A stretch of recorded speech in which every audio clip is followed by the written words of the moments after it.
Okay. So obviously, under chimney, still keeping item 2, because I think that was in your language anyway. Correct? Yes, okay. Roofing material. And Jamie, they addressed the wide overhanging eaves here.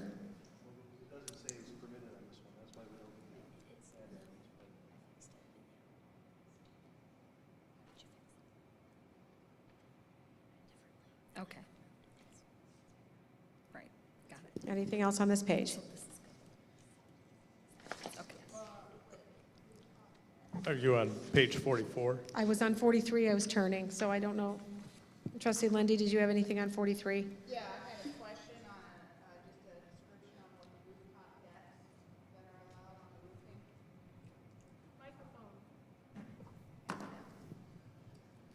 Sorry, I just had a question on D, roofing under rooftop decks shall be allowed, if we can get a description on what your intention on that is, just so we have a better idea. It's a fantastic product that Pulte constructed in Aurora that has rooftop decks. It's a townhome product, and it works quite well. So it's to be able to provide for that. Where's that at? 75th I think it was Street? also contemplated, let me see what zone we're in here too. We're in area 2, which does wrap near that lake area. So for sunsets and outdoor living in a townhome is providing that rooftop decking.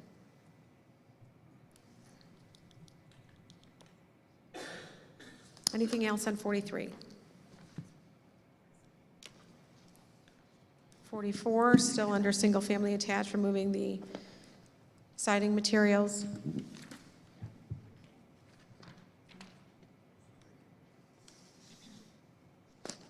Trustee Michaels, you said 44. Did you have anything on 44?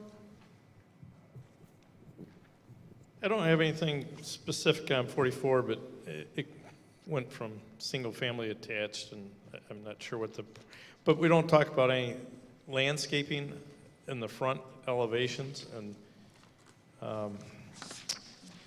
we have landscape materials on page 42, but nothing addresses landscaping in the front. Is there a minimum landscaping that needs to be specified? That actually pertains to the whole section. Yeah, that's what I'm saying. The whole, yeah. Because after that, we get the single-family detached building standards.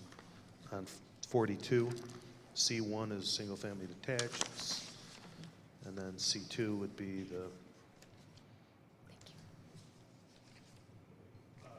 single-family attached. He's talking about the actual lot itself, I assume. Yeah, is there front yard landscaping that's required? We're specifying one street tree, but is there any other landscaping that should be required on the front elevations? So in what your requirements would be for your builders? Yeah, so those would be the requirements that we would impose on our builders as part of the design guidelines for that area. I So we'll guess- have specific landscaping standards that we'll specify for the townhome areas and the single-family detached areas.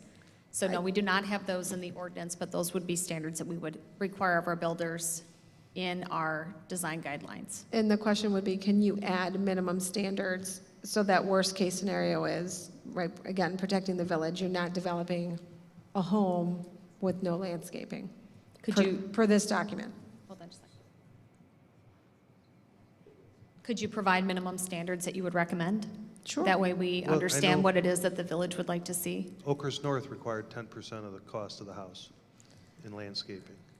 If we can do a minimum that's tied to that, You want to tie it to a dollar amount versus a, basically, yeah, it basically says, as a percentage. And then, it's, Oakhurst North was really, quite lavish, quite honestly. I just But, look at if our we had standards for some- our annexation agreement, for our subdivision, are tied to a dollar amount. I think it says $5,000 worth of landscaping in our annexation agreement. And I would say in today's dollars, that's probably not an appropriate amount to spend low. Yeah, on a so I- 100-foot frontage. So I don't know, I think of it as a percentage. okay. Yeah, so we're, different home pricing today versus Oakhurst North, which was a development that Crown completed. And so what we require of our builders is 1% of the total home price. So our homes typically range in the $450,000, $500+ range on average. So we're looking at $4,500 to $5,000 per lot in landscaping. For the front elevation. And that doesn't include sod, it's just I plantings? think it does. It does include sod. Okay. We sod the Yeah. front yards. Yeah.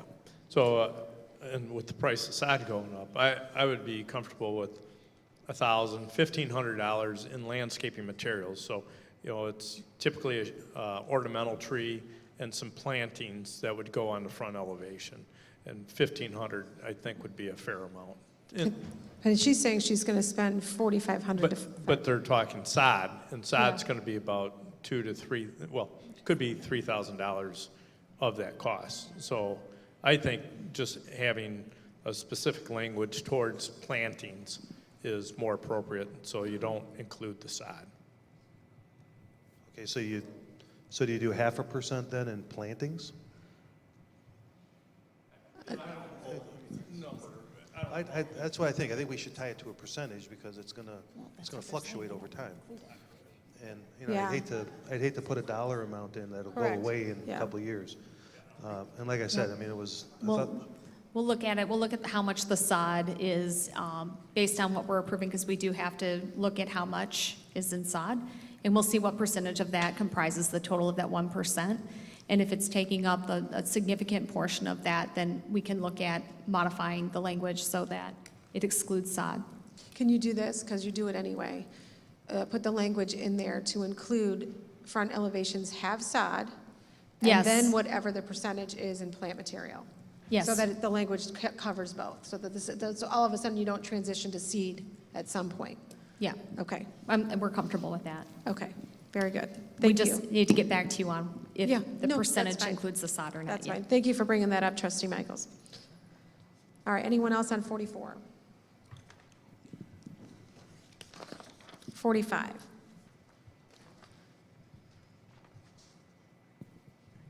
under D, sidewalks, we have that missing period again on the third line up from the bottom.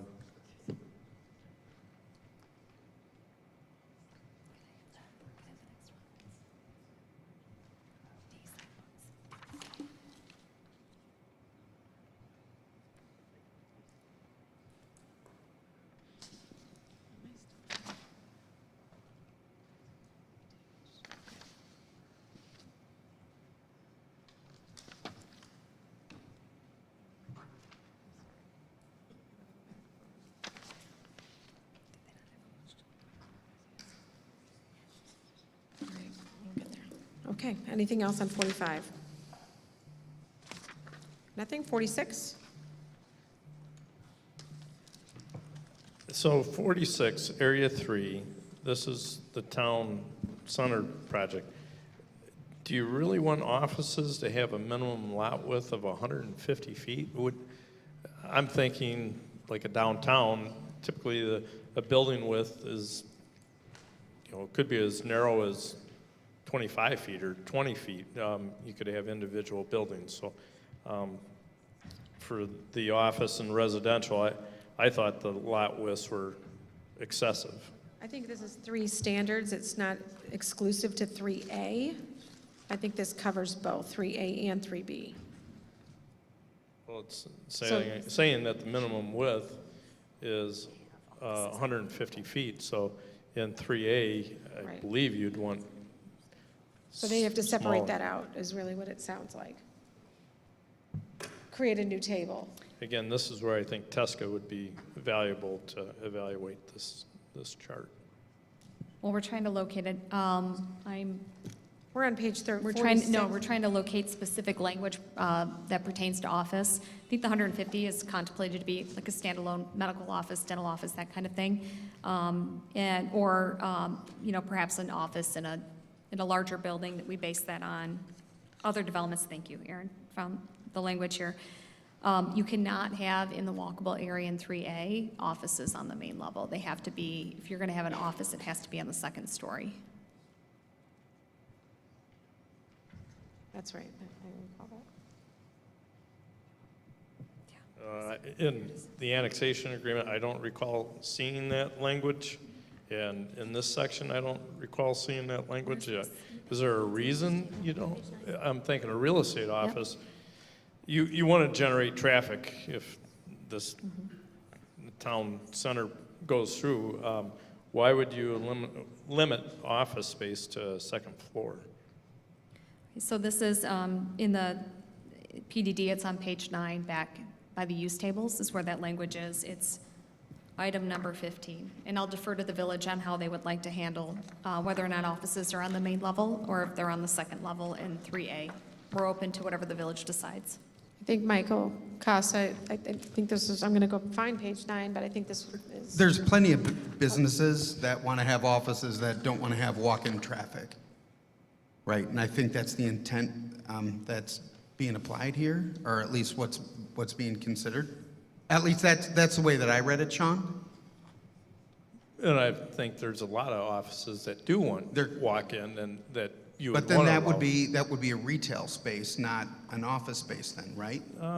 a law office, a real estate office. I'm thinking uses like that, other professional offices that would accommodate walk-in traffic.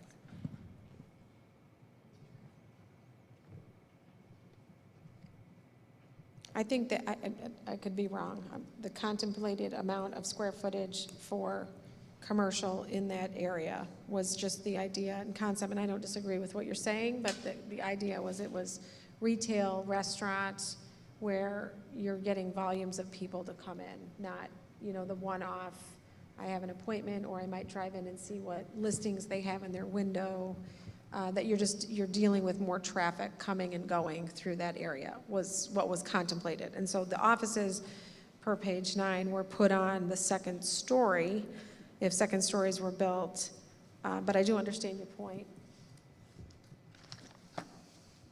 But you can have office in 3B on the main story, on the lower level. Okay. It's just in 3A that But he's saying, only allowed to on the his, second. to his point, you're not going to see a real estate office at 150 foot wide. we can make that smaller if the Smaller. village would like. Okay. And please don't get the idea that I'm endorsing the town center area, but if it does go, I want to make sure it's done right. And what was on page 9? What was on page 9? Oh, That was the language that specified that in 3A, Oh, I any see. office space had to be on the second story. 15A, okay. Yep.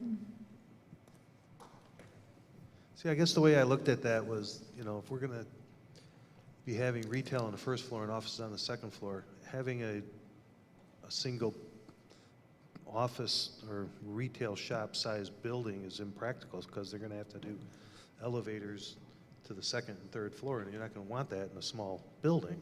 So I was kind of looking at it more as like, if you've got this 150-foot requirement, you're putting multiple retails on the first floor that can then use a single point of access to reach the second floor or the third floor residential above. I mean, that's kind of the way I think it would be impractical to do it otherwise, quite honestly. And I don't know that we get the use out of it.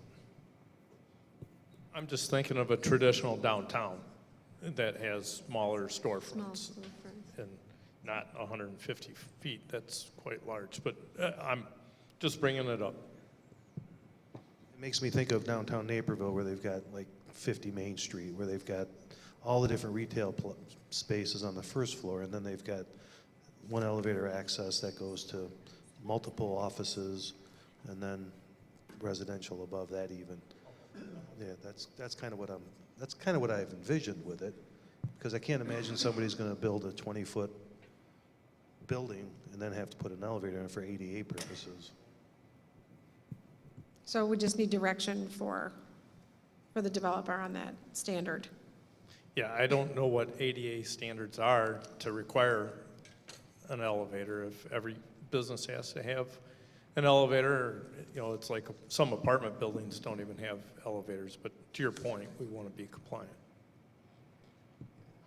I think the ones that don't, Sean, are grandfathered into the old. I think anything modern's gotta be ADA compliant. We will defer to you on that. It sounds Yeah, like. We'll you know, circle up with our planner and Okay. find out what's appropriate. Okay, anything else on 46? 47.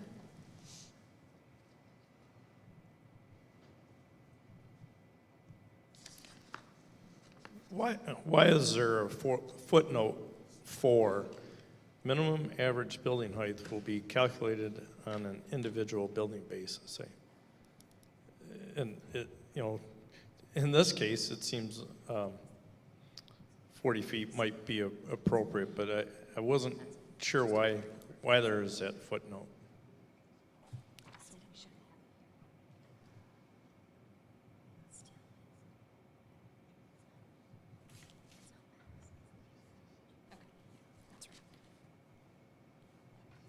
And so what we were trying to achieve there was articulation on the roof line so that we didn't have a town center with all the same roof line.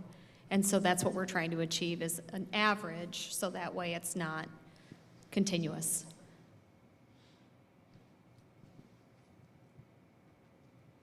Okay. Page 48.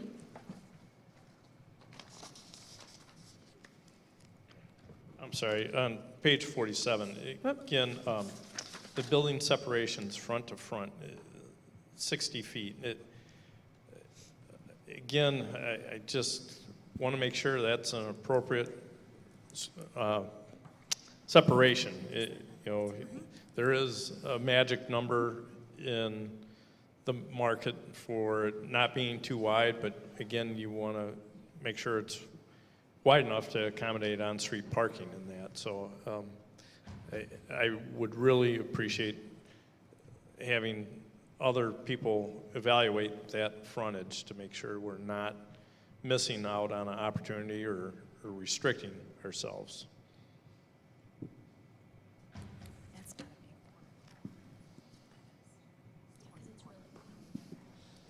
I know there were examples pulled as we went through townhome conversations and what was too tight based on practicality on area development that had townhome that I had seen and driven by, that you all had seen, and certainly there were numbers at one point that was way too tight.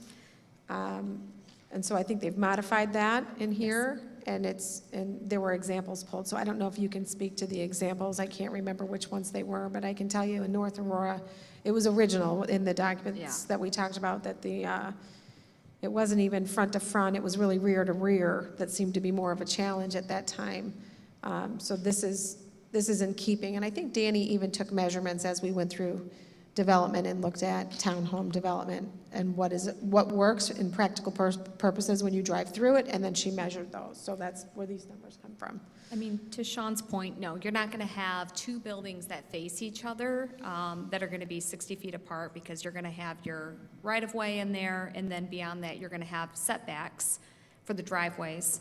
I believe what this contemplates is a front-to-front corner, and we can maybe footnote that and specify that, but we based all of these standards on what we're seeing in the Chicagoland region in terms of what's being constructed both on front-loaded and rear-loaded townhomes today.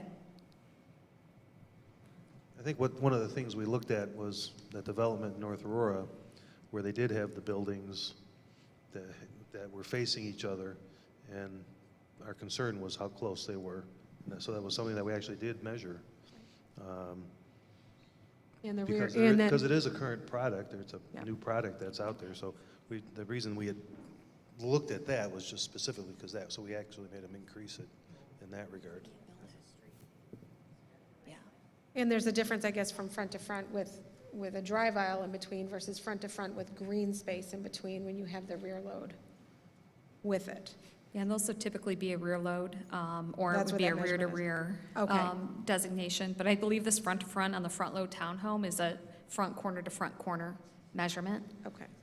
And we can be more specific in that, because you're not going to have front-loaded townhomes that face each other that are going to be like 60 feet apart, because you've got the roadway in between and you've the driveways as well. Right, it's the rear-loaded ones Yeah. that are you would facing see each it. other that. Yep, correct, yes. Page 48.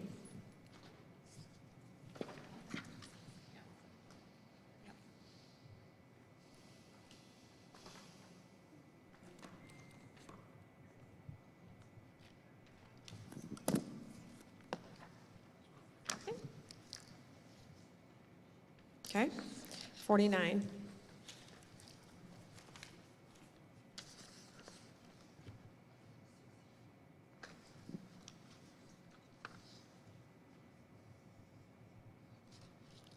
$50. In the green area of that box, it says area, and then it says total area in square feet. I'm questioning what, total of what? Total area in square feet. Yeah, in this example calculation, it's the gross site area. So it's the total gross area of the parcel. And this just provides a sample of how you calculate the number of trees and shrubs.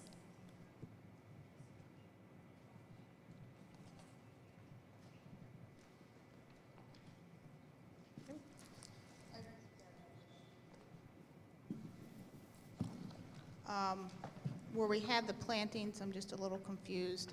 In many of these areas, I think we have like the lot coverage there was some that were 100%.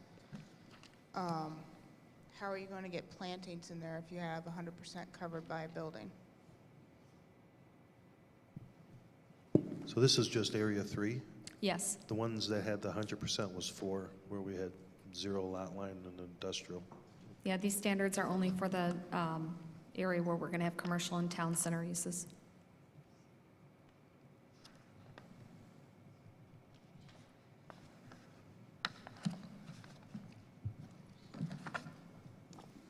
Page 51.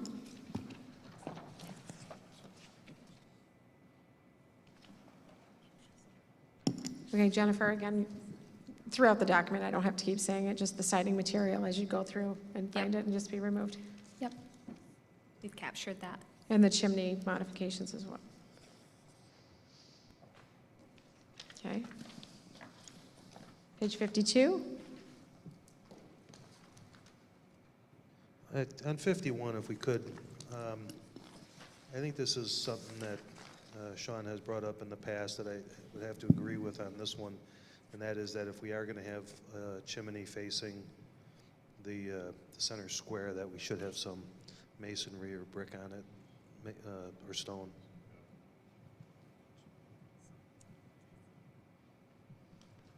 Then it really shouldn't be a direct vent unless it has a foundation, is what the conversation is sounding like it's leaning toward.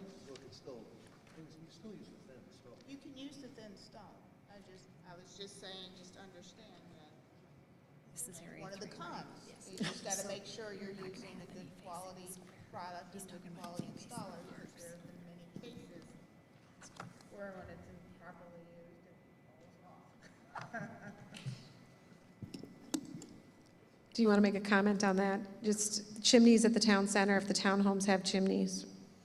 Yeah, so I just want to make sure I understand Trustee White's comment is, does your comment pertain to any chimneys that might face the actual town center square, that village green where the stage is going to be? Yes. So all of the townhomes there will front that park area. So all of the doors, the front doors, the main entryways will be off that road across from the park. So you won't have the backs of the buildings facing that park.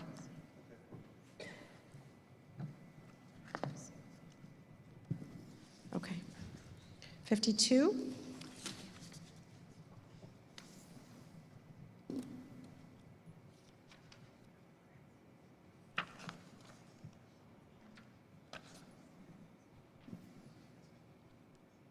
$53.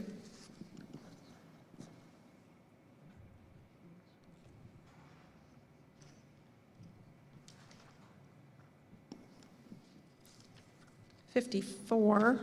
Item D, social district, just the first sentence, it doesn't quite read right to me. There is established within Area 3A a sub-area. It should be this, or there is an established area within Area 3. I don't know, just clarification on language is all. I'm on 54. You guys moved on. I had a question in Area 3, under lot coverage for commercial and civic. I'm seeing 100%. I'm just questioning, am I reading that correctly? Yes, you are. We saw that after you made your comment. Aaron noted that in the table, so we'll have to figure out how they meet those standards. Either we're going to have to provide them for them off-site, or they're going to have to, they're not going to be able to have 100% coverage.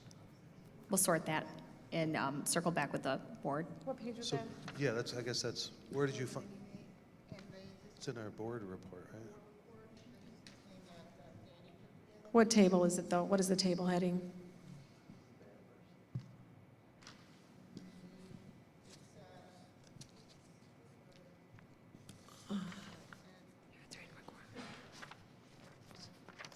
Yep. Point of order, please. We can't hear the discussion. Oh, sorry, just trying to show where it is. It's on page 198 of the board report, the zoning. I think she's comparing the B3 district in general out of our code to Area 5. So, No, Well- it does say that it's only 100, they're allowed 100% lot coverage. 100%. right Where is there. that in the actual yeah, zoning, okay, that's a data. PDD, It's in the Area 3 standards. which is what we're going through right now? Do you know what page where- that is in our document?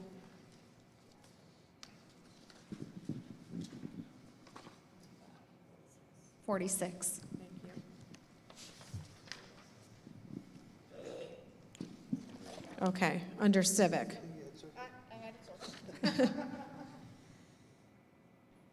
Same with residential is 90% question on that as well.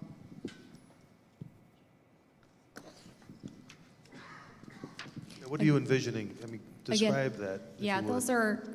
those are all net of detention in any open space areas, so we're looking at just the parcels in terms of them meeting the requirements for landscaping, whether we meet those requirements for them off-site, or we have dedicated additional green space area for them to do it. We'll have to determine how to do that. The difficult piece with the commercial is it's contemplated to be walkable, and so we don't have green space in front of those buildings. So we'll have to sort out and circle back with the board how we have them meet those standards. And perhaps we meet those standards as a collective within the town center area. And that might be the way for us to do that, is just to have a common area landscape plan, and they pay their share to us. It's a separate arrangement that we would have to have, but then we would ensure that those requirements are met based on the calculation that we provided for the number of trees and shrubs. But let me circle back with the board and think about how we do that, Okay. because we don't want to have additional green spaces in front of buildings that might impact the pedestrian-oriented concept that we're wanting to achieve here. Okay, I don't mean to go backwards, but I just want to address under Area 1 and Area 2, where we talk about, so page 38, let me just hold on, wait, that's landscape, it's actually on page 39. I'm going back, I'm sorry, it's the articulation, what page, where did I just see the word? It's for both the residential, I asked staff to bring this back to you, that we talk about articulation on residential, but really the concern for major roadways, so I would say Merrill, Denny, 47, any homes that back to those roads in particular should have a monotony review on your rear elevation so that you're not so focused on the front that sometimes we don't see, especially when you're driving down Denny Road or you're driving down Bliss Road, you're seeing rear elevations in the neighborhoods, not the front elevations. So we want to ensure that we do not have, just boxes. We Right. want homes that have, it's great that you've incorporated trim in here, but porches, just some sort of articulation in the rear elevation. And I don't know if you have language or if Scott got in touch with you to contemplate that thought at all, that you would be willing to add something with rear elevation articulation. And that is consistent with what we've done in the past with other Correct. subdivisions, Correct. for sure. Do you have language that you could share from those other projects that would be helpful? Because we did discuss that internally to try to determine how we could achieve, because we understand the concern. You don't want all the buildings to be one flat face along Denny Road that you're seeing, even though we're going to have fences up, we're going to put developer fencing in, we're going to landscape it, you're still going to see those homes. You probably won't see the decks and patios because we're going to put fencing in, so that was my concern in terms of how to achieve the goals. But we do have the 6-inch trim around all of the windows and openings, so that also helps with the architecture on the backs of the homes. But In we're the- open to In the last couple of recommendations. years, We in the did last it couple of out years, we off did it of in Settlers. Galena, And on yes. Gordon, we did it there, Yeah, where. so we've got some records in the board reports Yeah. for, Well, and Ryan Homes just did, and it was really every so many homes you had, sometimes you have a dining area in a home that is actually, it's attached, but there's a roof line on that dining area, or you have an attached porch. It's not every house, but you're seeing some rear elevation change. So without fully committing a developer, without knowing who it's going to be, Yeah, I know in Prairie Glen, Ryan had one model with, I think now, probably 10 or 11 front elevations, because everybody bought that model, because that's all they could envision. yeah. And so all the backs of the houses are exactly the same, whether it's garage left or garage right. Right. Yeah. Yeah, we agree with the notion that there should be some sort of articulation, some sort of break, and we're open to whatever language the village would propose that we include in our ordinance. Okay, we'll get back.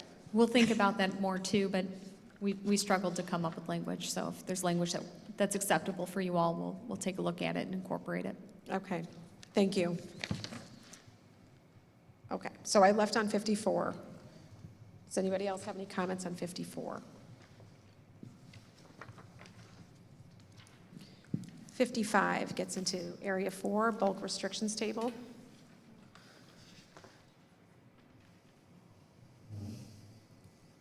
So I want to just discuss let me see if it's on here, building heights. So we created a data center zoning district that was approved by the board based on the market for a 65-foot data center. So I'm not suggesting that, but per our code today, we have a 40-foot height maximum on other industrial buildings. And I think 60 feet is high for other industrial uses. And I don't know if the rest of the board concurs with that. I understand that things change and uses change and what people do within a building space, and maybe 40 is a little low, but I think 60 is too high. I agree completely that 60, 65, I think is a little high. We have a separate data center district that we developed, and it did have the requirement, I believe, for every foot that was up, you added a foot to the setback. And even then, I had great concerns on that height to begin with.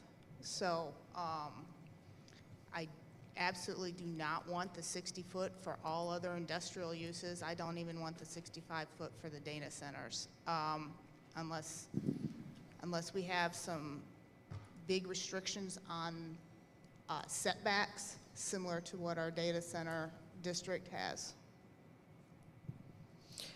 I'm less concerned with the height. I understand the height per foot of setback, so we can look at that for sure, but this is in our, this is within our village zoning for data centers that was done within the last 2 years, so it's not outdated or antiquated, and that was approved by the board. The 60-foot for all other industrial uses, I think, is excessive. But I do understand if, we dealt with it with a residential building, right, where they might have exceeded that 40-foot threshold, so you have to look at it on a case-by-case, but I think 60 feet is a lot to go to. I don't know if there's some number that you all, knowing the marketplace better than we do on what is selling, if we can get it below 50 feet. So, yeah, we did understand that there was a concern with the building heights. Again, on the data center, we did match the village ordinances. President Conan had stated we did what we were trying to achieve with the 60-foot building heights on the industrial is to maintain flexibility as standards change. We understand that that's a lot in terms of height for the village and the board to accept. So we've consulted with our users, and what we found is 48 feet is sufficient. Clear heights are currently 40. And so if we have 48-foot building heights, that should be sufficient to be able to accommodate distribution uses. These are all single-story, right? So you're talking about racking and forklifts that are getting stuff off. For the distribution, correct, they would Okay. be single-story. Okay. So you're able to commit to 48 feet? Yes. Is what you're saying? Yep, Is that- that's the minimum that we could go with and be able to accommodate warehouse distribution uses. And data centers, you want 65 feet? We match the ordinance for the data centers, and we do want 65 feet for the data centers, because So- those could be a two-story building. So the discussion on the 65 feet when we created the data center ordinance was that we currently do not have a data center zoning in our village. And my concern about this being so high was, well, anybody who comes in and asking for a data center zoning would have to come in and ask for it and get our approval on it. So we would be able to decide if it would be okay, you know, if it's next to a residential area, maybe not. So now we're giving them the control of saying, well, we'll put it wherever we want in this zone, and it'll be 65 feet. Now, understand, I was very concerned about the height to begin with when we discussed this. And if the setbacks are changed, are the setbacks going to be the same as our data center zoning, which makes it so every foot of height, they have to go another foot out? So my recollection from when we did the data center district was that the intent of it was that somebody would not have to come back for approval. If it was if it was zoned and data center was a permitted use, they wouldn't have to come back for architectural or anything. That was the point of doing it, was because we wanted to be able to, that's why we had Michael look at it ahead of time, and, no, Mike, Yeah, Michael did. yeah, and that's how we established that. So under our current ordinance, a data center, if it's a permitted use, they don't have to come in for approval of anything. But there is, at the time we approved this, there was no data center uses. And anybody who was coming in for a data center zoning would have to come before us. I think it was a permitted use in an M1, was it not? Well, before Oh, we adopted the data center district, anybody would have had to come in. right. Well, and I think the other thing, too, that we were trying to assist Michael's world is when he's looking for users that want to locate within the village, is having a document that says, this is what we're willing to accept. And that's why he brought it in front of the board, to create those standards. So when he's asking somebody if they want to come to our village to be that particular use, he's saying, this is what the board has approved. And what we approved with the data center says that has the lot setbacks for a building of that size are specific. I'm wondering, are they going to adapt those same setbacks for a building of this size?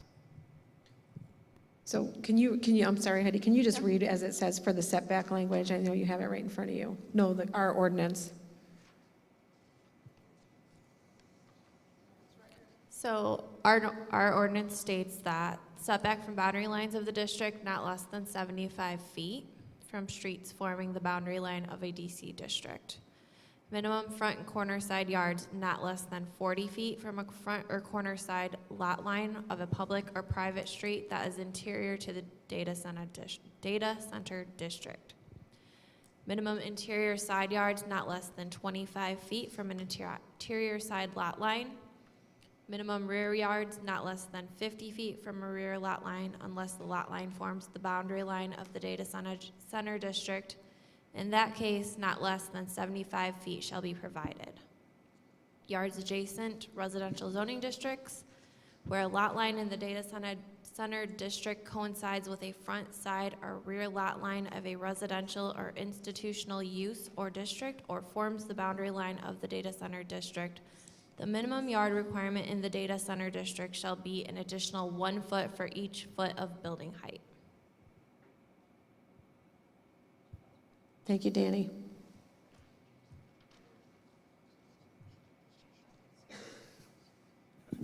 From my understanding, there's no residential there's no residential zoning district that is adjacent to Area 4. Is that correct, Danny? There could be, Area 5 could have multifamily if they build it that way. so should we just adopt that as the standard next to Area 5? I think it depends, right? Right, it depends if they do multi-use there versus commercial. But again, we get to the point of if they put one in first and then the other one, If you put data center before the multifamily? so, I mean, can we just say along that western line of Area 4 that the setback shall be what that number is? Yep, we can do that. We can say that we can make that match the ordinance 75 feet. Currently, we have that at 50 as proposed, so we can say at the district boundary between areas 4 and 5, setbacks must be 75 feet and match your ordinance. Well, does that add that extra 1 foot per height? Yards adjacent to residential zoning districts. So is it a minimum 75 plus the 65 is what you're saying, Heidi? That's what I read it as. That's what my understanding was when I passed this. And also it's residential use. Would that apply to any existing residential use that may not be in the village but is adjacent to this district? Good question.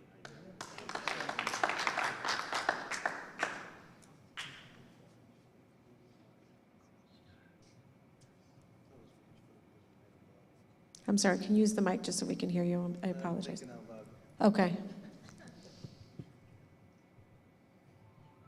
Why don't you think out loud on that, and we'll come back to page 55, just remind me. We'll come back to that. I'm going to make a note. On page 55, we have street trees, and one is required every 75 feet. Is that after from our ordinance? It does. As our code says, 50.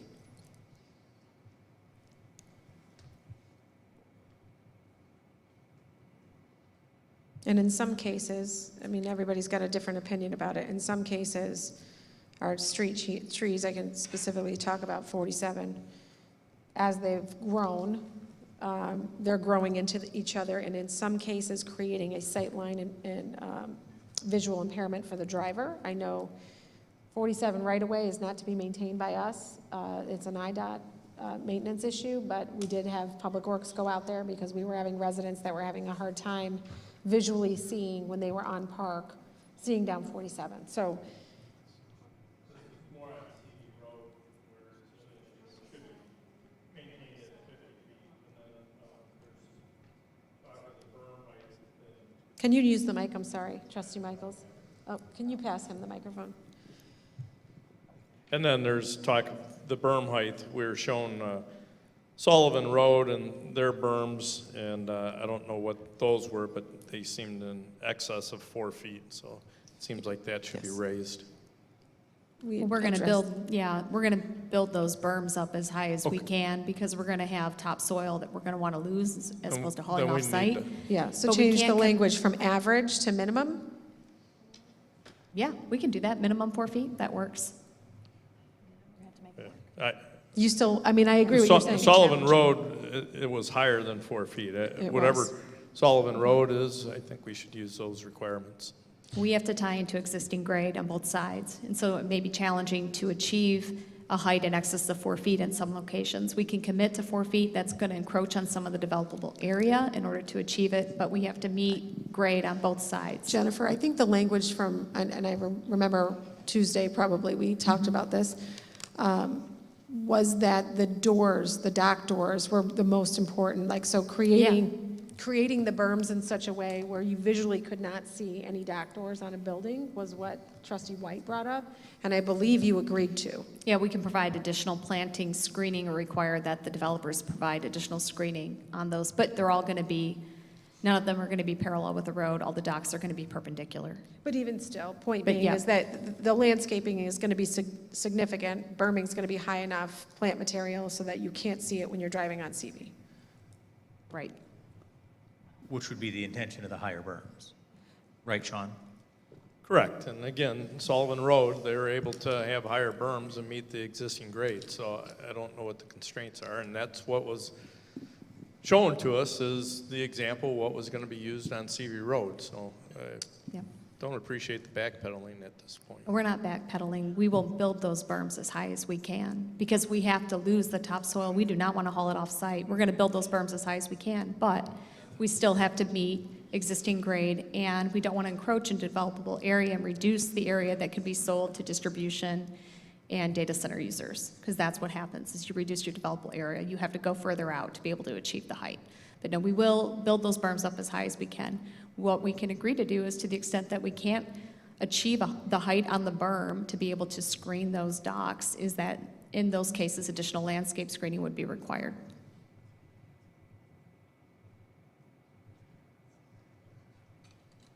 Okay? Did we get a consensus on the distance for the trees, 75 versus 50? If 50 is consistent with what we do in the rest of the village, I think that's what we should be doing here. So I think what we were talking about here was that boundary line between 4 and 5. I'm sorry, just for point of clarity, are we going back to the data center? Is that what you We're guys are? going back to that boundary line between Okay, 4 so- and 5. We got two conversations happening. We'll get back to the Is that what tree. you were talking about, Mike? Yep. Michael was asking about the 50-foot trees being in our code, and this says 75. And he was Finish agreeing that with then. Trustee Michaels that it should be 50, because that's what's in our code. Looking for a consensus from the board on that standard. He likes 50. They like 50. I think that that's consistent with what's out on Sullivan. More landscaping. Yeah, I mean, like I said, I drove by there the other day, and there's a great amount of landscaping out there, which is much denser than that we're asking for, I think. Yeah, we did provide that. That's why I wanted to have the berms, to make up for the lack of the vegetation on top of them. Yeah, we do have an image that shows, I don't know if the trustees have seen it, what CV Road, yeah, we showed it in our presentation, what it would look like with the landscaping as contemplated. Our goal is to achieve screening at the level of Sullivan Road. I think actually our landscape plan is better from an aesthetic standpoint than what Sullivan Road is. I would also say that Sullivan Road landscaping is quite mature, and so it does seem very full. That's ultimately where we would like to be. We're happy to agree to 50 feet if that makes the board comfortable. Thank you. And then let's get Go ahead, back put to the 50 other in there. issue Yes, of the lot line. replacement. Well, wait, no, Oh. the replacement trees, you were going to look at that as well. Yep, we have not done that yet. I'm sorry? They haven't done We that still yet. have to look into that. We have Okay, not had an okay, thank opportunity you. to look at that to see if if those trees, Those you're count. talking about the mitigation? Yeah, Yeah. okay. And that came up just as a point of clarity too, that came up with another development, just as our ordinance. In some areas, there's density that they don't want to have to go in and calculate every tree, that they would be required to calculate when they're not touching it, right, to identify the species. So our ordinance, maybe, some of our ordinances, when we realize are old, that we need to look at them and see if there's any cleanup that can be done. I'm not saying, what you're talking about with them isn't appropriate, but I'll tell you, it's come up again, and it came up Okay. again today. So we were just looking at that boundary between areas 4 and 5. And the way our ordinance does read is that the height of the data center would be added to the side yard setback. Well, in this case, it's only a side yard setback because it's between 4 and 5. So that would be then, I think our minimum interior side was 25, So I think what we would be asking then is that the buffer between areas 4 and 5 be 25 feet plus the height of the data center, but not less than 75 feet. Aaron's looking at me like, what'd you just say? Well, we're actually still in the street tree standard. We're looking, we think that with CV Road, where we've offered the earthen berm, and Aaron's checking it against your ordinance, and maybe Danny's familiar with where this is, if that's in there. That the way we're achieving additional street trees, we have the shade tree, one every 75 feet is what we propose, but in addition to that, with the berm, we're also proposing an evergreen, another shade tree, an ornamental tree, and 12 shrubs for every 100 linear feet. So that's where we have the enhanced standards. So it's 1 and then it's 2A.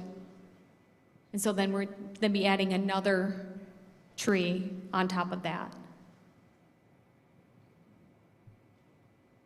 We think that's pretty dense, the way we proposed it. Andy, can you pull up the exhibit?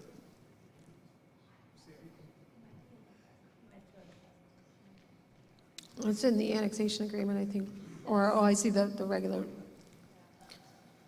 I do feel, however, she came off of that slide, it warrants coming back to Trustee Lindy's comment regarding adjacent land on the north side. Yeah, let's too. finish. We need to Yeah. nail that down. Yep, Yeah, we're doing it right now. I thought we had finished this one and we were going back, but I guess we're still on this one. Okay. She's looking that up, but you go ahead. I'm sorry. So we're going to come back to the trees here in a second. He wants to address the side yard setback. Or we wait. One more. Down. One more. Yep. One more. 18, I think. Oh, no, sorry, it's 19. Okay, this is presentation though. This isn't exhibit, right? No, this these two CV Road landscaping exhibits were generated by our planner based on the standards that we're proposing. But we also do have a CV Road landscaping exhibit as part of one of our agreements, don't we? Yeah, that's these two images down here on the bottom right. The two lower ones are in the packet. No, I mean that are actually an exhibit to either a PDD or annexation They're in the agreement. annexation agreement. It's No, we don't have a CV Road exhibit. a different view. This is a different view of.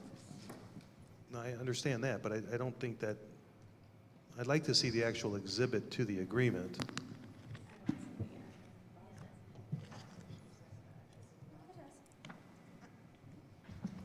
Yep. So that one is on which page here? It's Exhibit K. It's Exhibit K. It's page.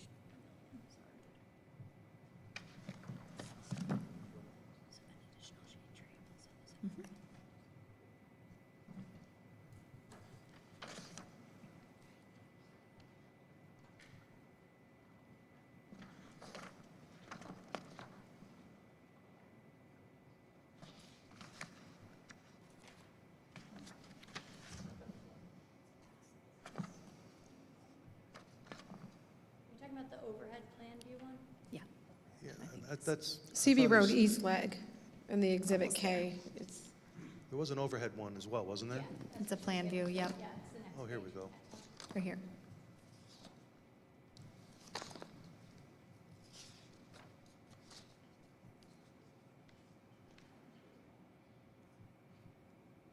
Yeah, so when I look at that and I drive down when I drive down Sullivan, you can't really even see through it because they have 2 to 3 levels of trees. This basically has a parkway tree and some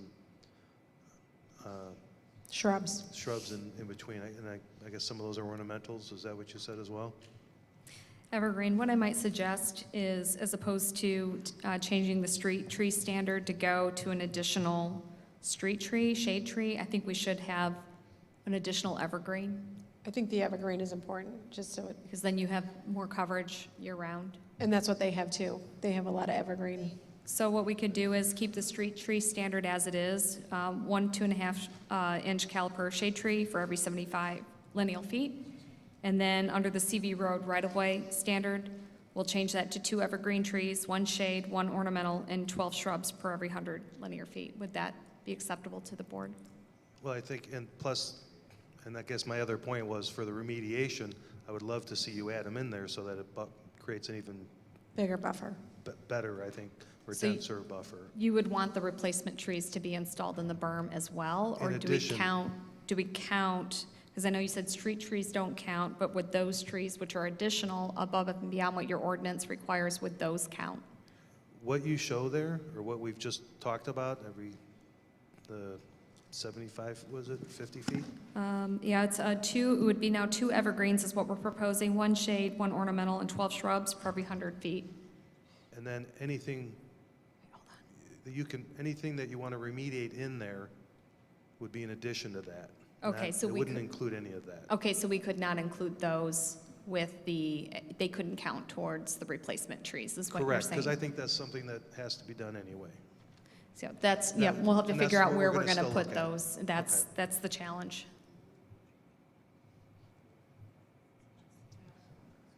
Yeah, just, I know on Sullivan, I know that road well, because my kid's gone to IMSA, so I drive that quite often. They do have a depth to their trees. It's not all in one One line, straight yeah. line. It's a depth which does add to the screening. We would undulate the trees. Okay. Are we on the buffer? We're on the yet? buffer, we're on the, back to the data 4 to center 5. Okay, on so 55. the way our ordinance currently reads is that the data center district has a setback of, at least on an interior yard, which I think this one is, of 25 feet plus whatever the height of the building. So if we can have that buffer between 4 and 5 be 25 plus the height of the building, but no less than 75. That would give you, it would put it at a maximum of 90 if, on that buffer area. Is that something that you think you can do? Yes. Okay, thank you. Did you get that? I just wanted to reiterate, it says, would that include any residential use that's existing, that's on the buffer? I'm concerned about existing residential that would be adjacent to any data center. Can we have that as well? I would, I think that covers, go ahead. Well, is there a house here? Yeah, so that would be anything around there. Yeah. Any lot line area around that. It's a residential use, so it doesn't have to be a residential use within this area, within the village. It would be a residential use that is adjacent, whether it's in our village or not. Yeah, all of it is applicable in Area 4.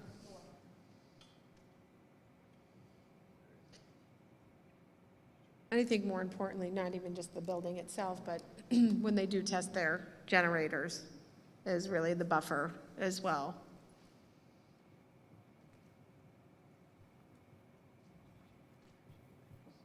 So you're looking at, am I understanding that you're going from a 75 CV Road setback across from that residence on CV Road to a 90-foot?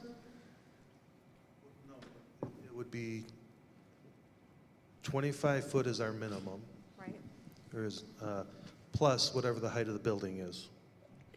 So if we're allowed a 65-foot building, Okay. that would get you to the 90. So it'd be the 25 plus the height of the building, but a minimum of 75 feet. So if the building isn't 65 feet, it reduces that setback, but Yeah, at if it's minimum a 20-foot 75. building, it's still a 75-foot Right. setback. 75-foot minimum, except for when it's near a residence. So we're You saying have to that- go with the 1-foot offset additional for the height of the building, for every foot in height. So with those 2 existing residents on CV Road will have 25 feet plus a foot for every height, for every foot of the building. We'll have additional 1-foot setback. That's what we're saying? Yes. Okay. But So a just at minimum, that with a just- minimum of 75. Yep, we're going to use, we already have the minimum 75 on CV Road, so. So just note it for I, that one resident. personally, I don't think Figure out we, right I think there. we need to be bigger against any existing residential. Because the residential is there first. But, Are we requiring any screening or sound abatement next to any residential?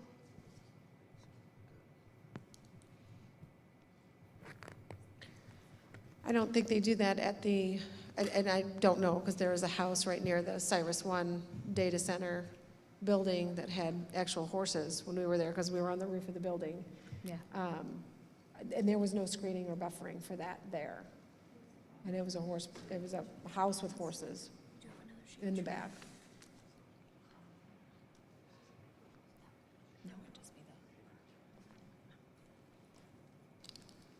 Can we get consensus? Danny, can you bring the graph back up there of the northern section of where existing residential is? Right, in area 4, you've got certainly the northwest corner up in that area. I can't see from the rest of the map, however, the entire northern boundary. It's just that one. Yeah, It's just what's to the north of that? I think that's a Yeah. 1 acre property. If it's Maybe it's bigger, residential, then it's got to apply. right? No, it's That's crop. what I'm saying. Yes, That's that's what crop they're right there. Just north of your property is crop fields, right? Yeah. Yeah, we were going to tie it to residential dwellings. Okay. Okay, and then, Occupied. of course, the area there, the northern boundary at the south section, that's, So right there, there, I believe, are 2 residential dwellings there, so then that would be 25 plus an additional foot for every foot of building height. And then up in that northwest corner in Area 4 as well, same standard. And then also adjacent to the Area 5 district line. okay. Mike, and on the GIS, Mike, the area to the north is quite a bit of farm field before it gets to a farmhouse. I would say certainly more than 100 feet. So it would Okay. already have that on that property to the north.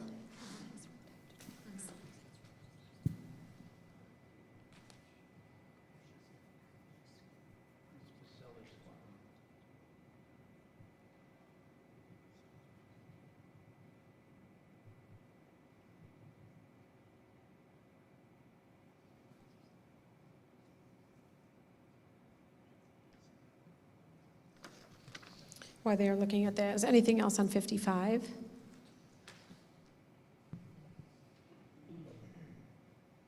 Well, I had a question, maybe this is not the place, but I know we're looking at data centers in area 4, I think it. And my question is, based on the soil reports of the Kane County, I think it was commercial under 3 stories was not recommended. The Kane DuPage soil report. I think we got an email today. on Got this, an so- email. I did not get a chance. I worked today. I didn't get a chance to go through all the boring reports. The one that I did get to go through did not recommend that area. I want to just kind of bring that up. I question whether or not that's a good location for that use based off the soil reports that were given. We do have our geotechnical engineer here today, if you would like to ask questions of our geotech directly. Mike Mikulinski has nearly 50 years industry experience and has been with TSC for quite some time and does a lot of geotech work throughout the Chicago region. So I'm happy to have Mike answer some of your questions in regard to that. So Mike, can you respond to the development of data centers in that Area 4, which is on the north side? Data centers are very heavy structures typically, and they're going to be supported on special foundations, even where the soils are good, where they're adequate for other uses. And that's not to say, so you can put commercial buildings there. Most data centers are going to go on pile foundations or some sort of form of ground improvement anyway, and they can certainly be placed in that area, in my opinion. So then also the question is, how does the special footings that I know you would have to put on there, how does that affect any of the aquifers when you're going that? Well, I don't believe it should. You know, they're going to be, I mean, they're going to be steel H-pile foundations, or what's called auger grout piles, columns of concrete that would go down. But their percentage of area they take up is small compared to the footprint of the building, and I wouldn't believe them to impact aquifers. Any additional questions? Okay, thank you. Okay. Page 56.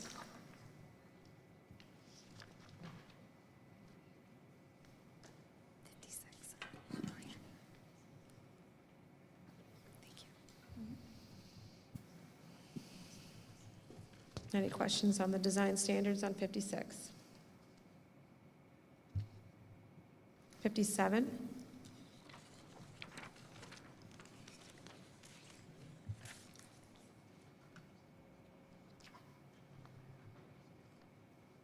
Okay. 58.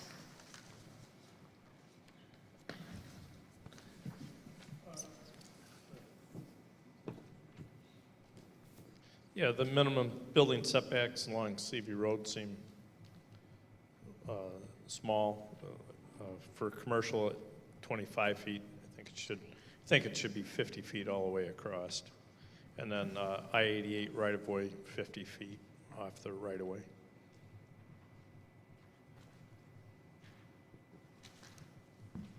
And then vehicle use area setbacks, 10 feet seems small off, or short off the right-of-way.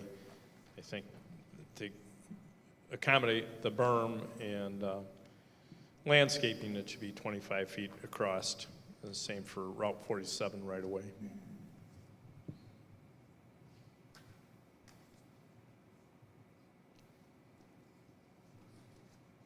Jennifer, do you see that table on 58?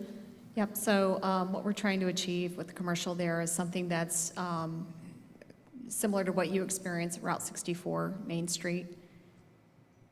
And these setbacks mirror that. In terms of the I-88 right-of-way, it's pretty significant. And so we do anticipate having commercial buildings relatively close. We can reduce it to 50 feet if that's what the board would like for us to do, but it's going to really have a significant impact on developable area. And it's really the ramps that we're distancing them from. And so I'm not certain that really would be additive in the mix. Danny, can you pull up the GIS and show the right-of-way for 88, please?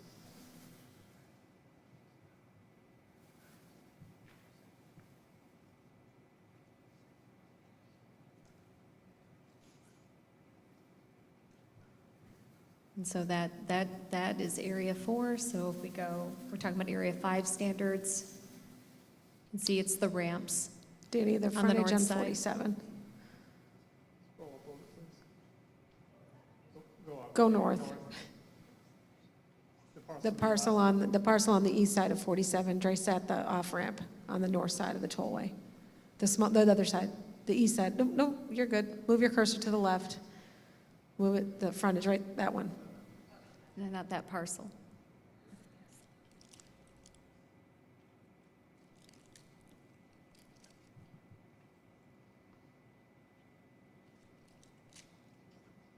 What are some of the setbacks there on CV Road, or Sullivan Road up to I-88?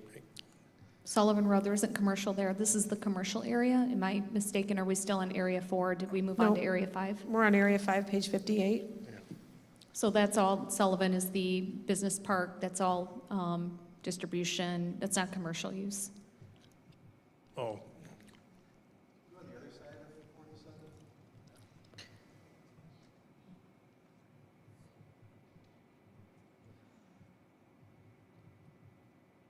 So again, it's got a very large right-of-way for the tollway. Yes. Okay. 100 feet, 108, 111.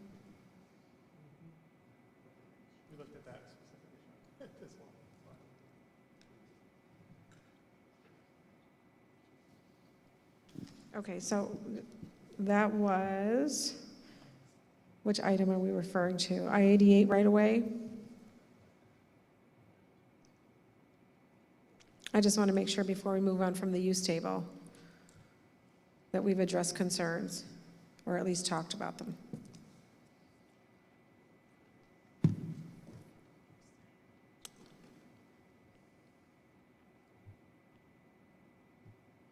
Okay.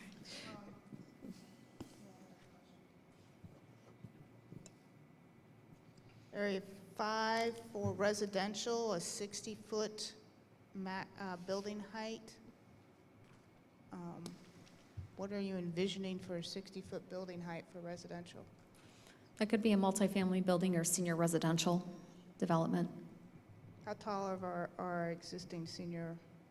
40 feet. 40 Although feet? Prairie Point is tall. I think Prairie Point, I think kept out. We just had this discussion when the rental product came in next door, did we not? I'm trying to think of what the height was on Prairie Point. That was the tallest. And that's 3-story with a roof line. Right, didn't we have that conversation? You mean the one that backs up to Windsor West? Prairie Point Memory Care, That that's was Windsor proposed. West, yeah. We had it because of the development that came in proposing multifamily on Division Drive. And I believe that Prairie Point was 38 feet. I think I so, and then remember they had a correctly. hip roof. Did they have a hip roof on their, on the potential development, and it was getting it above the 40-foot mark on the proposed development that came in? How many it's- story is 60 feet?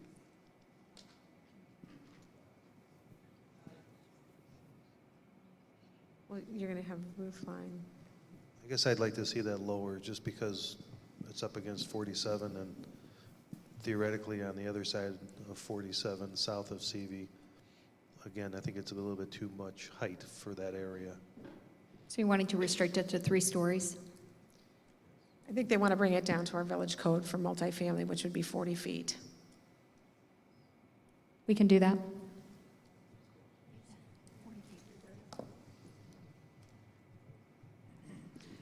The green space area, I know I asked staff about this too. So in the residential area proposed for area 5, we're going to go back to, you've got a max lot coverage of 85%. What is proposed for multifamily? And understand it's going to be different depending on who's living there, right? If you have families versus you have senior living, what kind of outdoor amenity would be planned? I know one of the things in the documents was amenity being a pool, but I don't imagine that senior living facility is going to necessarily want that unless it's I mean, Yeah. maybe they do, but, and so in lieu of that, are we mandating a pool? I worry about it depends on the use that's there. I think it was the idea that you have amenities for this type of building. Yeah, the senior residential, the pool requirement is only on the multifamily, not on the independent senior living, senior residential piece, because they're going to develop the amenities that are appropriate to serve that use. They're going to probably have indoor community space and some outdoor space. The multifamily is here contemplated to be 20 DU per acre. We'll have to take a look and see how much green space that provides for, but typically 16 DU per acre provides for detention as well. We've anticipated that to be a walk-up, garden style, and with that, then you would have some open space. Because we're providing for common area detention, that doesn't factor here in that DU per acre calculation. So what we can do is look at providing a park and requiring a park for the multifamily and senior living, and work with the village on, is there a minimum acreage for that park, the playscape that you would like us to provide.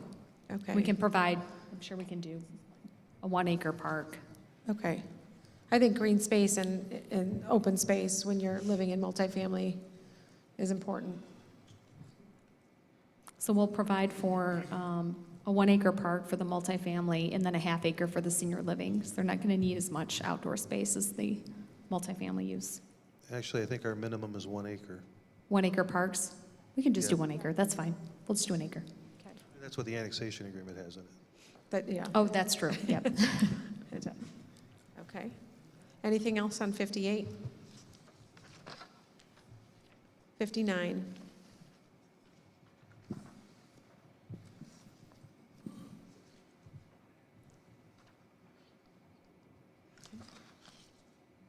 Anything on page 60? Yes. Okay. Minor major change procedure 2A. I don't think we can have it say one or two. We have to have one or the other.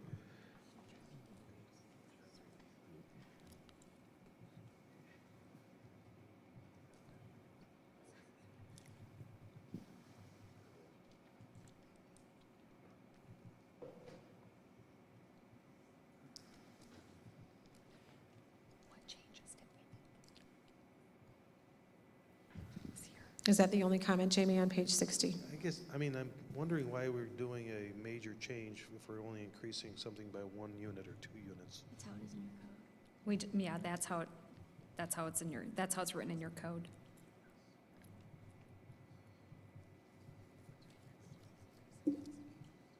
Any increase in density, is what you're saying? Any increase that in per density in the acre? code? Jamie? It's just 2 units is how it's written. It says 1 or 2 units? 1 or 2 units, yeah. We have some cleanup to do. Well, I mean, that's kind of ambiguous, isn't it? I mean, We can modify the language to make it We clearer. can fix their language, and then we'll go back and fix our own Okay. language. Yeah. What would you like it to read?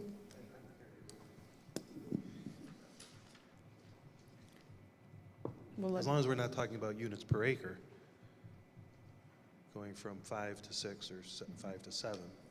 If we're just talking about actual units, I mean, we don't really even have unit counts except for in the event of a couple of maximum ones, and those are big numbers. The only place that would have any impact would be in that area 3B if it converts.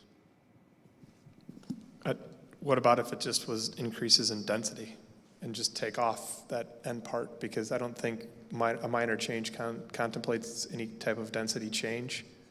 So I don't know what it would even be if it was 1 or 2. So I would just recommend it be increases in density. Because, yeah, we already set limits in the agreement, so if Correct. it's an increase, then Jennifer, did you get that? Are you good with that? Yes. Okay.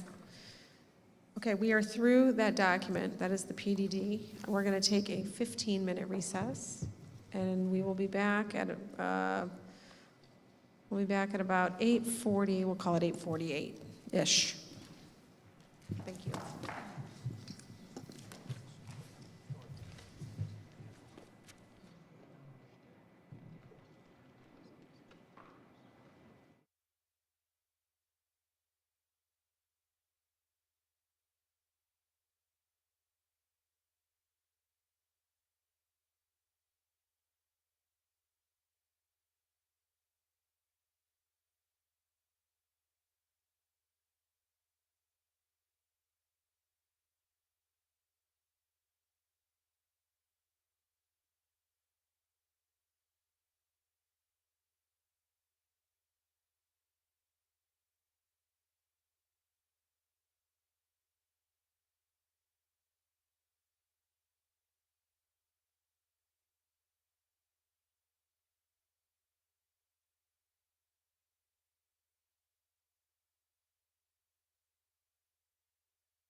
Sorry, sir.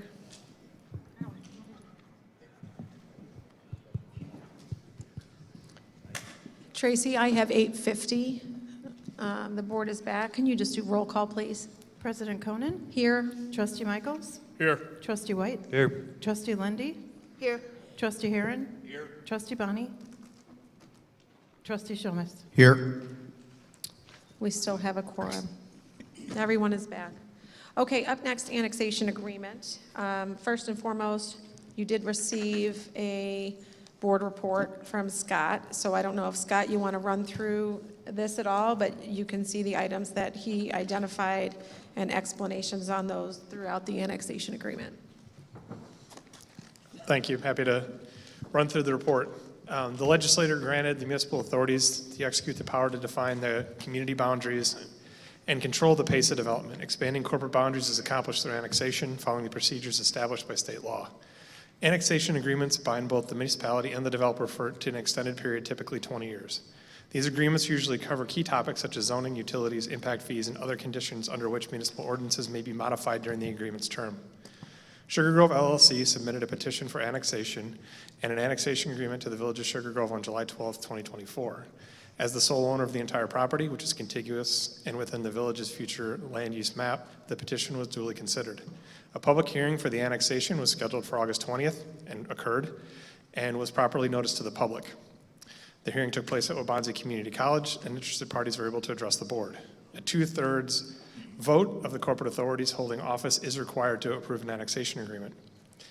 The property will be classified as a planned development district according to the annexation agreement and subdivided into 5 areas, which is essential to the land use planning of the site. The planned development district is included as an exhibit to the annexation agreement. Additionally, a public hearing was held by the Plan Commission and Zoning Board of Appeals to discuss the PDD and subdivision. The areas are identified, and there's a map also included as an exhibit to the annexation agreement.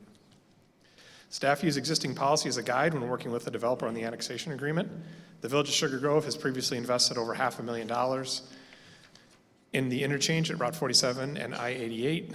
Annexing the property aligns with the village's previously approved policy and will help secure return on that investment.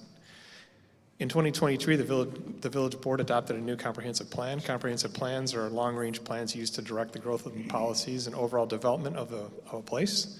The land uses in the annexation agreement and PDD align with the future land use plan.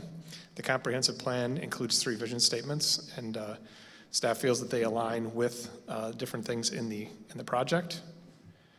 And next, although the entire annexation agreement is significant, staff wanted to highlight specific sections and exhibits. So, Danny, if you could pull up the annexation agreement itself and go to the sections as we move through them. So I'm happy to go through these one by one or stop whenever there may be questions. I'll work through this, whatever. If you want to go through my memo, or if the board would like to do it in a different fashion, I'm happy to do whatever. Does anybody have any questions with the whereases?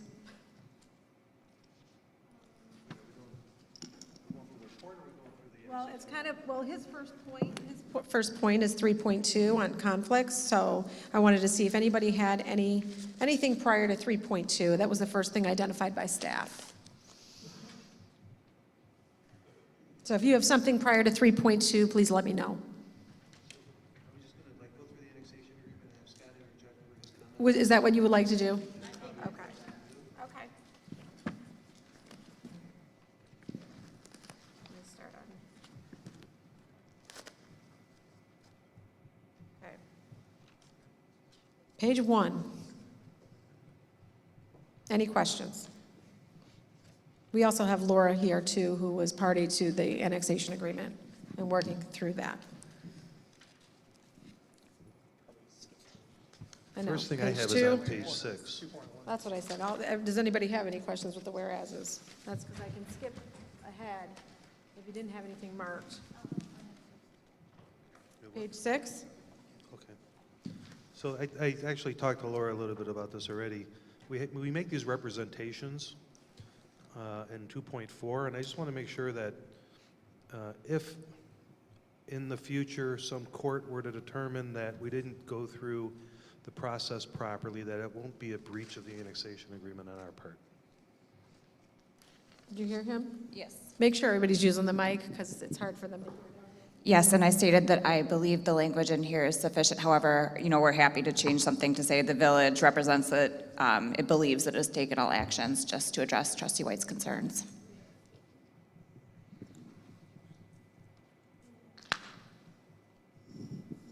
Okay. I had a question on 2.4, village representation as to necessary actions. There is a section in there that says, it's the second sentence, and to grant such exemptions from the village zoning regulations and its other ordinances, codes, and regulations as may be necessary to annex zone. Anyway, my main holdup is codes and other regulations. So are we saying that they're exempt from the other village codes and regulations? I understand ordinances, or I don't know, I'm assuming that village ordinances like noise ordinance and such are still, they're still required to abide by. Correct. So it does not exempt them from generally applicable village regulations. That would only be to the extent that something in this document varies, that we are granting them the approvals that are in this document and in the approvals we're granting as part of this. So to the extent there was a conflict, then this document would govern. Otherwise, they would be governed by applicable general village codes and ordinances. Okay, I just wanted to make sure our building codes or other ordinances, and it's just the zoning that we're approving, that would be what would be default is their zoning, and it doesn't affect our other ordinances and codes. But we did grant, if we approve this, we're granting subdivision variances as well. Correct, and that's attached as an exhibit.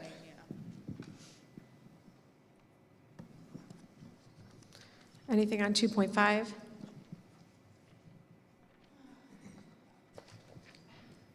Page 7. Scott had 3.2 under conflicts. My comment was if there is a conflict between the regulating plan, PDD, or the annexation agreement and village ordinances, the provisions of the regulating plan, PDD, or annexation agreement shall take precedence. However, if these documents are silent on an issue, the village ordinances will apply. I think that gets a little bit to what Heidi was speaking about. So unless it is mentioned in the annexation agreement, any village ordinance would apply unless it's mentioned in here and varied as part of the annexation.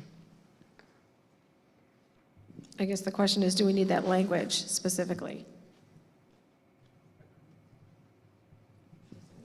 I believe that the conflict section covers that from speaking with Laura, that it is appropriately worded. I just wanted to comment. I'm not recommending a change. Okay. I just believe that this is a very important section, and I tried to explain it in maybe different terms. Anything where I recommended a change, I put a staff recommendation, I underlined it in the section in my memo to clearly state that I'm recommending a change from the annexation agreement. The others are just notes that I wanted to make that I thought were important in the plan and what we went through when discussing the annexation agreement as staff. I think Heidi also brought up the issue of life safety changes, and this is probably where that should go. Yeah, Even we if agree. it's not a change to federal or state law, if it's something that we determine to be a life safety issue. Yep, we agree. We just made a note. Yep, and I did want So to I think note. that's a good place for that. And I did want to note in section 3.2, it does specifically state that ordinances affecting the zoning and development of the property. So that is what the conflict is limited to. If we, as a village, create some new zoning ordinances or new, that are not covered at all in any way, shape, or form in the PDD, it does not apply? This is their zoning ordinance, unless it's a life safety issue that doesn't necessarily have to be wait until the federal government or state government to make an issue of it.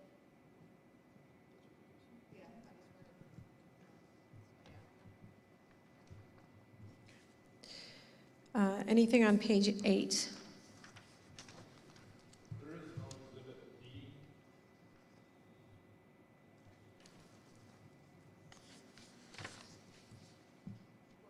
Where does it say Exhibit G?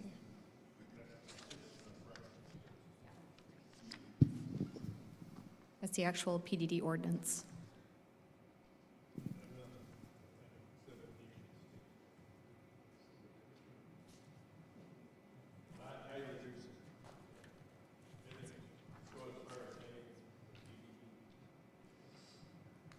Can you speak into the microphone? I'm sorry. Yeah, then if it, in the Exhibit D, that's here, it should, the Planned Development District Regulating Plan. It, for a layperson, it's just complicated to keep referring back to that Planned Development District, and it'd be inserted there, but just as long as it's clear to everyone where that Exhibit D is. It's in the table of contents. Page III at the very beginning. Right. There you go. But it's the whole Planned Development District that we just discussed, so Yeah. that's the confusing thing. Okay. Yeah, so we do call Exhibit D two different things. One is the Planned Development District regulations, and the other is the plan. So we think maybe we need to make that consistent. We're just going to call it the regulating plan, right? Yes. So the language is regulating plan. Yes.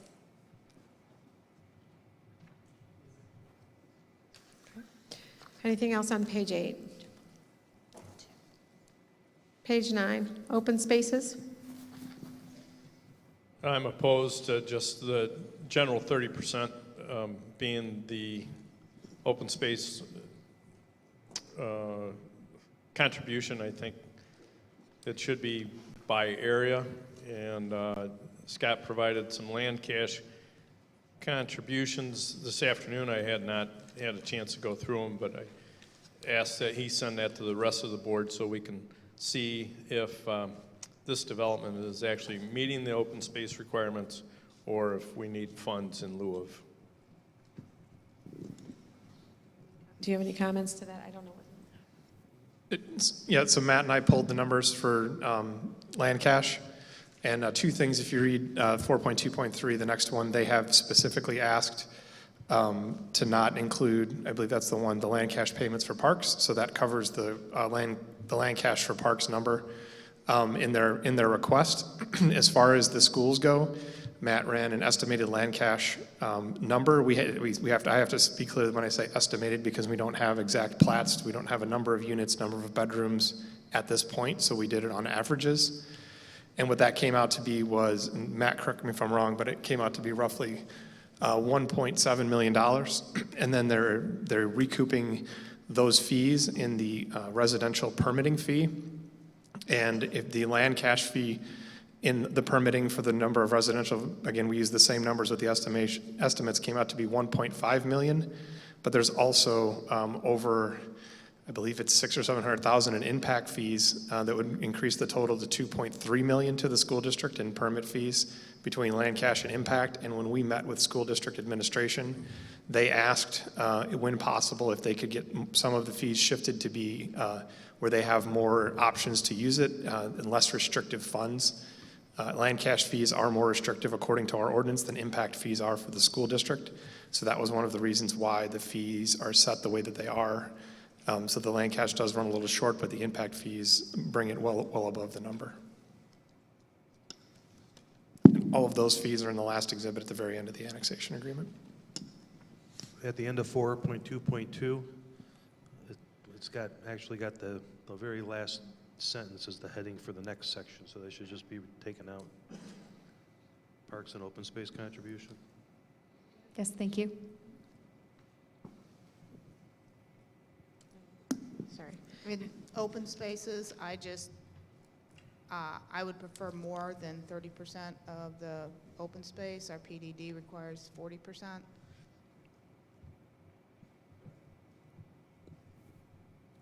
Yes, we're given up a number of concessions by higher densities, and I do not see, even through this whole agreement, that the village is getting something in return for those higher densities. So again, I think we need to review the land cash calculations that Scott did this afternoon and keep this item open for further discussion once we've had a chance to look at it.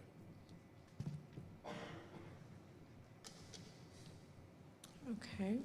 Well, right now, this land is not in the Park District, so any property that is annexed would have to be annexed to the Park District in the future, with the exception of the Sugar Grove Township boundary line. So Area 1 would be in Sugar Grove Park District.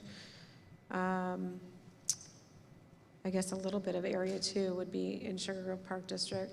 The Town Center parks would be below, I think they're below the township borderline based on where you have them, if they stay there, right, in that area. I don't know how ultimately, when it's, when everything is recorded, where the county will put the various lines, but I'm pretty sure that, I believe those parks fall within, they're north of the Sugar Grove Park District line. If it follows, does it follow the township line? It follows the township line.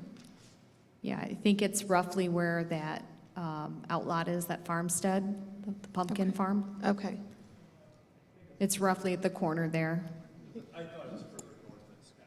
It could be, but I don't think thought so. it I was think, there. I think she's right. I think conversations with the Fire Protection District, it cuts that, it touches that north corner of the pumpkin farm property there that's in gray. So it does not incorporate the town center in the Sugar Grove Township. That's what I recall, is that none of the commercial falls within the Sugar Grove Fire Protection District. So that's kind of why I think that line might be running from the northeast corner of the pumpkin farm outlot. In 4.2.3, I think that's the appropriate place to put in that, the 2-acre park that's going to be east of Denny. Yep, we'll add that. Okay. Anything else on this page? Okay. In 4.2.5, it ends with signage within the property shall be governed only by the regulating plan. I think we're still going to have, to the extent that it's not in conflict, our sign ordinance is still going to apply, right? How's it worded? Let me review the language.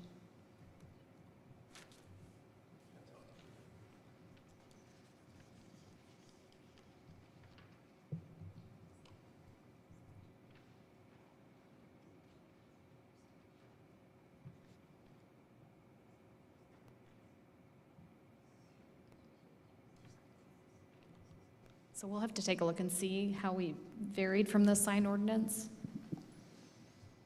But I'm not sure that we haven't captured all of it already in the PDD and in the annexation, because we have signage requirements in both. One is temporary signage, the other is permanent signage.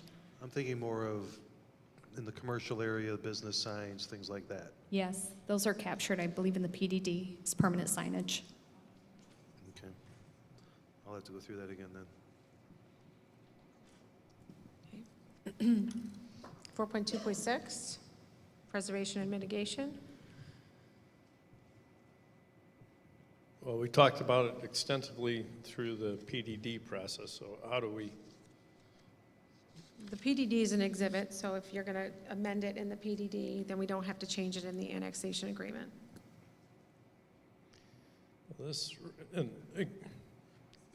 again, I'm looking for clarification, but this says notwithstanding any provisions of Chapter 16, and the PDD is Exhibit D.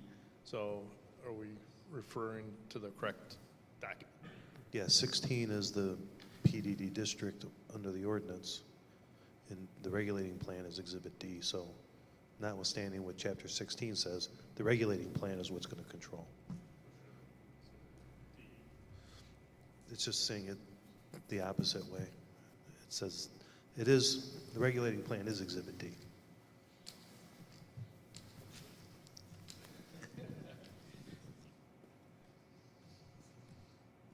Okay. Building height variations, anything there? Okay, Heidi? I question on the, well, maybe I'm not reading this right, but am I reading that Crown can, without going to any review from the village, or they can exceed the maximum height that's listed in the PDD by up to 10%? I believe it's with staff approval. Village administrator. Okay. So it's the village administrator can do that, and were we changing that language as village administrator to somebody? I think that's what our code language has. Yes, village administrator is correct in this case because you don't have a zoning administrator in your village code. That's what the idea that the village administrator would likely work with the director of community development to make that determination. Okay. It could be the village board. I think it clarifies as a minor change, and that was the idea of putting the village administrator in here. 10% could be significant, so, It's 4.8 feet. okay. The maximum with administrative approval is 4.8 feet on industrial. So did we come up with, I saw at the end, and maybe this is something you talked about, Scott, is it going to be a minor change? Is it going to be pursuant to the PDD, or is it going to be pursuant to our ordinance? It's the same language in the PDD as it is in our ordinance. For a minor and major change, they use our language in these documents. So it's the same process. So everything's going to now relate to the regulating plan and not the zoning ordinance? For minor and major change? Yes. Yeah, but it is, but they're identical now. Right, I just wanted to make sure that that all the language was consistent. Okay. Yep. They took that directly from our code. And Jennifer, I don't know if I mentioned this earlier, but in the PDD, when we're talking about that variance, never to exceed 65 feet. So even though there is a 10%. Not on data centers. Correct. Yep, we'll add that. For clarification purposes, we'll add data centers are exempt from 4.2.7. Oh, and he said for clarification. Yep, that's fine. Anything else on page 10?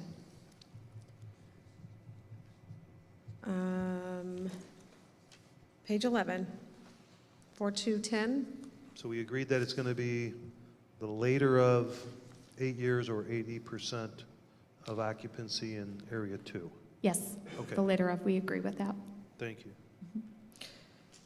I made a note, I don't know why I made it in here instead of in the PDD, when we get to area 5 density limit. And we talked about the green space, but I put balconies as a question mark. Is that something, again, it's not for this agreement, but it pertains back to the PDD as a standard within a multifamily?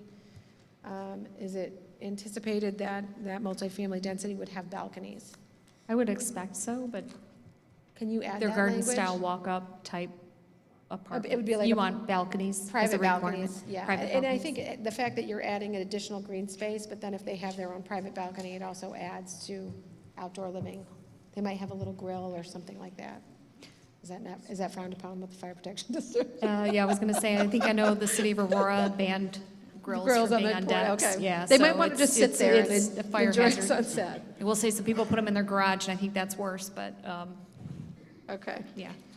We actually had a fire where I used to live because of that. okay. Anything, Scott had 4.4 noted, I think, did you not? What about, We discussed that, yeah. The 4.4 was discussed during the RDA discussion, and the board agreed with my recommended change, and so did the developer. Thank you. what about 4.2? I think we limited the height, and does that change the number of multifamily units that shall be allowed?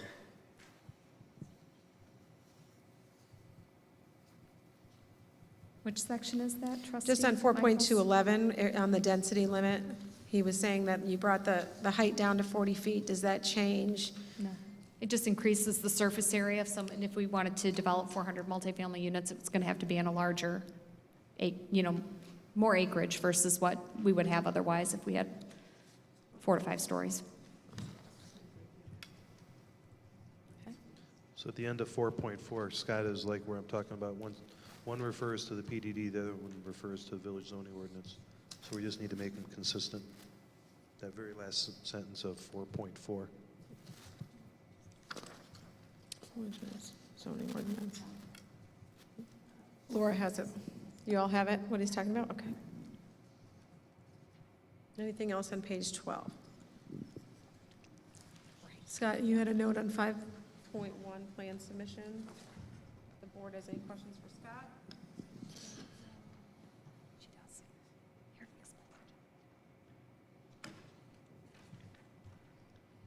On page 12 at the bottom of 5.1, owner reserves the right to forego submissions of preliminary plan and submit just a final plan and plat. Is that normal?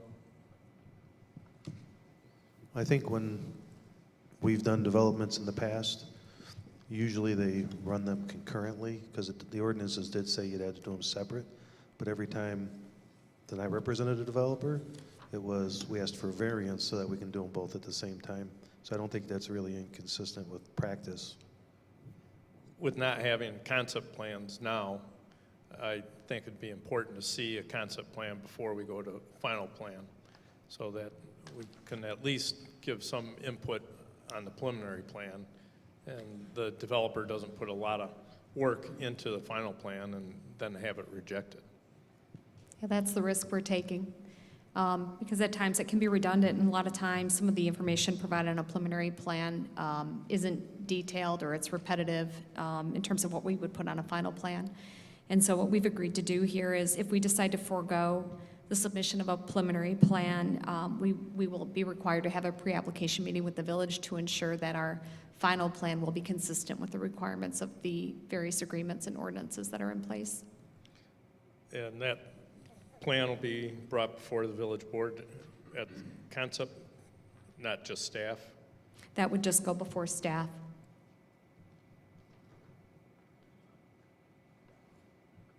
I guess it's internal, but it should not just go to staff. It should be brought to the village board.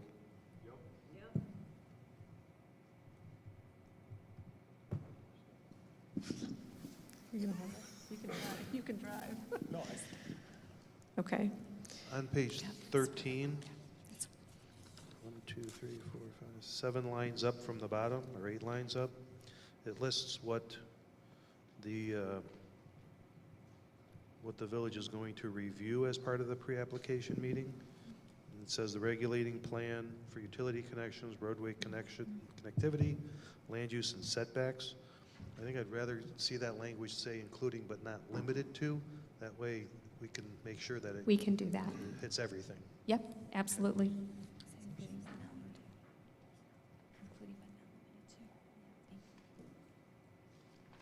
Okay, anything else on page 13? I'm going Page to go 14. backwards. Backwards? I'm sorry. Yep, what page, Jamie? Continuation of current use, 4.3. It allows any farming, but I think it should be limited to just the growing of crops only. Because I don't think we have anything other than that on the property now, and I don't want to expand it to allow livestock and things like that. It says agrees not to allow livestock production on 4.3.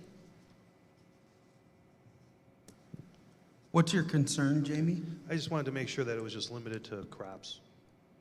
Would you specifically say like cash crops? 'Cause that's what's growing out there now, wheat and corn. Soybeans, Well, maybe? beans and, yeah, wheat. Yeah, those would all be considered cash crops. I guess what you're saying is they ain't swapping over to raspberries or anything else like that in the meantime. Is that what you're suggesting? Yeah, we don't want raspberries out there. You want to make sure they don't have We're fine. livestock. I'm fine with it. That's a good Okay. point, Okay. Michael. Okay. It's a good point. Thank you.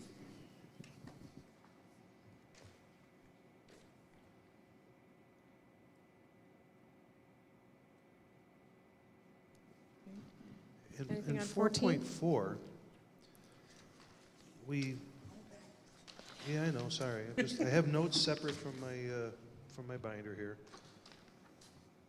So just in the second sentence of 4.4, it lists 3 different sources of uses, but we're really only allowing the uses set forth in the regulating plan. Right? 4.4 was the one that I asked that so it's different than what's in. So just to have the regulating plan for the uses. 4.4, yes, it removed zoning ordinance from it and just includes regulating plan, that in the change that I recommended in my memo. Does it take out PDD ordinance as well?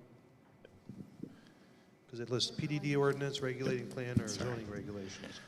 Assign It should really just be regulating plan development plan, right? district ordinance or regulating plan. But we don't assign uses under the plan development district ordinance, only the regulating plan. Right? Or am I missing something here?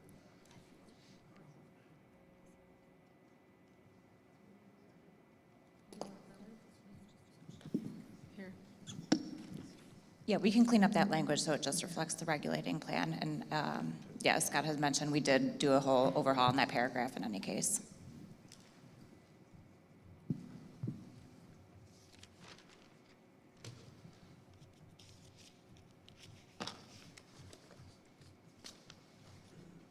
Okay.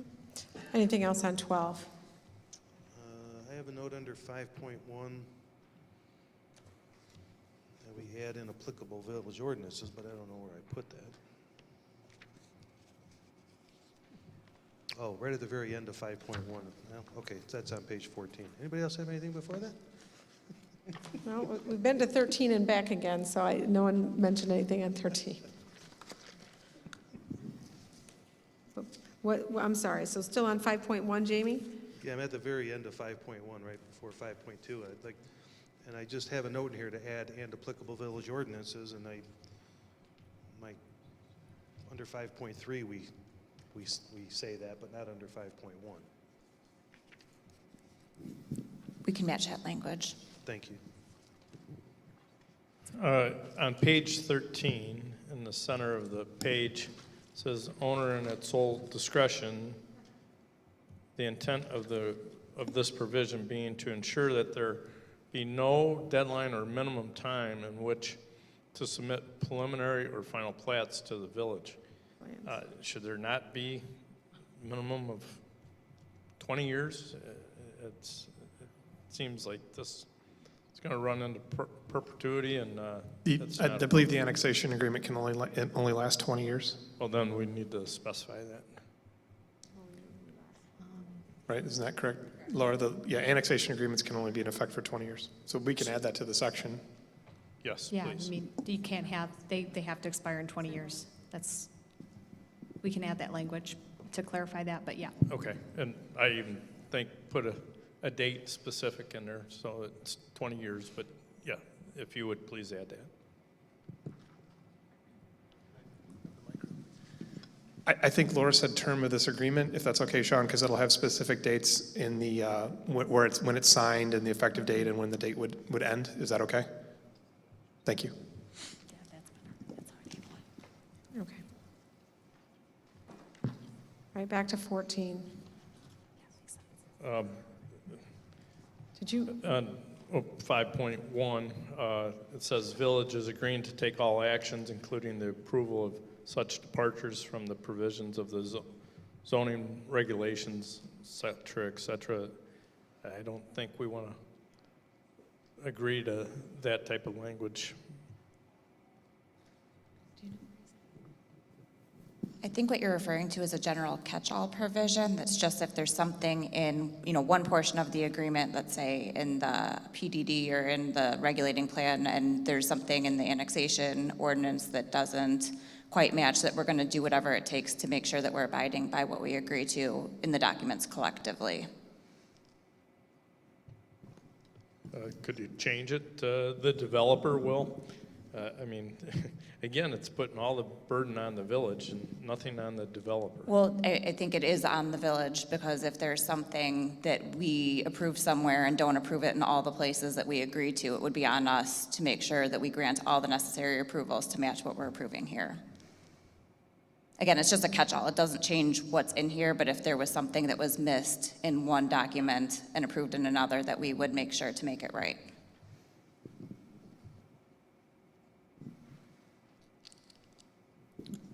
Okay, anything in 5.2? Just wanted to get a clarification at the bottom of 5.2 on page 14, the right to receive approval of preliminary plans or final plans for the entire property or any phase within the property shall not expire. I had some, so that means what? Page 14. So I mean, do we need to put it as some kind of term or something? Yeah, it's going to be the, Here, look at my binder.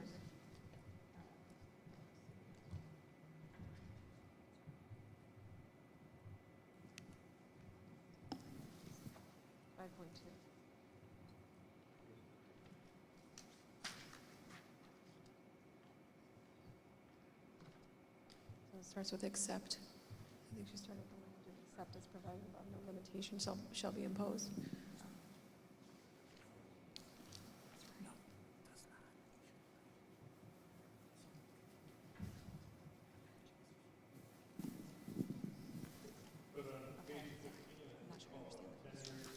Hold on, Trustee Michaels, 1 second. Laura was looking at what Heidi was saying, but Trustee Lindy, if you can just explain or ask the question again so Laura understands. sorry, whenever something says it does not, it should not expire, and we're talking about a 20-year, you know. Oh, I'm sorry, so do you just want that language to match, we'll run with the term of the agreement? If we're consistent, yeah, let's be consistent all the way through, because if you find a difference, and then. Certainly, yes, we will add that. Okay. Anything else on 14? 15.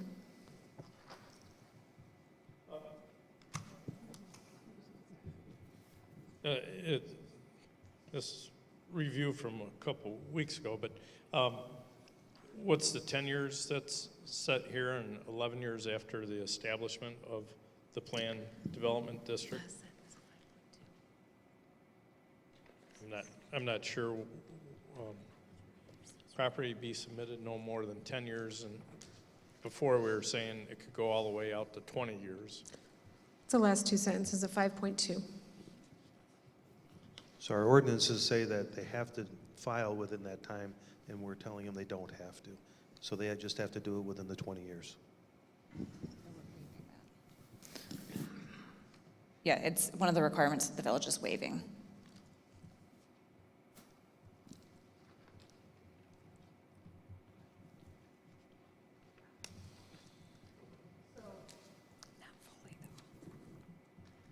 I'm sorry, so does that mean that they can wait until the last minute to develop in that 20 years? So we're not requiring, like our PDD statute would require in these certain timeframes that things get developed, that we are saying that they don't have any kind of time frame to develop? Yeah, so as stated in the previous portion of that, they're allowed generally to develop in unlimited phases. However, in no case can there be less than those 20 residential units at a time. There's no general sequencing required. And then we're waiving the village's timing requirements as set forth in the village's ordinance. So it is fairly open-ended. I thought it was stated that they would develop Area 1 in order of the areas. Do we need to document that, like Area 1 first, Area 2 second, to extend the infrastructure? And going back, there was property that was pre-annexed, the Searney property, and then as they're pre-annexation agreement expired, they re-annexed or did the pre-annexation again, and it continued for another 20 years. I just want to make sure that there's nothing in this document that commits the village after the initial 20 years, that they would have to come back and refile plans at that time, at the end of the 20 years. There was no, they said they're going to start with Area 1, but there's nothing in any of the documents that requires them to develop the areas in order. It specifically says that they can develop in any order.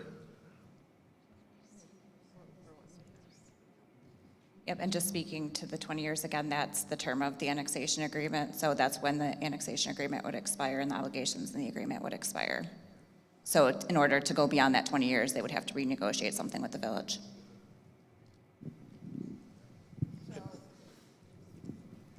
So they have 20 years to develop whatever order they want, however long, whatever, and take as much time as they want to do it. It wouldn't be advantageous for them to do that, but they can answer. I mean, no, we don't want to wait 20 years or 19 years to start development. That's not why we're going through the process of securing zoning and annexation for the property.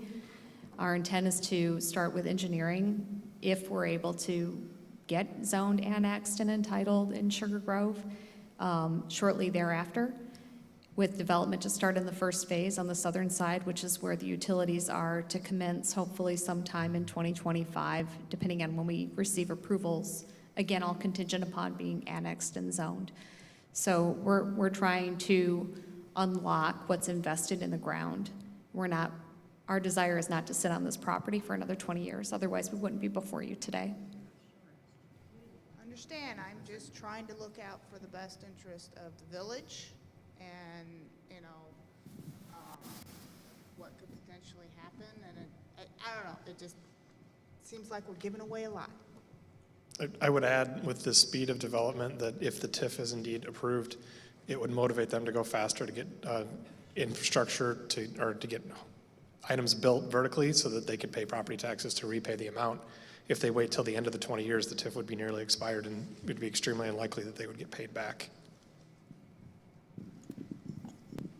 Then why is the verbiage in there to go for 20 years? What am I missing? Because it's such a large parcel that it may take, if Some there's a sections may slowdown or take. something, it may take that long to get to it. So it's just, it basically says, look, we're going to give you this time. We know they're going to do it as expeditiously as they can because they're investing in it and they want that investment back. But if there's a slowdown or something, it gives them the time that they need in order to get to that later section. Okay.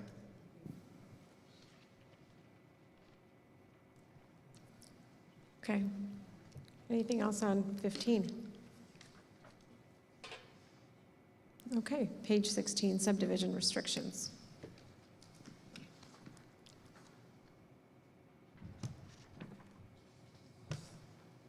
Anything on 16? 17? I have an issue with 7.1, water. The village shall be responsible for supplying potable water sufficient to serve the property as it develops, subject to owner completion of on-site conveyance and storage improvements needed to serve the specific phase of the development for which owner is requesting potable water.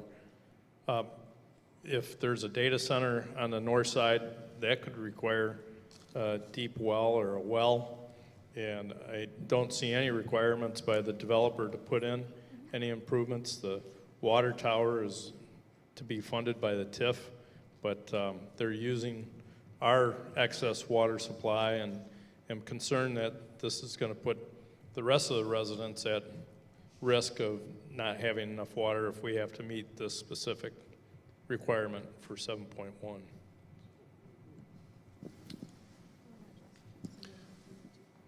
So Brian can speak to this as well, but we had extensive meetings with EEI, our engineers, and the engineers from the developer, and there is suitable water or enough water in the system. We have our overcapacity, and we'll be able to handle the 9 PE per acre restriction that's put on this development. Okay, but that's a Fox Metro restriction though, right? Both, but that's one of the determiners we used on that we had enough fresh water to go with that according to EEI.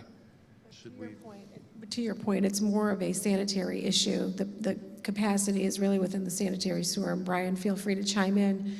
And that was the number that we got from Fox Metro and through EEI to determine the water usage is based on what can be handled within Fox Metro's system. But what if Fox Metro makes improvements and can handle more, but we can't handle the water? Well, they're only getting 9 PE per acre. That's not in here. It's in the next section. Isn't that not in the Is it? PDD, or is it next section? It's in 7.2, it's in the next section related to sewer. There it is. The first 3 lines, yep. I think I'd rather see something under the water section saying that the obligation to supply water is further limited by the population equivalents under sewer. Because if this just says we're going to give them at least 9, if Fox Metro makes these big improvements, we're going to give them at least 9, but we might have to give them more. We can add the language if the board would like that restricts the water to 9 PE per acre as well, so that it matches the language in the sewer section. We're happy to do that. Thank you. Increased demand. Then if there's increased demand with the data center or some high water user, if it exceeds that 9 PE, then the developer user would have to accommodate for the increase in water usage. They're going to have to work with Fox Metro on that as well because there's a restriction up there. So the problem is the sewer, the trunk line downstream doesn't have the ability to serve the area contemplated more than 9 PE per acre. That's what we're restricted to. Well, So even on the water side then as well. yeah, when we were initially talking data centers, wastewater was the issue, but then they talked about flushing it into a pond or some on-site storage and then slowly releasing it to Fox Metro or some other location. So I'm leery that a high water user could put our system at risk, and so I think we should put some limit in there and not just count on the sewer being the only restriction. I think they just said they would do that. We'll match the language in the sewer section to say that the restriction on water is 9 PE per acre, so it mirrors that in the water section. Yep. And then do we have to comment who would have to make the improvements if it exceeds the 9? You can't, if you exceed 9 PE per acre, then the use can't be built. That is the maximum. So the residential will use less on a PE per acre basis versus the industrial is probably going to be somewhere around 10, 11. In the data center, some of them are recirculating water and flushing less often. And then a lot of the data centers are going to air-cooled systems.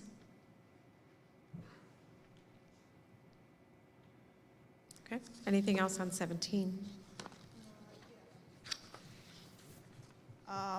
I'm looking where it says that in no event shall the owner be required to install water mains under pavement, except for crossings. The owner shall, and I think we had discussed before about the owner shall not be responsible for extending water main distribution lines to the property boundary.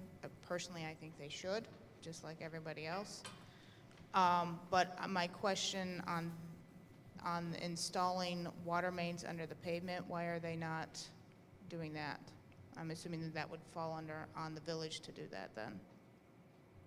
I can respond to that if the village would like me to. So it's a significant cost associated with trench backfill that has to go under the pavement to prevent the road from sinking. That would be additional costs that would have to, that would be borne by the TIF in some areas where we have collector roadways.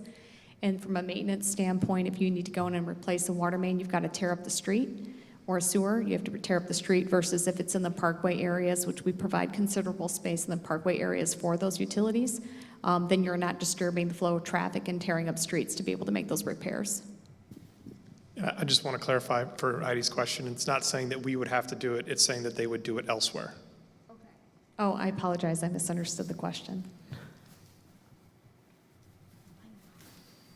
Scott, did we address your comment well enough as written in the board packet there in 7.1?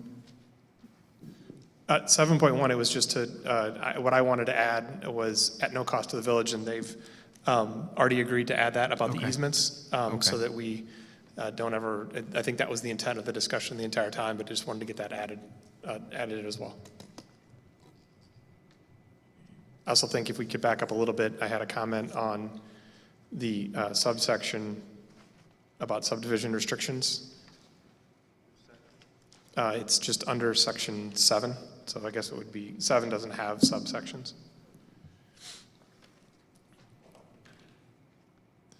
And at the end, about when it in the last sentence, when it talks about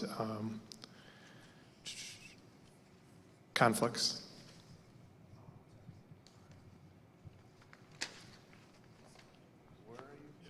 I'm sorry, so under subdivision restrictions, item 7, or VI, I'm sorry, 6, I'm sorry.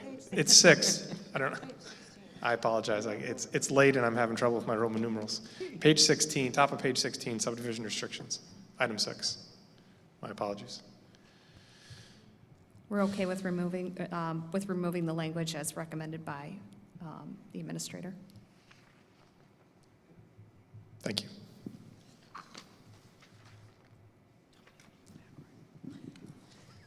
Okay. 18, sewer.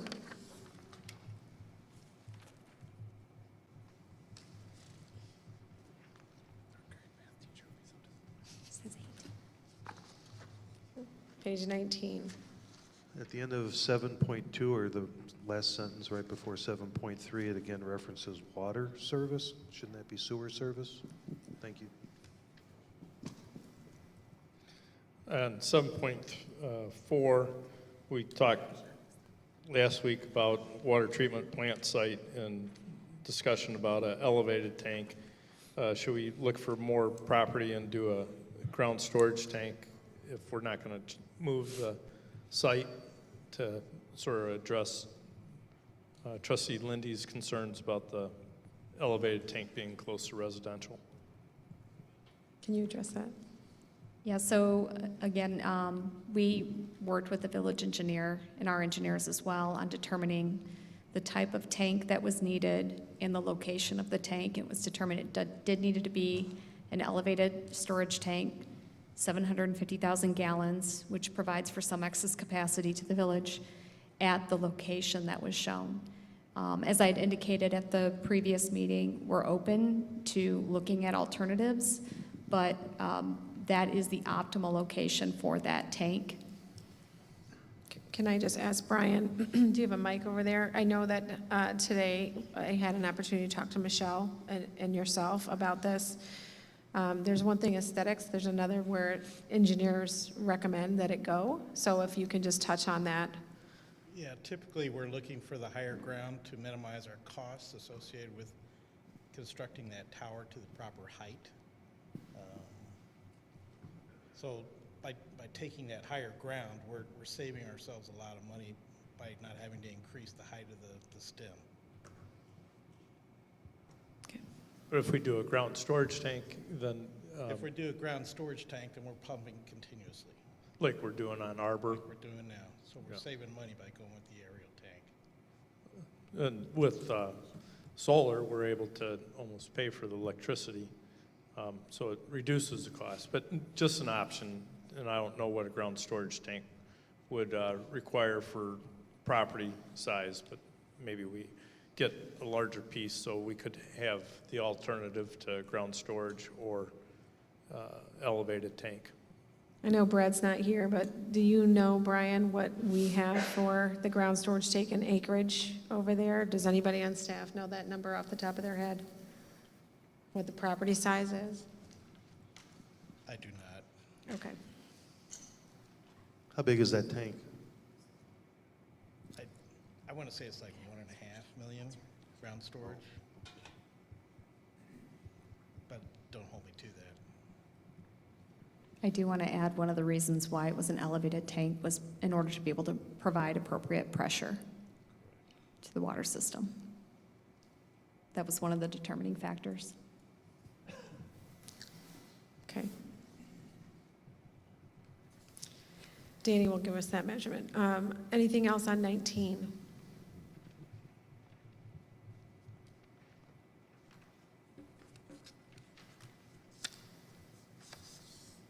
Okay.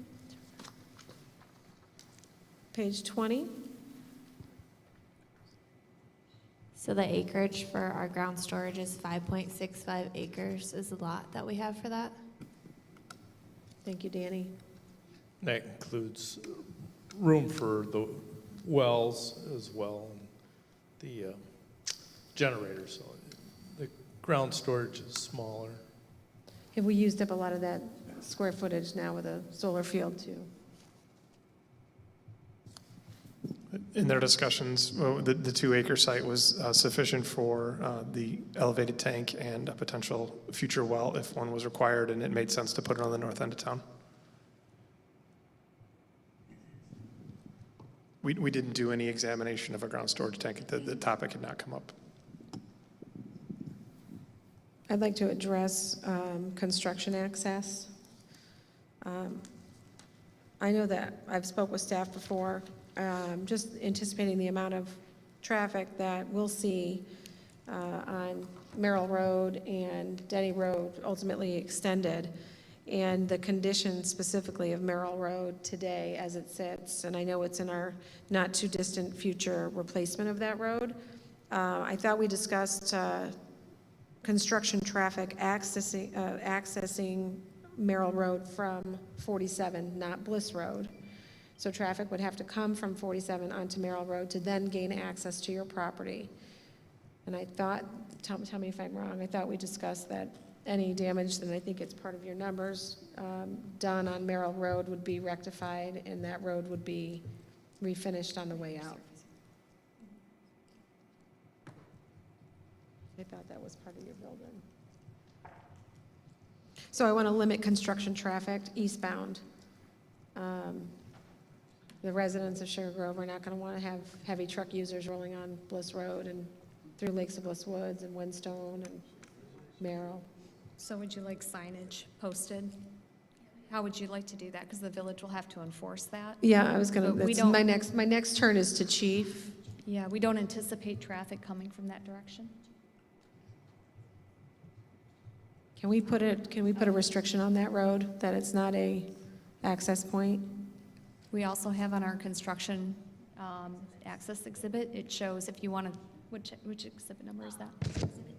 Exhibit N in the annexation agreement, where we restrict left turns out of the site onto Merrill Road.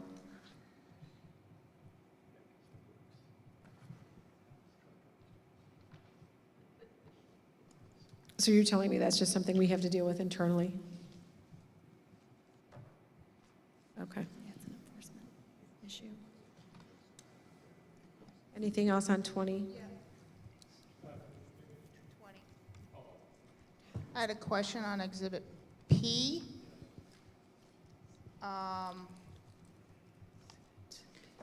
My question is why the majority of this is not increased, like the certificate of occupancy does not, the fee for that does not increase for the whole 20 years. I'm curious. I can tell you, Heidi. That came from internal conversations that I had with staff. We're dealing with, at this stage of the game, really antiquated annexation agreements, one of them being Timbercrest. And those annexation fees and permit fees are substantial, and they're kind of worthless. So this then it has to be renegotiated. This document is to keep development going and moving so that the permit fee does not become a hurdle for development. I think most builders appreciate, working with them in this way. It's been contemplated that the fee structure is fine, and a lot of this permit, so our road impact fee, because it's in a TIF district, our road impact fee has been basically given to the other taxing bodies and permit and impact fees. I guess I question, everything goes up in price, and I was just wondering why some of this is not going up in price in the 20 years that'll be going. Matt, if you want to address it. Sure. The certificate of occupancy for the village probably hasn't increased in over 10 years. It has stayed the same. So that cost, I guess, was not increased in the previous 10 years, so we have not increased it in this one. We can. It's just, again, it's trying to keep in line that permit fee cost, and we can take it and increase it if we want, or increase the permit fee. So we definitely can increase it. It has not been done for any subdivision or any permit in the last 10 years. It would be nice if you added a column showing what the existing fees are, but I know a current building fee is $17,000, so it appears that we're giving this developer a $5,000 break on their permit fees. The main fee missing in this is the road impact fee to the village. That is not part of this fee. That's one of the main ones that's missing. And some of the thought behind that one, when we were looking at the fee, was that the fact that the roads and that will be built with TIF funds, so there's money, that money's going towards the construction and potential repair of the roads. But the road impact fee would help pay for Merrill Road. That's going to get a lot of traffic. Wheatfield,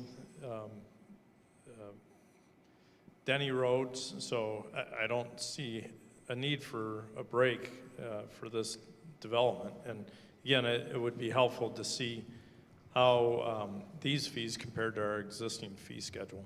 But I'm opposed to this fee schedule. I think it's We've had too many low. breaks in Sugar Grove, specifically my neighborhood and your development.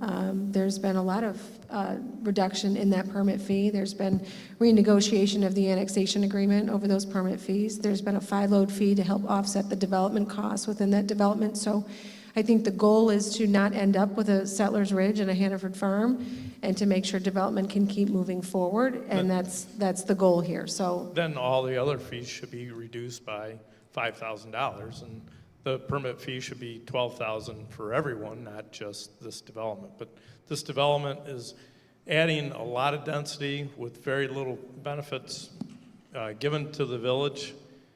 The village is giving up a lot, and to concede on the permit fee is wrong. It is just another reason to vote against this development. I just wanted to note, Matt, our fee, our permit fee, current one, it is not lined out as to where everything goes. I believe it's just a cap or a total number. Is that correct?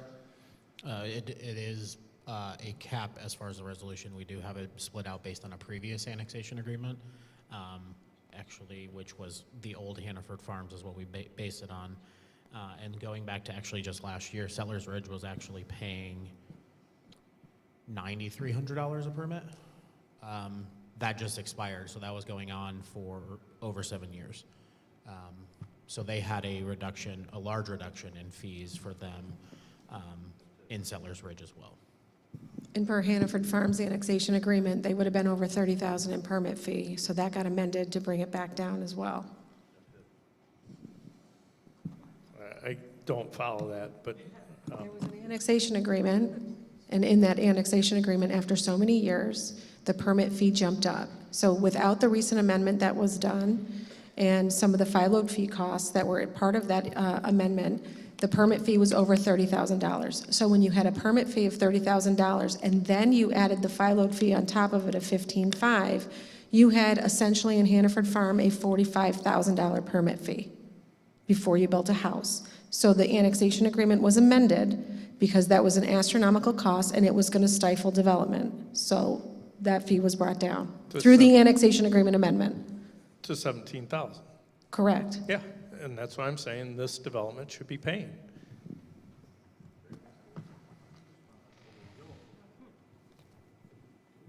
Did Hannaford Farm have a TIF?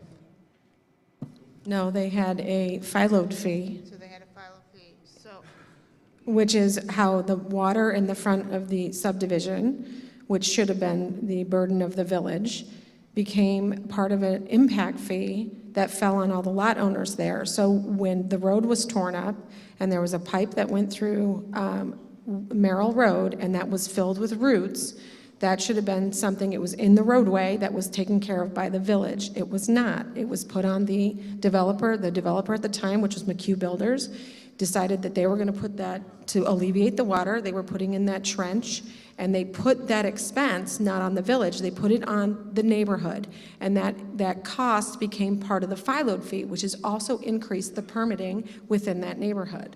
So I think you have to look at things and say, you might not disagree with it, and that's okay, but every development is unique and different and has challenges, and you try to make development happen, seeing we haven't done it in so long.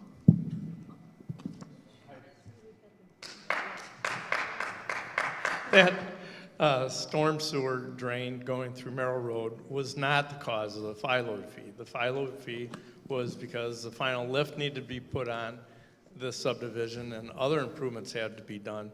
That storm sewer improvement was not part of the file load fee. It was, absolutely. It was not. It was not. I hate to put our administrator on the spot, but it absolutely was. As was trees cut down on private lots. That was put on there as well.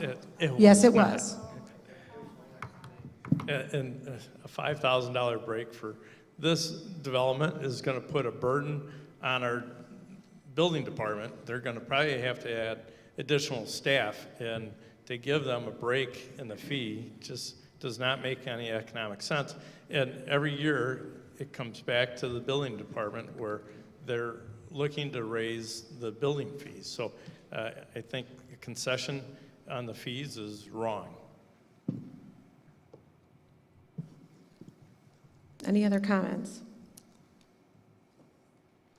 On the topic of fees, while we're here, if you could go to the commercial fees, please, Danny, the last page. The last page. Nope, up one above that. I do apologize. Yeah, so it's hard to read on the. So the fire. I did meet with the fire districts after I submitted my memo, but before meeting here tonight. And originally, the ask from the fire district mostly, and meeting with them in Elburn Countryside because they will have the majority of the industrial and commercial, was to have a fee that was by acre. That was the way that they used to do it.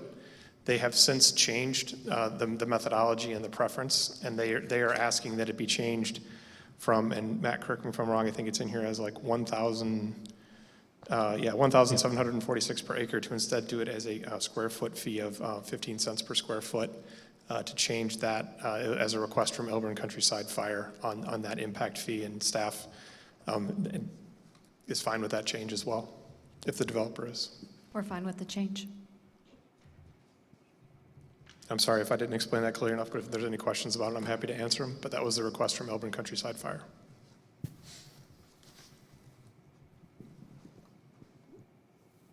I apologize. Can you just explain to me why the impact fees don't increase over the 20 years? I would think that it would be more expensive from year 1 to year 20 for some of these things. I can let Matt answer specifically some of our other impact fees or lack thereof in previous developments. And so it was contemplated that we're just going to have impact fees throughout this entire development, with many of ours do not have them. So Matt, I don't know if you want to comment on that. Sure. So all the annexation agreements that we have, some had waived durations for land cash impact fees. Example would be Sellers Ridge had school land cash was actually waived for the duration, as well as Park District land cash. So each of these are per the annexation agreement. Some of them do have an escalation factor, some of them did not, and that was a per annexation basis. So if the board is wanting to do that, we can discuss adding in an escalation factor that's a yearly, or if we do it every 6 years as presented in here, we can do that, but it is on an annexation basis depending on each of the different fees and if they were waived or went up. I just don't want us ending up where things, I mean, we have seen cost of everything just skyrocket in the last 5 years. I don't want us ending up being locked into a no increase on these when it's actually going to cost our fire district a lot more. It's going to cost our library district a lot more, and everyone else would be getting impact fees that are a lot more, but these aren't increasing at all in 20 years. There's a lot that can happen in 20 years. I just worry about us, you know, hurting for this, you know. I believe Settlers Ridge did not require land cash impact fees for the school district and park district because they donated 19 acres to the park district and 19 acres to the school district for a future site. So that's why those were exempt from contributions. I agree with Heidi that these fees should not be fixed. Maybe for first 5 years, but after that they should go up.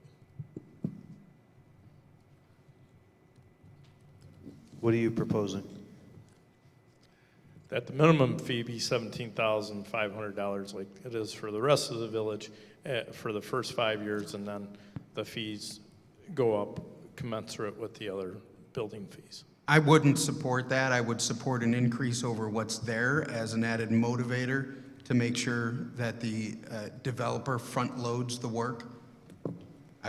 I'd feel better about supporting that, but we've got substantial history here that's been established that there's been discounts that have been provided to overcome the other various mitigating factors. Yeah, I think we actually, I mean, this shows that we're increasing them years 7 through 12 and 13. Which ones are you thinking that you want to increase, and by how much? On a time basis? Because I guess what I was hearing was that because of inflation and because of time factor of money, maybe like years 7 through 12, it goes up a certain percentage, and then 13 plus goes up a certain percentage. What are you proposing? I guess that's the question. I would think we might want to either put something in here that we can evaluate, or put something in here that it would be, you know, percentage of inflation or something, or I would defer to how much we've also increased over the years on some of these items. So, in this current exhibit, it does have a 5% increase for the other fees that you see going up after the first 6 years. In previous annexations, for example, Settlers Ridge, theirs was built in that it goes up by the consumer or the construction index. So it is tied to sort of relation, but to the CPI, but that's the ENR construction index for the previous year. That was in the Settlers Ridge agreement as an annual kind of increase that we've used in the past. So there are avenues out there to address the increases annually.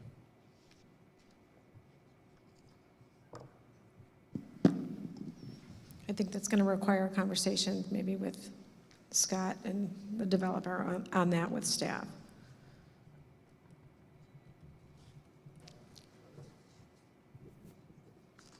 And then on item 10.1, again, I'm concerned that IDOT is being very slow in issuing curb cuts, and that there could be excess traffic on local roads, and the local roads aren't designed to handle it. So I'm concerned that there isn't a limit on permits.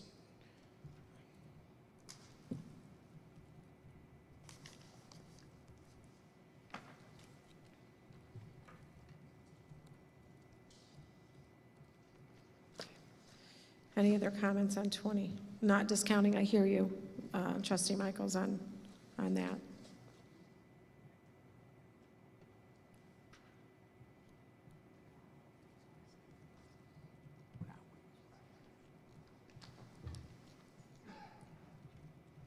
Okay, page 21. Can you just make a note that address the concern? Brian, what did we just pass with regard to final lift? Because they have it in here that it just has to go through one winter season, didn't we? What's our current that we just passed on this one? Microphone, please, Ryan. Current says that it has to go through one winter. So this is what our current is? Yes. Okay, thank you. Does Exhibit H meet all our roadway exhibits or roadway requirements? I don't have H in front of me, but last I saw it, yes, it did. All right, if you'd please review that and let us know in a staff report. They did review it before it got in this document. Yeah, we reviewed it with staff and made sure that we met all of the structural number requirements and design requirements that the village engineer and the village's outside engineering consultant requested.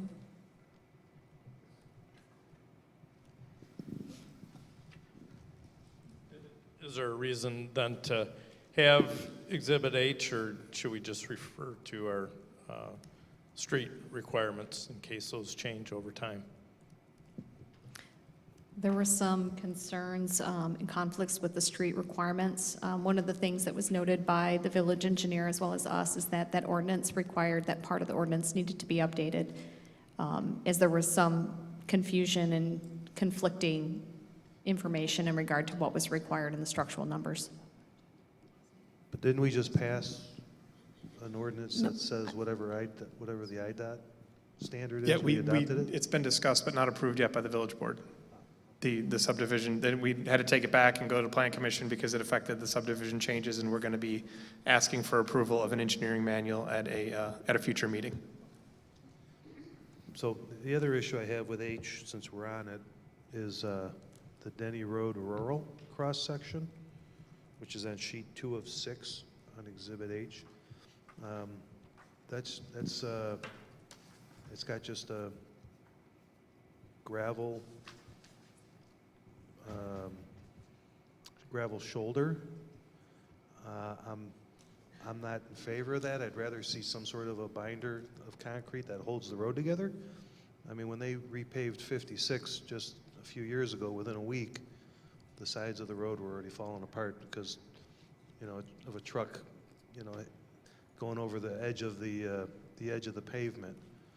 I'm not necessarily looking for curb and gutter, but I would like to see some sort of a concrete barrier that's going to hold that asphalt in place. So you want a paved shoulder. We were trying to match, actually not trying, we matched the existing cross-section of Denny Road at Hannaford. So that's what that section represents. That intersection's a mess. I wouldn't match So- anything to that. No, the area behind Lakes of Bliss Woods, though, that road cross-section is pretty wide. That's the section, yeah, I'm referring to, but you're saying there's some issues with Yeah. that cross-section currently. Yeah, and it's just going to cost us more money in the future to fix it when we really shouldn't have to. I think. So 4-foot paved shoulders, that's typical of what we would do. Brian? When we just recently repaved Norris, that all got stone shoulders. Okay, but a 4-foot paved shoulder, is that something that we should have a problem with? We wouldn't have a problem with it, but it's nothing that we would require normally. So to be clear on my comment regarding that intersection, gravel gets kicked up on that thing pretty relentlessly when someone's riding the shoulder, and it breaks down pretty quick, in my humble opinion, right? So I think that's, Trustee White, I think that's what you were getting at in some of those concerns there with some of the loose gravel? No, it's actually the asphalt itself just breaking apart. Correct, Because it once doesn't- the gravel gives way. Yes. And, yeah. Yeah. So I don't know what the alternative is if 4-foot. Yeah, a 4-foot paved shoulder would solve that problem. If the village engineer is in agreement with that as well, that it would help alleviate the issue. I'm fine with that, yeah. Okay. On sheet 3 of 6 of Exhibit H, Exhibit H, sheet 3 of 6, at the top, CV Road east of 47, item 4, CV Road typical section will commence transition back to the existing cross-section 1,000 feet before the easternmost property line. Shouldn't that carry through all the way to the property line? And today we received Blackberry Township's traffic study, and I did not have a chance to go through it completely, but is there any off-site requirements to improve CV Road East to accommodate the traffic that will be generated? So I can have my traffic consultant respond. I think you're referring to the HR Green traffic study that our traffic consultant looked at as well, so I'll ask her to step up and respond to that. But in regard to the typical section that you're seeing for CV Road, in areas that we don't control, we are not wanting to burden those adjacent property owners by taking easement or right-of-way. And so what we're proposing to do is match the existing shoulder and edge of pavement and retain those sections. Otherwise, we're talking about having to acquire right-of-way from those adjacent property owners in order to be able to construct drainage improvements, curb and gutter, and those other things. So that, if the village desires that, that's fine, but that's something that we can't control in regard to getting the right-of-way to be able to construct those improvements. So we're just tying back into existing.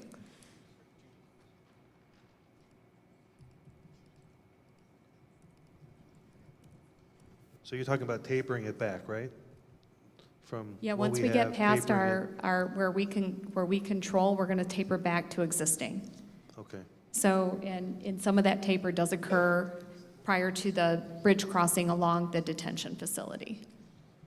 Okay, and then actually on that same page, we again have that CV Road cross-section that I think I'd like the paved edge on. The shoulder? Yes.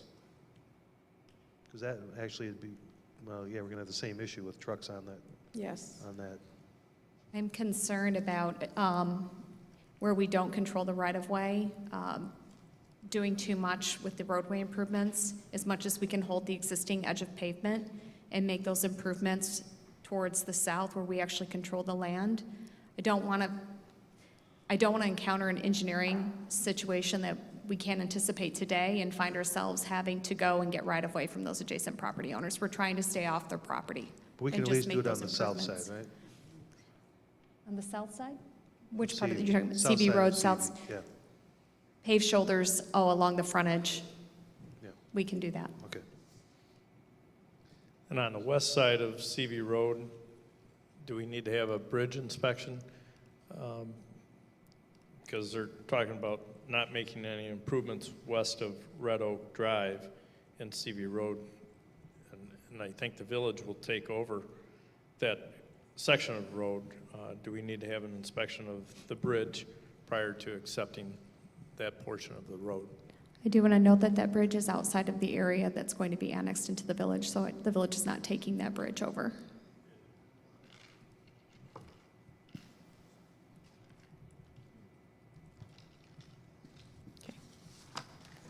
Okay. So back to roadway improvements, unless there were more questions on the exhibit. So page 21.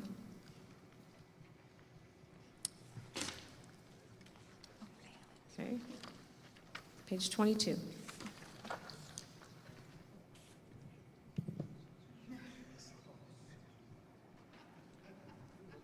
Does she have the mic? She has it, so I handed her the mic. Oh.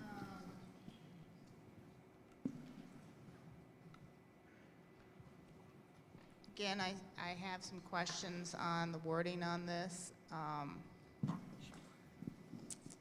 about the property shall be developed in compliance with all building code ordinance in effect in the village at the time the village approves this agreement. And in effect in the village from time to time thereafter provide, however, that application of any new building code ordinance or any amendment to the existing building ordinance adopted after the village approval of the term of this agreement shall not apply to the property to the extent. So I guess, again, my question is life safety, and this does not apply to building codes, National Fire Protection Association codes or anything like that. Those still, if we change our building code, you have to abide by our building code, correct? They do, there's just a 6-month lag that they've requested that once the building code is approved by the village, that they have a 6-month lag before they have to switch to the newest version. I don't see why that would be, because everyone else who builds, they build according to the building code. It takes a long time for the village usually to adopt a new building code. You usually are not adopting the brand-new one. We're usually a number of years behind. Why would you, I mean, if you're building buildings just like everybody else, if they adopted a new code, you should adopt to the new code. Can I respond to that, please, and why we asked for the 6-month lag? So we asked for the lag because our builders will have to go back, and our commercial developers may have to go back and redesign their plans in order to be able to accommodate those codes. So we want to give them time without stopping them to be able to complete that work so that they can comply, and they will comply within 6 months' time. But then it doesn't stop them from continuing to build and move forward. Otherwise, it will stop development for that 6-month period. Danny, just a question. How do we usually notify when we know that there is going to be a building code change, and how long does it take? We usually notify our builders, and I know like within Settlers Ridge, we usually give them some time to start adhering, and we give them notice when we've notified them that we're going to be adopting the newest building code. So they have a heads up, but we usually work with them on exactly when they have to start. Should the language be changed, that we'll notify the developers 6 months in advance of changing the building code so that it's uniform, that everybody is working under the same building code. I don't know that the village always knows 6 months in advance when it's going to propose that amendment. Typically, there is a lag between when it's adopted or not, but I don't know that once staff presents it, that it's always 6 months between the village wanting to change it and being adopted. Well, we need to keep a level playing field for all the other builders, so pick a date, pick a way to do it, but it should be consistent for everyone. I think one of the other problems with that is that we sometimes will adopt amendments to it as well. And so I guess if by giving them,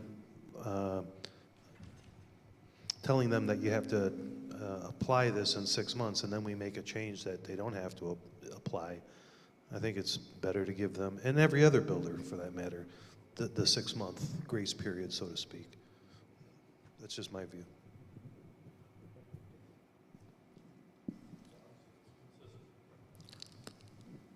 I think administratively, the 6-month grace period will work better than the 6-month warning, because we potentially would have to put the warning out and then move it forward. And then if it's amended by the village board in any shape or form, from what we've said, the change that was coming, then that may cause issues with it.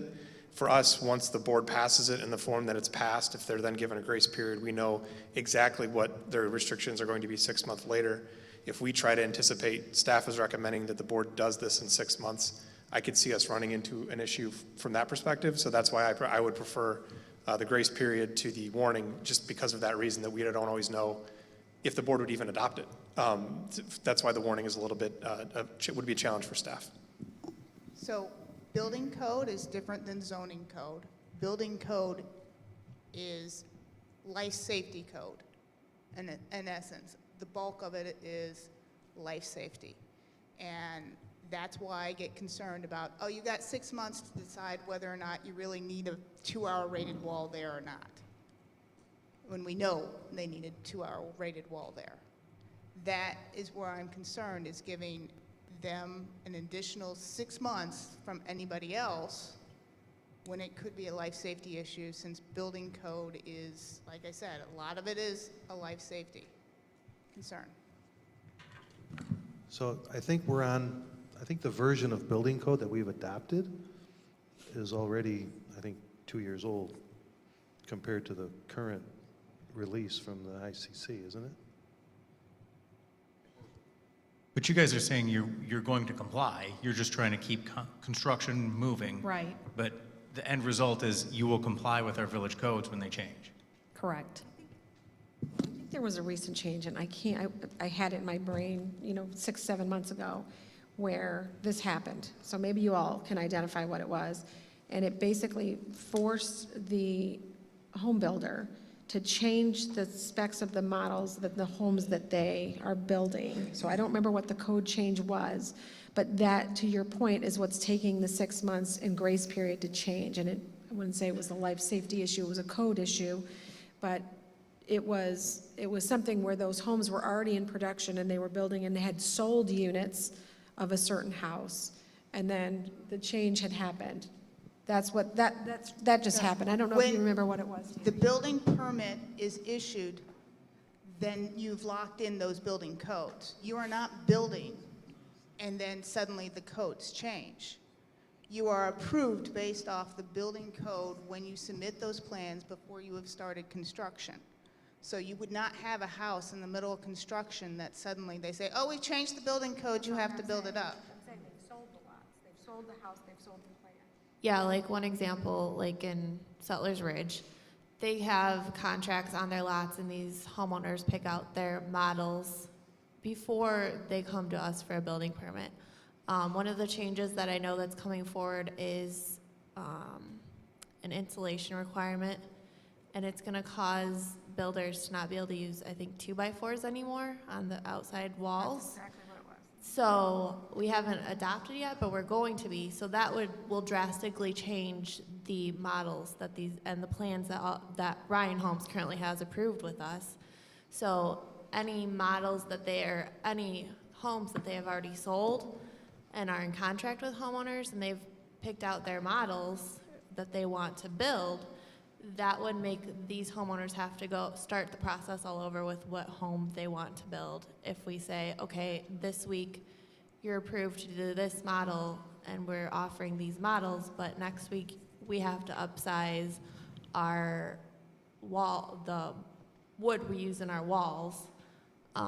So this model's not available anymore, so they'd have to cancel all of that. So this just gives a grace period for instances like that. I understand if there's a case by case, I think that's more to evaluate that. Now, that's an energy code issue. What is our current energy code in our building code? What are we at? What? On your website, I'm not sure. Your website is 2015? on the website. Yeah, 2015. Most of the, is it 21? Electrical is 21. Electrical is 21. Energy code, I'm assuming we do use the Illinois Energy Code? 2014? Okay, so some of this is a little bit on the builder. So you need to, when you're looking at a municipality that has significantly older code, you need to, a lot of times you're built to a more recent code, so you don't get stuck. But I think it can be something that could be case by case, because it might not just be insulation, which there are other ways. You can do close foam insulation and not have to change the thickness of the walls.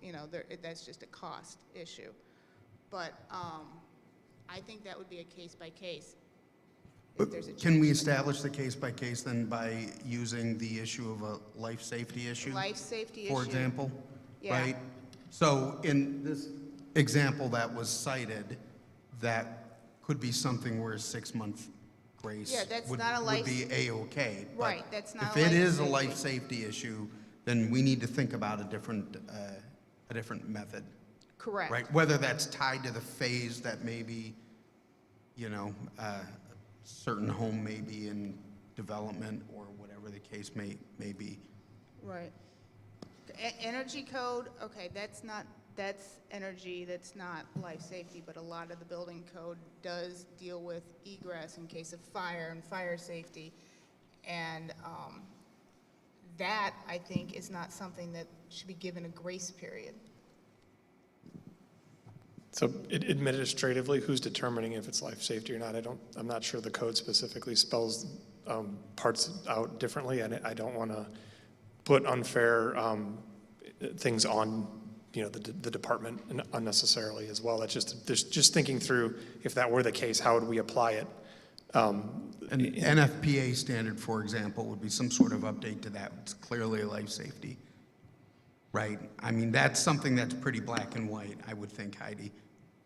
Right, so that might be a Right. way that we Anything- could spell it out, look at the standards and say, if it's, if it's something in the electrical code, right, or in the NFPA, which is the National Fire Protection Code, right, those are clearly life safety.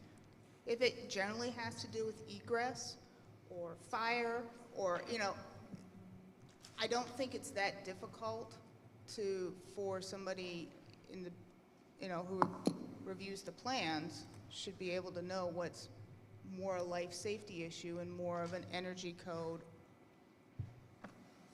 But I do know, having to deal with the building codes every single day, that a lot of it is a life safety.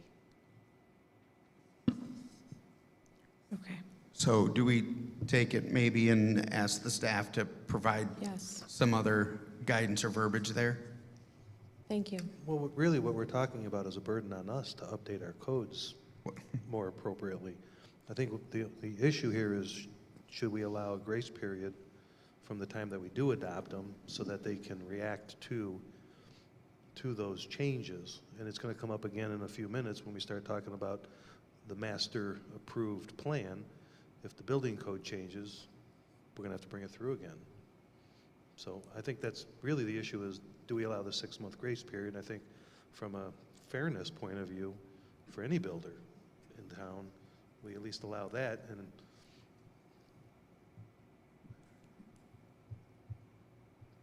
Yeah, I would agree with that, unless the issue that Heidi and I were talking about, if it's a clear life safety issue, right, then I think maybe we would have to determine that on a case-by-case basis. I guess I'm wondering if we need to change the verbiage in there. It's 6 months, except if, or just leave it at 6 months. So administratively, again, I just get back to, I don't want to put Danny and Chris in a position with the builders trying to determine if it's life safety or not. I fear that they would err on the side of they would default to almost everything being life safety, because you can, then I don't even, want to get into it here necessarily, but with Laura, but then if staff is determining whether or not a building code updates life safety, are we then risking saying some are important and some aren't, and we're going to just default to almost all of them are life safety because we don't want to risk ourselves legally? I'd prefer just a grace period or not a grace period, because I don't want to be in, then we're interpreting the code and it just gets, it's a problem. Yeah, and that would be the only thing that I would suggest, is if there was something that was clearly black and white, and if there isn't, then so be it. so are we good with the 6 months? I think so. Okay. Yes. Are you, he's good. We have 3, 4, good. I know, Heidi, you're not. To the village, yes. Okay. 23. I do see that the staff said that they could issue building permits within 15 days, but from experience in other communities, a lot of municipalities are outsourcing plan review, and the first review letter is typically issued on day 15. So I don't know if the village will be able to meet this requirement. And for the building permits for industrial use shall be issued in phases. I know that's been tried before and caused issues, but if staff says building permits for industrial uses can be done in phases, and then I'm okay with that wordage. Staff has reviewed them, and staff is okay with them, and knowing if we had to bring on a third-party company and we had to abide by the annexation agreement, we would ensure the contract with the third-party company would mean that they had to abide by it as well. I just know from practical experience, a third party is limited in number of plan reviewers, and they're having a hard time getting plans, comments back to the municipality in 15 days. And as much as we want to dictate that, it's going to be hard to find a provider that can do that. And I'm giving you a warning now. I really appreciate it. Staff said it was okay. We double checked with Chris and Danny and had a discussion about it, and they had said it was okay, but we were definitely open to discussion about it. I think once we get to the master permit, it's going to make it easier on staff to get those permits issued. Danny, do you want to comment on that? Yeah, typically in developments like this, we get plans for all of the master plans, and we approve those, and it kind of streamlines the process because we have all of our comments kind of already set for each different model that we're looking at, and we just kind of have to go through, like building wise for Chris, he just kind of goes through and checks everything, and he has his comments already pre-put in, and it's just kind of double checking all of the things, but the review essentially is already completed in some sense because he does the master review of the master plans. Thank you. Any other comments on 23? I guess my only comment with regard to the building permits in phases is that, I mean, if there's a change in conditions, I don't want someone coming back and saying, well, you approved my foundation plan, so now you have to approve this. And if there was a reason that it no longer matches, then they have to change it at their own expense, not at our expense. Yep, we agree with that. Yeah. Okay. Anything else on 23? 24?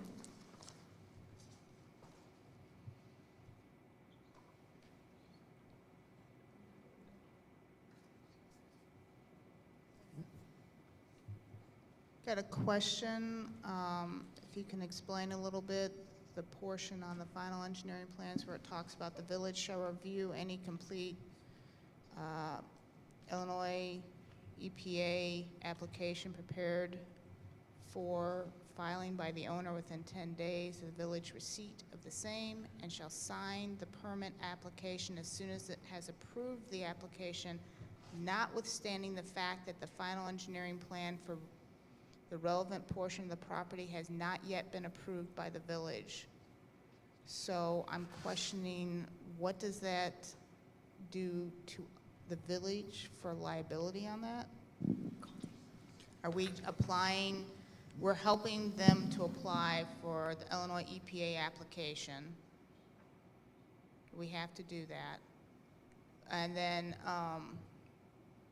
and within 10 business days of the village receipt of the same, we shall sign the permit application as soon as it has approved the application. So I'm just trying to figure out exactly, does that leave us, is that saying that we're trying to say, yeah, it's fine without even saying the Illinois EPA has approved it? Well, you still have to sign off on the engineering plans and issue a permit. So it takes about 45 to 60 days to get the IEPA review completed, and the information on those applications that's required is relatively basic. So what we're asking is concurrent with village review, that the village review that IEPA application, and to the extent that they approve it, to sign it within 10 days of receipt. We still have to get approval from the village on the final engineering plans, which would include the water and sewer lines that we would be submitting to IEPA for approval of. And it does provide, if for any reason IEPA doesn't approve it, that they set their risk. Okay, that was my question. Page 25.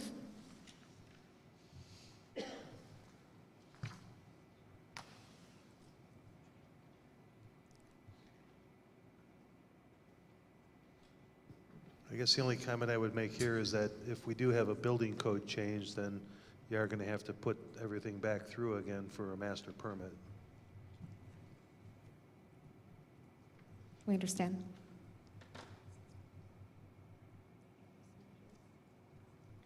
Okay. Anything else on page 25? 26.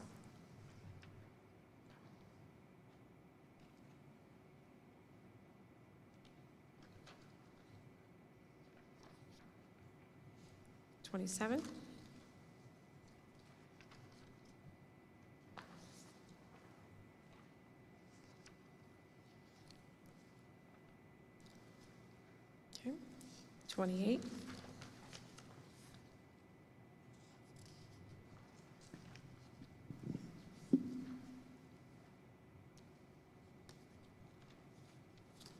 Utilities What's in that? the back, right? What's This that? has to be amended for the utilities. Installation of utilities?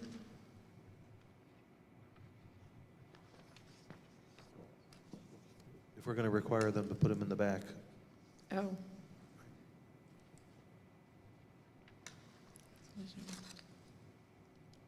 What page are you on?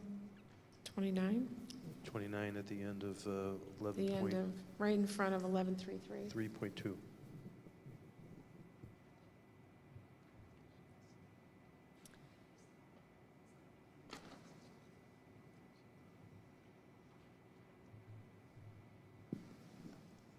So we're gonna connect with ComEd on the requirement again, and if it is, my understanding is that they were grandfathering developments that we were talking about this on the break, that were platted before 2021, and that they've kind of been letting it go with other developments as well. So we're gonna caveat that with, to the extent that ComEd will allow.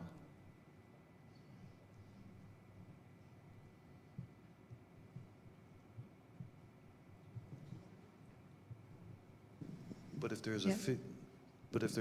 if you're saying that ComEd won't allow it, period, What? that's one thing, but if it's... Yes, that's the caveat. Yep, exactly. So we're agreeing to put the utilities in the backyard, except for if ComEd won't allow it, then our hands are tied. So we just want to caveat that.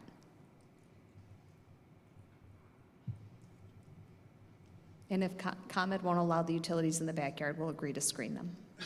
That's if ComEd will allow it, even if they allow it, if you have to do something additional, right? If you have to pay additional for it. Well, we were talking about how the policy is written. They've been letting developers put them in the backyards, but their policy is that they are to be installed in the front yards. And developers have been paying for the conduit in order to put it in the backyards. Any developer that was platted before 2021, they were grandfathered, and they were able to go ahead and put it in the backyards. We will agree to put the utilities in the backyards, but we have to caveat it here. It's to the extent that ComEd will allow it. If ComEd won't allow it, even if we pay for the conduit, our hands are tied. If ComEd says no, ComEd says no. There's nothing we can do. Laura's good with that.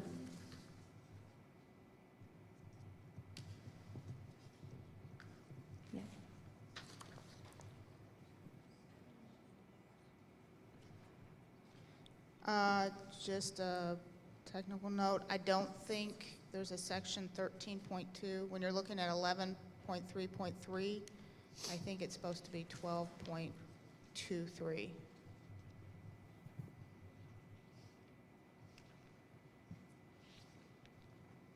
I missed your comment, Heidi, I'm sorry. Did you get what she said? Okay. In this next section, completion of improvements, I was just looking for as defined in section 13.2. I couldn't find 13.2. I believe it's supposed to be 12.3. Yep, we'll update the reference.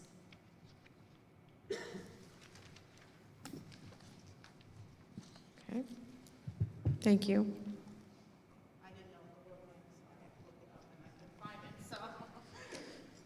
Page 30.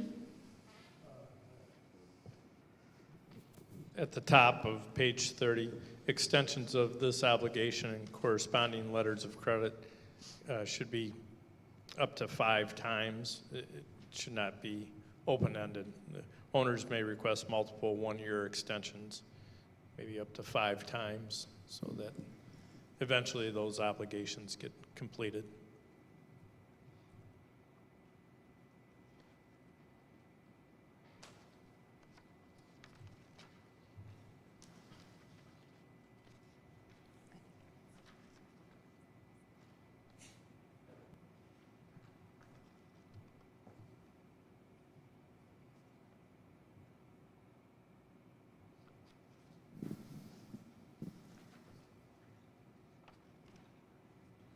Matt, do you have any comments on that? Or Jennifer? I do. The concern with that is we typically have to bond over street trees, and it takes time to be able to build out those areas, and in some cases, it can go beyond 5 years until you build the last home.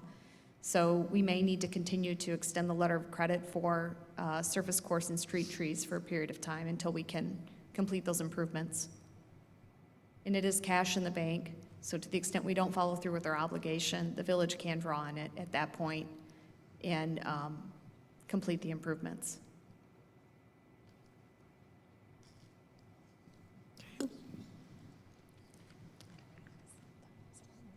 Any other comments on 30?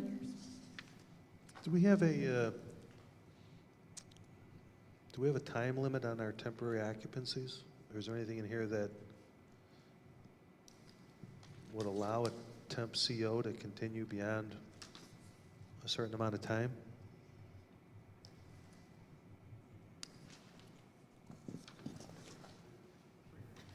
Danny, do you have comment on that? I don't believe there's language in here for it. I believe our temp COs are, I'm gonna have to check on that, but I think it's 6 months, maybe, but I'll have to confirm what we allow for a temp CO. Yeah, so we've asked for the temporary CO, in the event that the house is completed in January, you can't put asphalt down, you can't put the landscaping in. We're comfortable with putting something in the annexation agreement that puts a restriction, a limitation on how long that temporary CO can be in place. I would probably recommend, just in the event weather conditions don't permit landscaping is the one that can lag. I would probably recommend 8 months. I think I would agree with that, just because you don't want to fall into August and then have to put sod down Right. and then, that's just going to ruin it. But I guess without knowing right now whether there is a corresponding section, I'd rather see it in there than not. Yeah, we'll add an 8-month limitation on a temporary CO. And then Currently that's our- going to also impact our parkway tree and sidewalk, and Oh, wait, do we already have it? so that'll alleviate that. Oh. How long are your temp COs in the village? I'm gonna have to check on that. I wanna say maybe 6 months. I know we will not issue them after May 1st, I believe. And we won't issue one before, I wanna say October or November 1st, like when the asphalt plants close. Because typically we issue them for landscaping and asphalt. That's Concrete reasonable. work, so. Do you want us to add that language here? We're comfortable adding that language. Okay, So thank you. we'll match the language, Danny, in your ordinance. And then I would still ask for 8 months for the landscaping. Okay, page 31.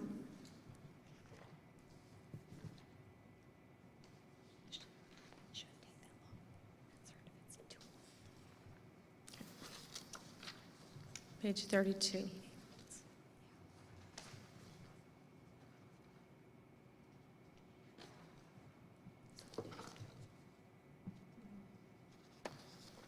Page 33.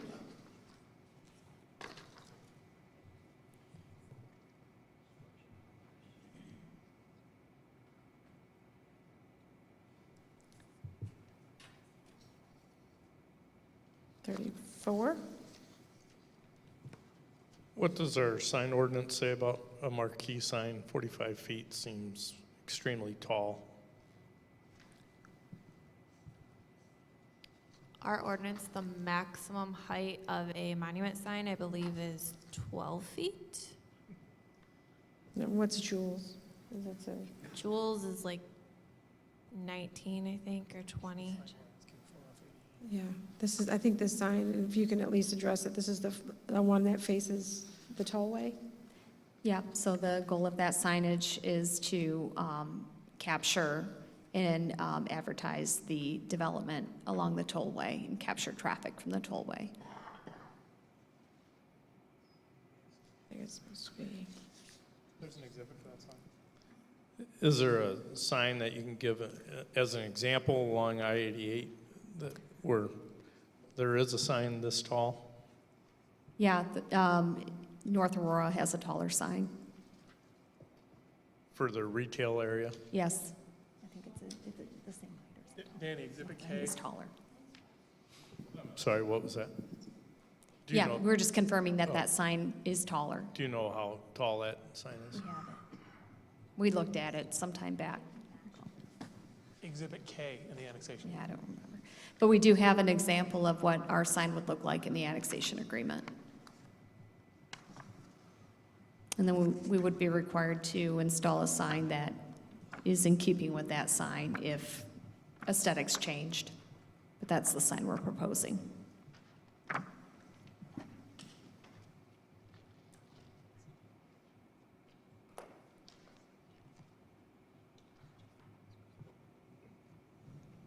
I think the height is too tall.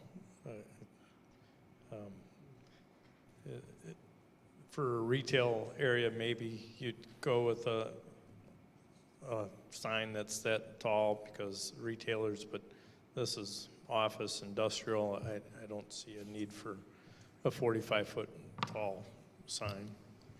It's for the commercial, the signage. It's not to direct to data centers or distribution. It's for the commercial, the town center commercial, as well as the commercial north of the interchange.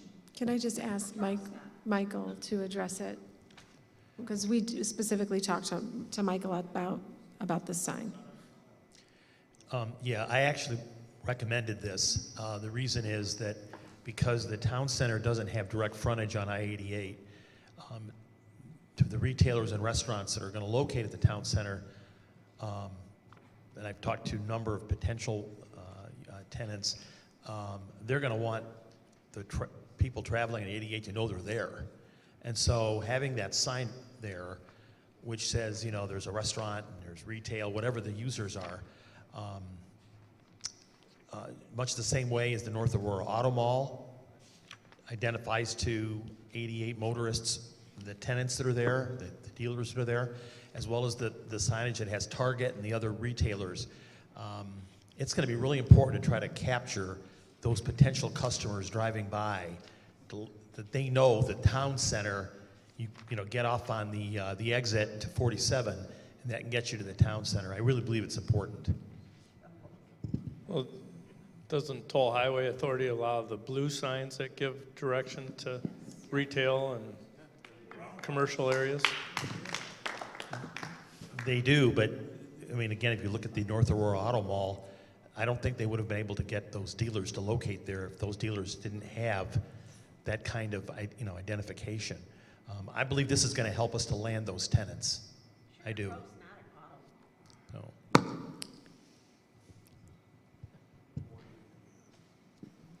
I guess the only issue I have with it is that it exceeds the maximum height of a building in that area, That's a valid point. which is 40 feet. Michael, do you have any comments on that? Yeah.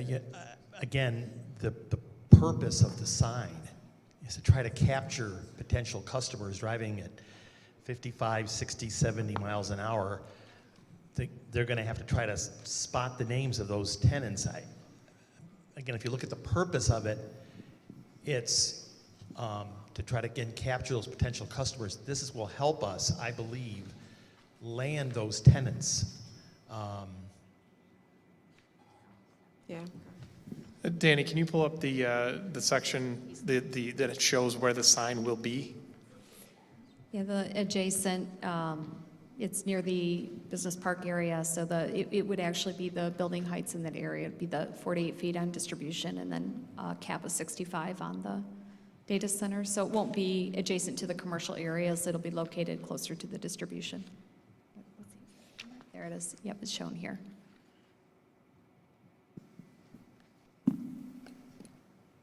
It'll be on our property. So it's going to be down off 88 away from, I mean, it's going to be nowhere near any residential where that sign would be located. Can I make one more point? We're only going to be able to try to capture westbound traffic. There'll be no concurrent sign for eastbound. So we're going to have one shot at capturing that traffic heading westbound, knowing we're not going to get the other side. There'll be no signage the other way.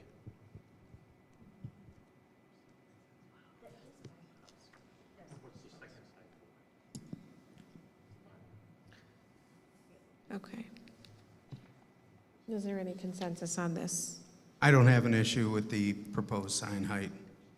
Okay.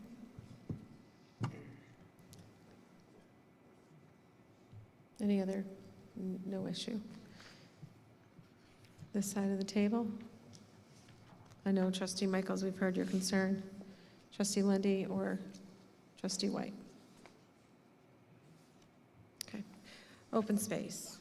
Any comments? Again, on the 30%. Again, I think we need to review the memo that was sent out by the administrator today about land cash contributions and the open space requirements. Okay. I think there was a comment made last time that, about what would not be included in the open space. And I thought you said that the berms wouldn't be. The berms along CV Road Yeah, are not part of the 30%. okay, because in the annexation agreement, it says that berms will count towards it. Yep, I believe we made changes to the RDA, if I remember correctly, so we would need to match the language of what was previously discussed. Okay. But the berms that we would build along I-88 would be part of the open space. So that's what we're trying to capture with that language. But we can specifically carve out the berms along CV Road. Thank you.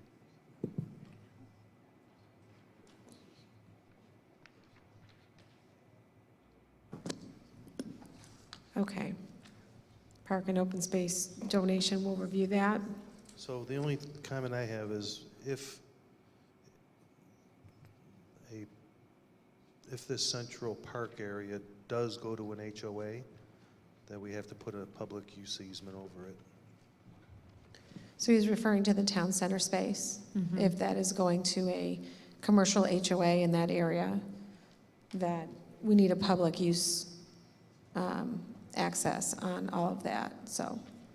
Yeah, we would be fine with that. That's not the goal. We hope that either the village or the park district will take those on. But as a fallback in the event that for whatever reason they don't, we're fine with that. Thank you. You noted that. Okay. Page 35.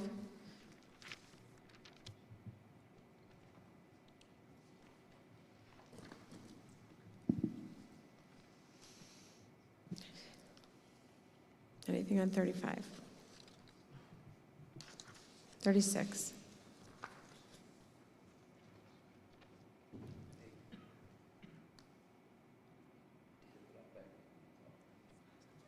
$37.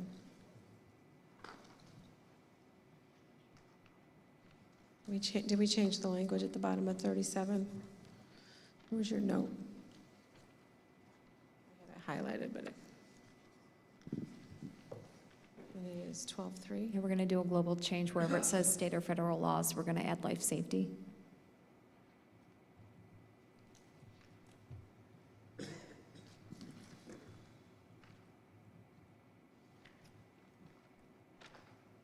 Okay. 38.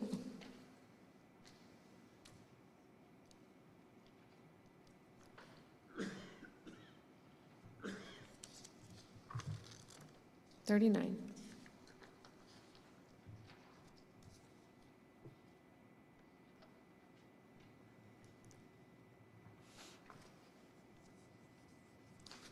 $40.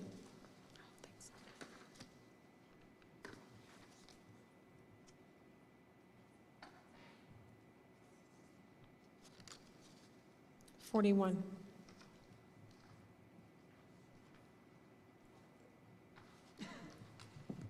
Back on page 40, 12.6 litigation.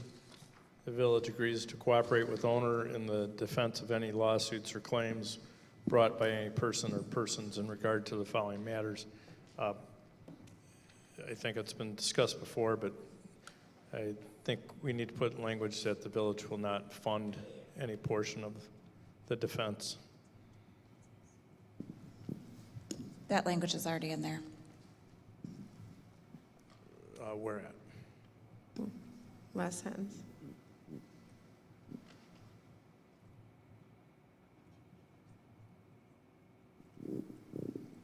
Last sentence in 12.6. The way I read it is it's talking about third-party expenses or costs, not the direct litigation. Generally, the cost of litigation would be legal fees, which are the third-party expenses and costs, or any engineering consultants or anyone else. What about our staff time and any fees or fines, anything that the court may, issue a judgment against the village? Judgments, I guess, is the word I'm looking for. If a court issued a judgment, you'd be responsible for a judgment that was issued against you.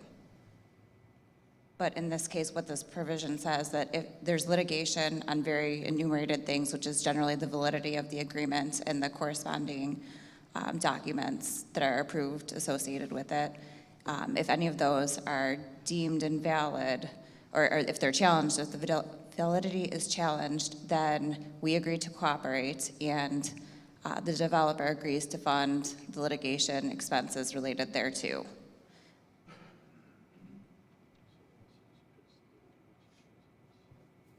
That's pretty standard in all of our annexation agreements, isn't it? Correct, and if you don't have that language in there, then if you end up getting sued, then you're completely out for your own costs and expenses.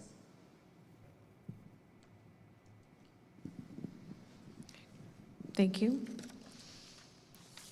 41.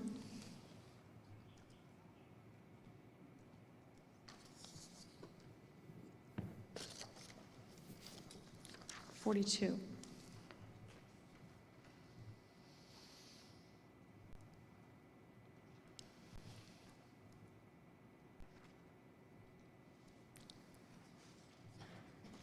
43. Should 1213 be changed from corporate authorities to owner agrees?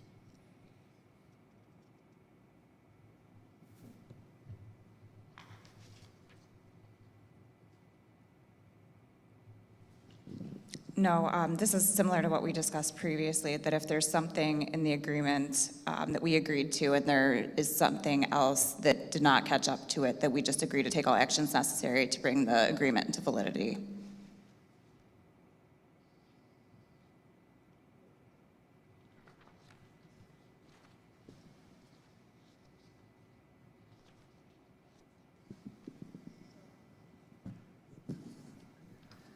Can you explain that a little bit better? Because it seems to me that it's saying that if the property is found by a court, some part of it is ruled invalid for part or all of the property by a court of competent jurisdiction, then it's saying that who agrees? Is that saying that we have to take action and change the PDD to make sure it's properly zoned? Correct. So if there was, let's say, a procedural error, there was some mistake that occurred in one, but maybe not all parts of the document, and there was one portion of it that was deemed invalid, but the remaining portions of the document were valid, that we agreed to take whatever steps necessary to bring that portion into compliance. So something is deemed invalid, and then we have to change the code to make sure it's... Well, we wouldn't change the code, that we would just do whatever we need to do to make sure that the procedures are properly followed. Correct.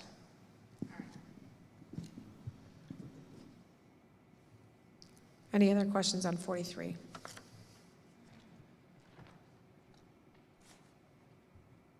(44) Wait, I had invalidity of the TIF proceedings. So if it's found that the TIF district, if we say yes and it's ruled invalid by a court, then the village has to do whatever it needs to do to make sure that it is valid. Not whatever, just what's permitted by law. Correct. So if the court found that the TIF could not be created under state statute, we couldn't create something that could not otherwise be created. But if there was some other sort of error and, it's just a procedural defect, then we would go back and correct that procedural defect. Okay, so if court said, okay, doesn't meet the requirements, we can't go back and, Correct. We can't do anything that's not permitted by law. got it. Okay. 44.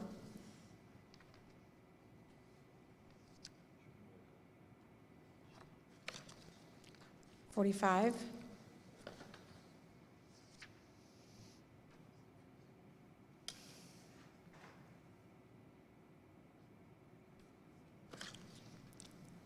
$46.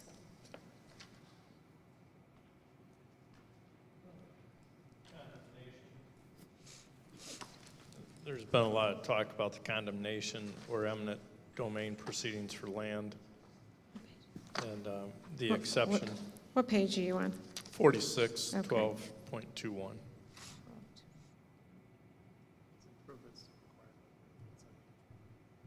You want to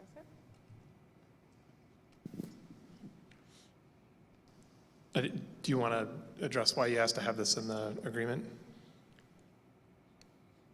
Yes, so there are 3 improvements that are off-site. We don't control the easements or the property for. I don't know if Danny, if you wouldn't mind pulling up a map so that I can describe where these improvements are on the map.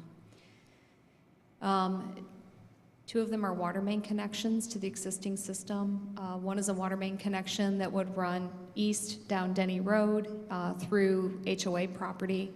The second connection runs through the property, the out parcel that's adjacent to Area 1. We would need water main easements in order to be able to extend the water main to make those connections.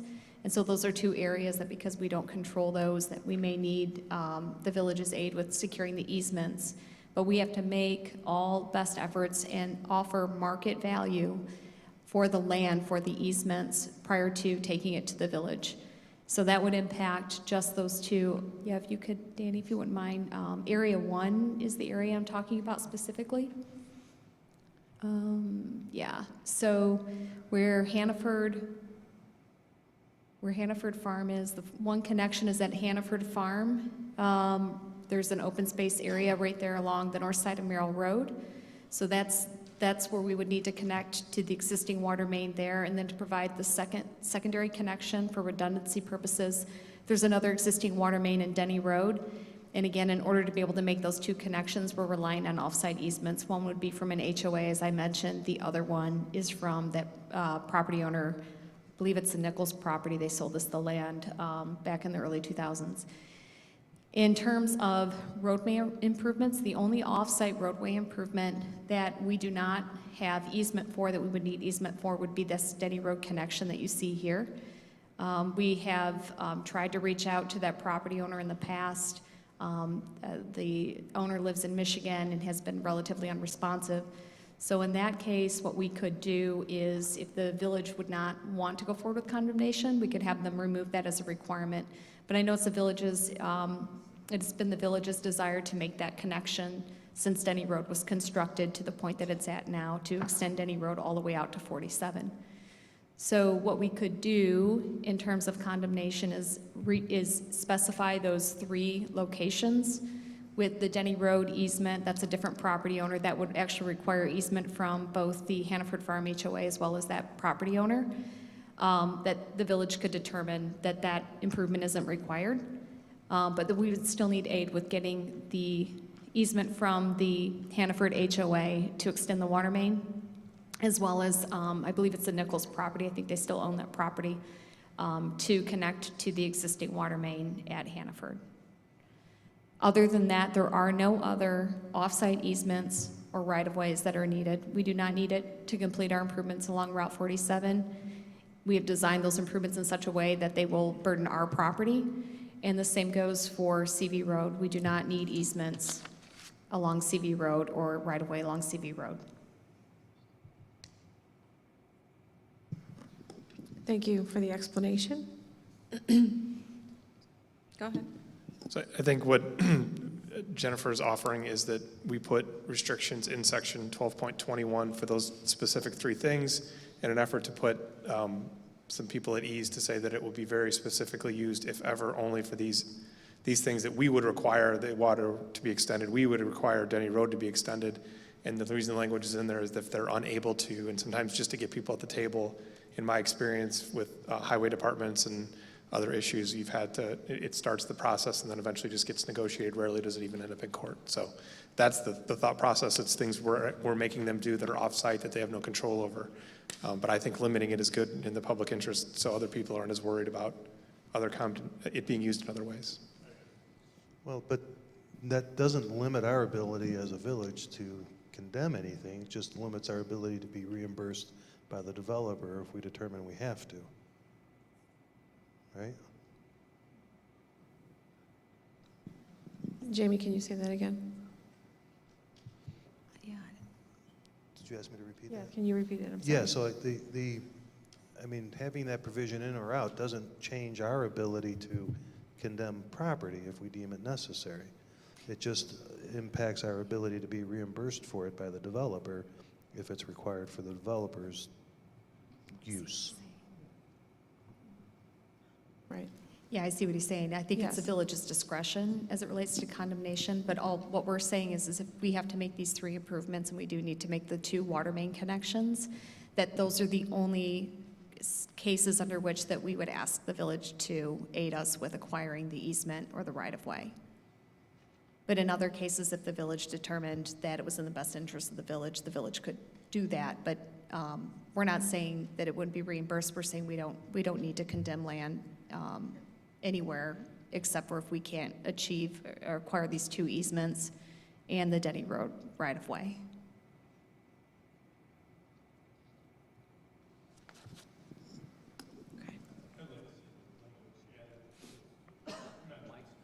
I'm sorry, I couldn't hear you, Trustee Michaels. I'd like to see language added, as Scott pointed out, to specify those 3 areas. We're happy to add that. I'd agree with that. Okay. Page 47.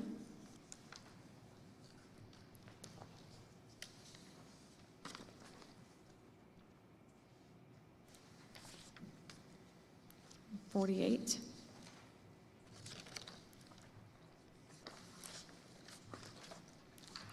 Skipping the signature pages. Exhibit A, legal description.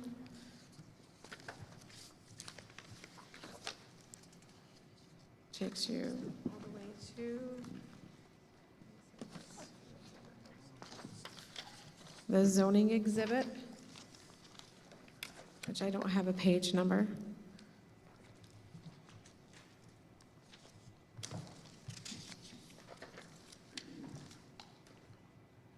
And that's the subdivision zoning I think we discussed prior.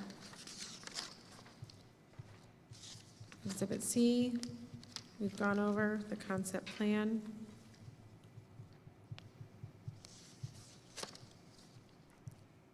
Area 3 plan. Exhibit D is the actual plan development district documents. Exhibit E is the plat of annexation.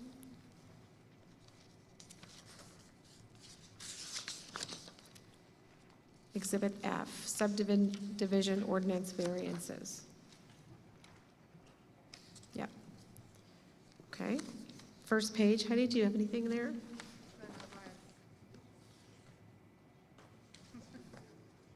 I have some further down, not necessarily.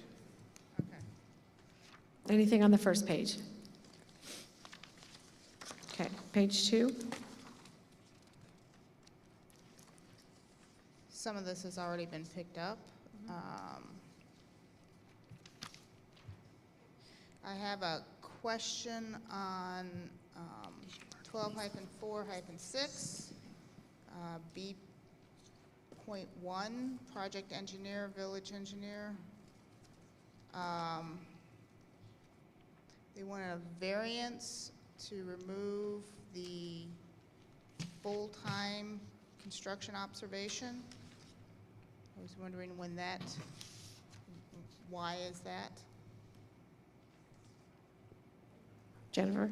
Yeah, so in our experience, what we found is that you do not need to have a construction, an engineer on site observing construction for the entirety of construction. What we're asking for is that we have an inspector come on site as needed and an engineer come on site as needed. And so when there's an issue in the field that we need to have the village's engineering consultant to come out and review and resolve, that would be when we would have that individual come on site. But typically in our projects, we don't have an engineer on site full-time as well as an inspector on site full-time. They're not needed. And at the end of the project, we're still going to have to demonstrate that we've constructed everything in accordance with the plans. We're going to have to provide as-builts. They're going to be reviewed by the village. The village is going to come out and inspect, produce a punch list. And so we're going to have to meet all of the village requirements in order to turn those improvements over to the village and have our letter of credit released. So I guess the only issue I have with that is that I know during the course of construction, your plan for the day may change depending on weather, depending on soil conditions you run into, and not having, how do you expect to coordinate that, to have the village engineer or whoever is going to be doing the inspections there when you need them there, or?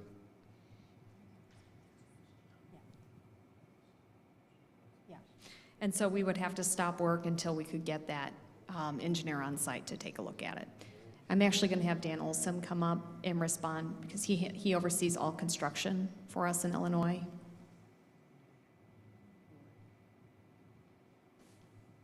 Yeah, you're correct, Trustee White. Things do change in the field. If there is an operation that needs to be inspected and is required to be inspected, such as pipe installation, and the inspector is not there, we would not be able to cover that pipe, for example, until the inspector can arrive on the next day. So we'd have to either cease operations or, until he can arrive, or not cover it up until he's there to inspect. I am not real comfortable with removing that because our existing code does require that. Is that correct? Yeah, what we're trying to avoid is there's a lot of repetitive, monotonous work, and a good part of mass grading, for example, when inspectors are not required. And rather than having personnel there and paying for those personnel, quite frankly, during those periods when they're not needed, is what we're trying to avoid.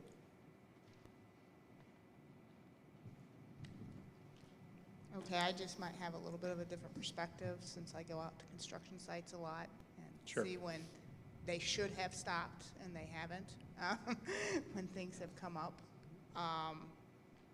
So that's why I'm reluctant to.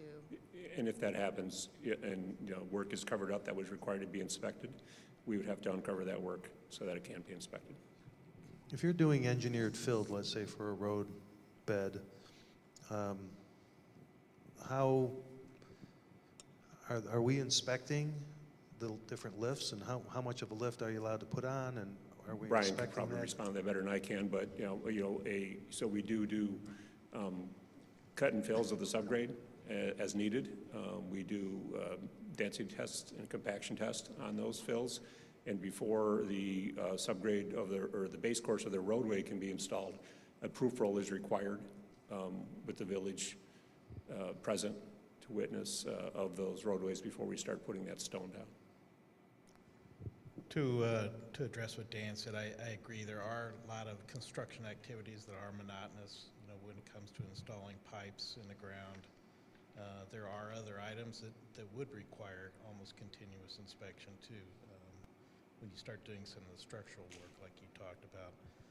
With the piping, there's a lot of after installation testing done that, with pulling a mandrel through the pipes to make sure they're not collapsed, doing pressure tests on them to make sure that they're holding pressure, televising them afterwards. All those things are done to ensure that the work was done properly.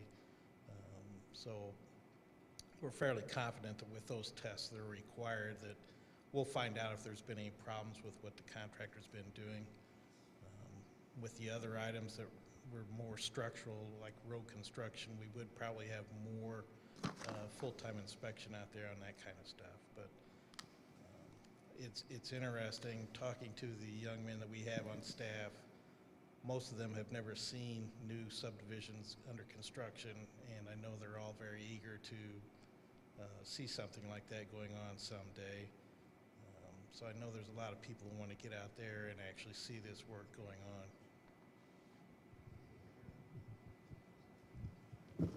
Thank you, Brian.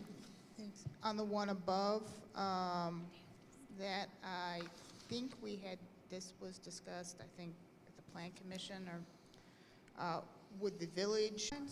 Okay. We currently do not allow for the daylighting. Am I correct on that? Of the sump pumps? I'm sorry, what was that? The sump pumps, we do not allow the sump pump lines to daylight, to just empty out currently. It's not ideal to have a bunch of these sump pumps outletting into the side of the banks of these basins. It creates issues as far as maintaining the slopes and creating damp spots. Yeah, I'd like to see that removed. There's a lot of maintenance issues.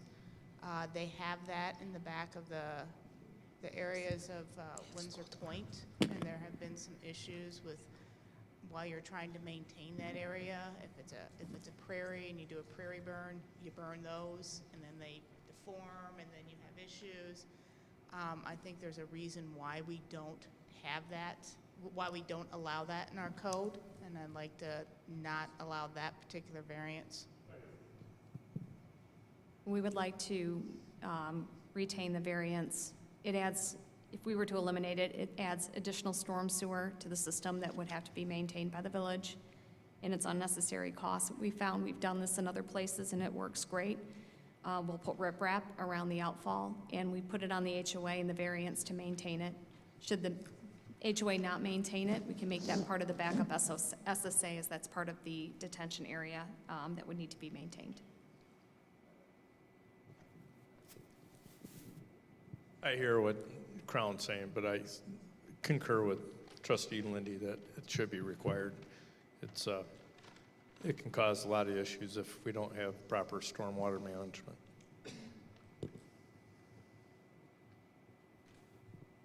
Yeah, I would, like I said, there's a reason we don't have it, don't allow it in our code. We did at one time, I believe, and it's not now. And I have seen where there have been issues with it, so.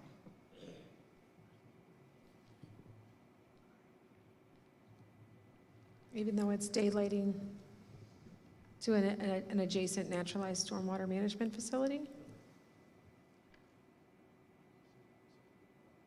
Maybe you could create some kind of minimum number of sumps that are connected for one discharge point. Arbitrarily choose a number, 5 or 6 homes connected into one discharge point, daylighted into the basin. I mean, at least you would minimize the number of those discharges, and you are consolidating them to some degree.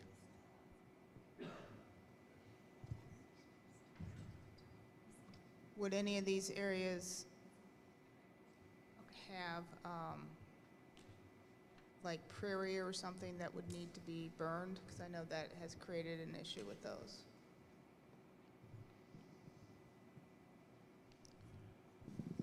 There could very well be basins out there that have stabilized slopes with native plants that get burned on occasion. I know we've talked about having the HOA maintain all those basins. So yeah, they would have to be careful with using plastic pipes with that kind of burn treatment. It would have to be a concrete structure. All right, so we would, if you did that, I would suggest that you look at the maintenance issues and the maintenance problems that are caused with that.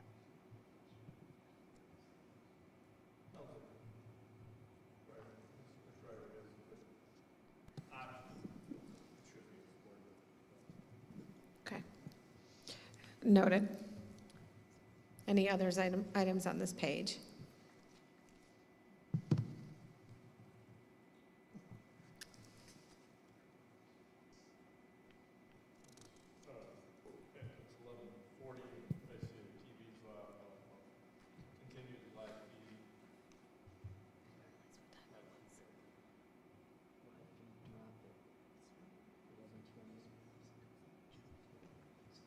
It's on right now.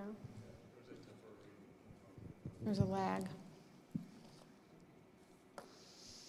Were there other comments on this page?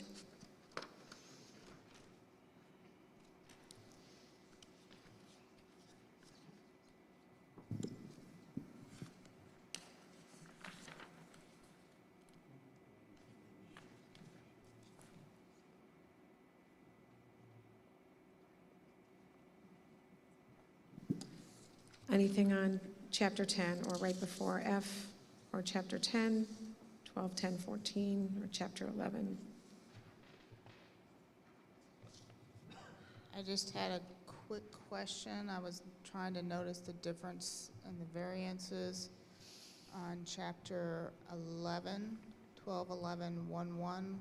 Why was, it looks like, Kane DePage Soil and Water Conservation District was left out? Is that the only difference? Yes, because what Kane DePage Stormwater, or Soil and Water Conservation District, what they're involved with is MPDS and erosion control, and that's all covered in the Kane County Stormwater Ordinance.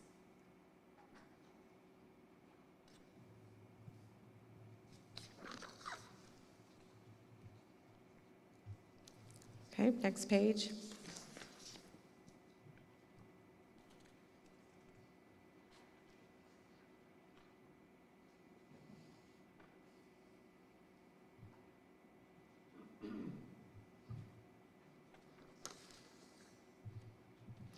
Next page. I don't have page numbers, so I apologize.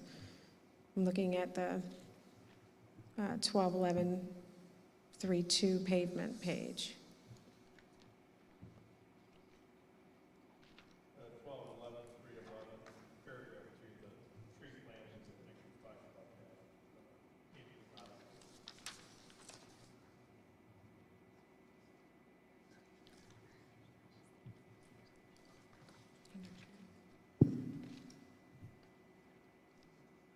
I'm sorry, Trustee Michaels, can you just repeat that? Just the paragraph 2 where it talks about the tree planting shall be proposed landscaping requirements. I think we modified that, so. Yes, yes. Okay. Utilities, storm sewer connection and conveyance.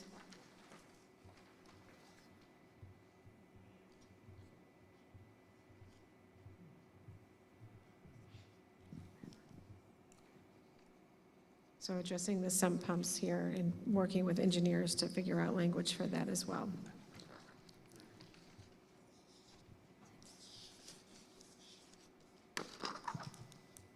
Next page, starting with water main.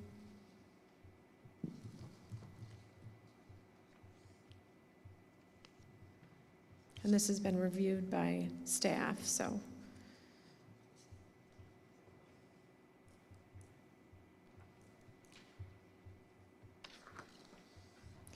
Next, I have Exhibit G, locations for water storage tank. Wait, last page, I have a Okay, question. I'm sorry, my apologies. The valves and vaults under D, as far as reducing the fire hydrants, the valves and vaults for fire hydrant, has Public Works, you said, has looked at that? And they're okay? Yes, we're okay with that. Okay. Yeah, and to be clear, we're not reducing the number of hydrants, we're just reducing the number of valve vaults. Okay, Exhibit G, location for water storage tank and combination booster pump.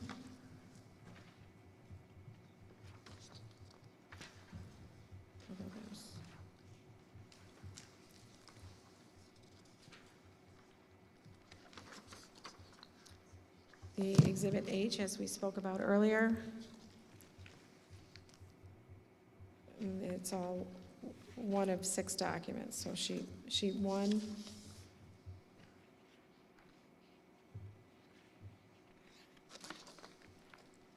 Sheet 2.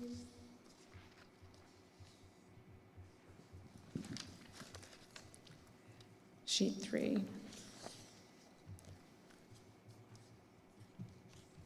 Sheet 4. Sheet 5. And sheet 6. Okay, Exhibit I, prerequisite for grading approval. Any questions? Paragraph 3, the cross-reference should be to 11.3.4. Thank you.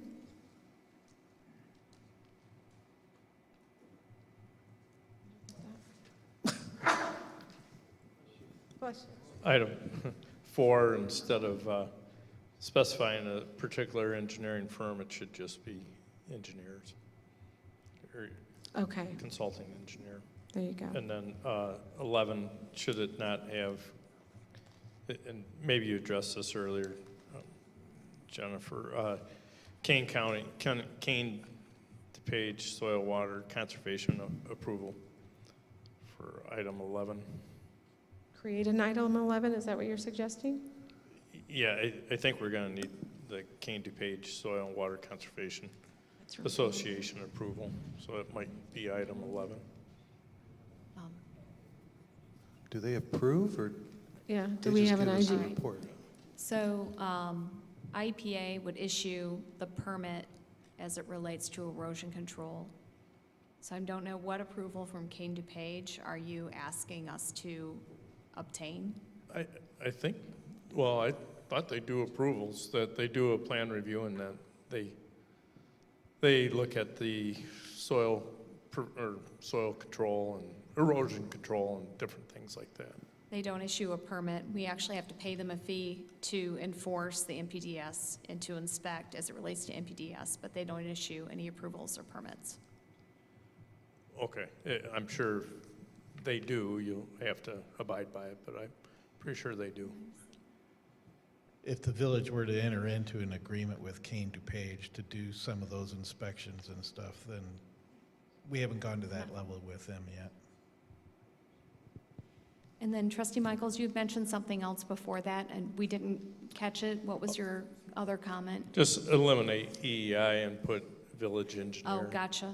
Okay. Okay. Exhibit J, the trail system and enhancements.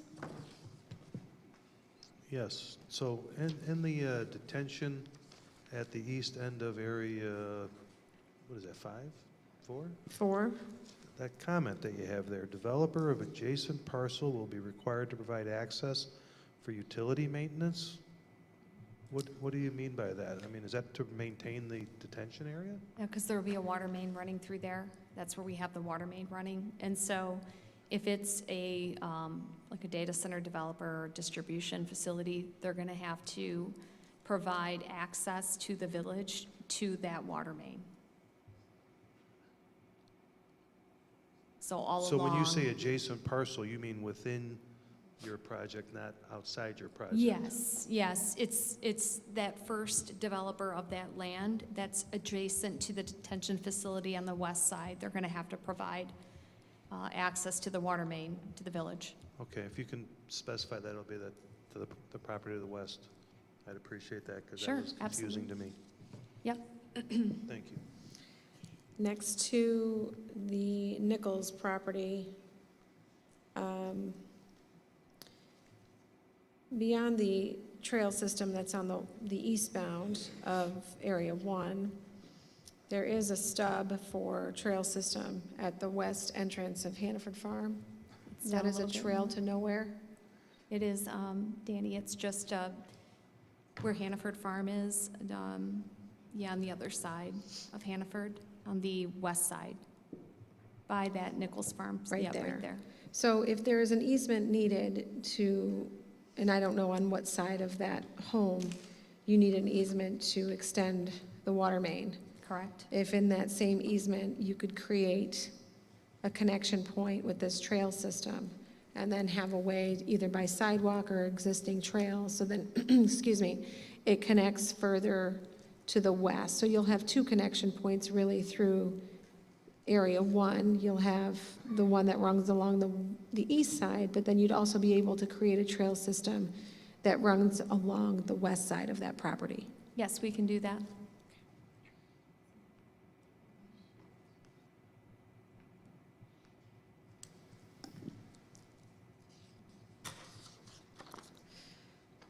Okay, Exhibit K.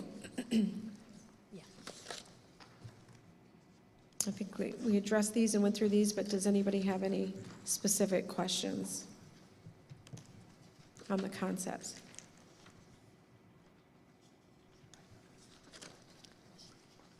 So Exhibit K is several pages long.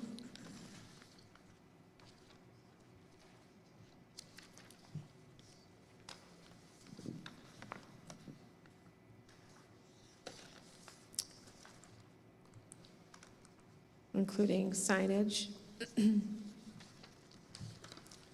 for not only the Grove area signage here, which would be monument signs along Denny, but then Grove Park would be monument signs along CV.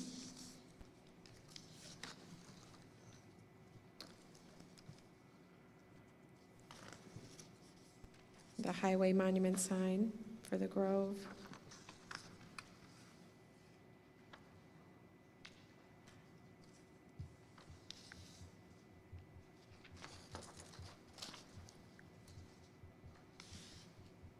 Okay, the one comment, and I'm on, still Exhibit K, obviously there's multiple things here, but this is the CV road screenings.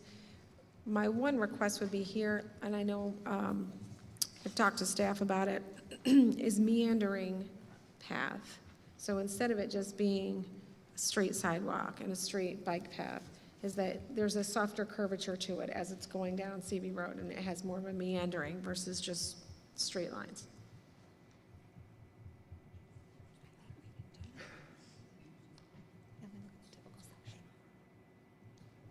Are you talking about up into the berming? Yeah. And I think it would be a softer situation as the berming is in there too. You're just, if it's meandering, the trail system or the sidewalk. So are you kind of thinking of that subdivision just west of Delnor, Yes, where we saw that? yes. It was, Is it that- was by the hospital in Geneva. As you, and one side of the road has a bike trail and the other has sidewalk, and certainly one is meandering.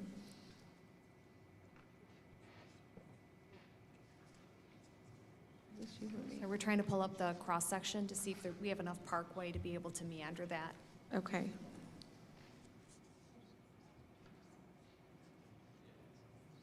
I think actually it would extend onto the berming, Right. and so if you just need to retain a sidewalk easement or access easement there. We don't have the room in the parkway to meander it along CV. What Trustee White was just saying is, can you meander it into the berming? Can you set it back so it's farther from the roadway?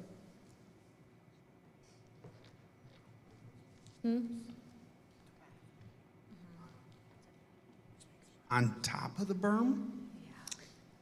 I think there's going to be room from, I mean, we're talking about the right-of-way there. I don't know what we took the trees out of the parkway, so how large is that parkway now? 17.5 feet, and then the concern that we have on getting into the berm is any ADA compliance issues that we might run into. That's what I was thinking. Handicap accessible Gonna be wheelchair. pitched pretty good. With elevation change, I guess. Okay. Just can't guarantee it.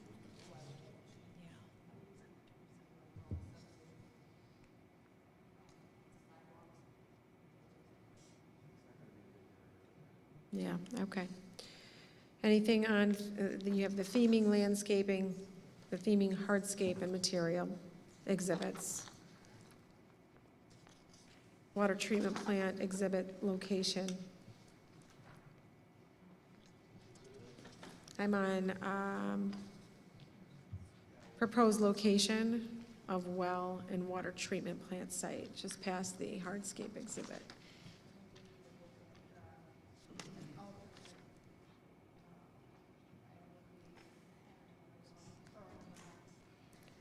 We'll just have, we'll have your team talk to our engineers, both EEI and Brian, on that, and then just bring back a firm recommendation on what you believe, or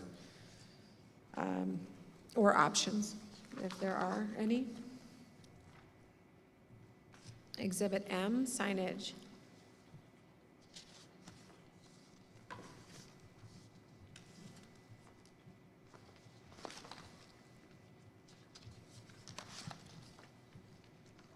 And then I have Exhibit M, the location of the proposed permanent signage exhibit.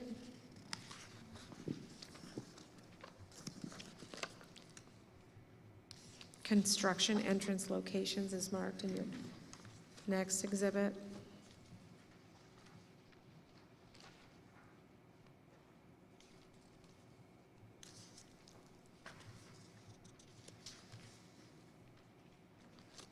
We can add a sign, add to this exhibit that will post a sign that says no construction traffic beyond this point, and we can put that next to access point 1. Okay. That would be helpful, thank you.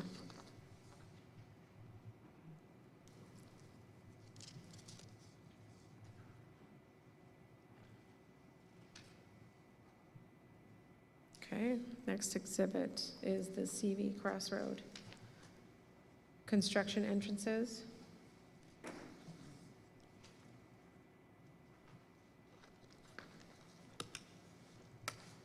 Exhibit O, substantial completion.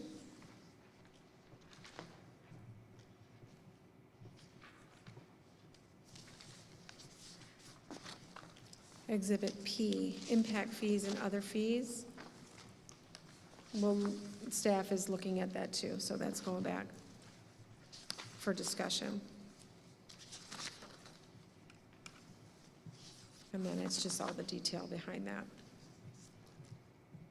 Okay, so that completes the subdivision, the annexation agreement.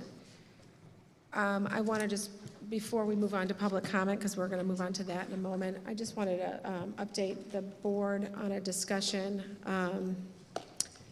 Obviously raised. Public comment at midnight, you obviously. Excuse me, you're out of order. Hear from the public. We do, you've been here, sir, thank you. One of the things that we talked about in the last meeting was the real concern with all taxing bodies in the TIF district.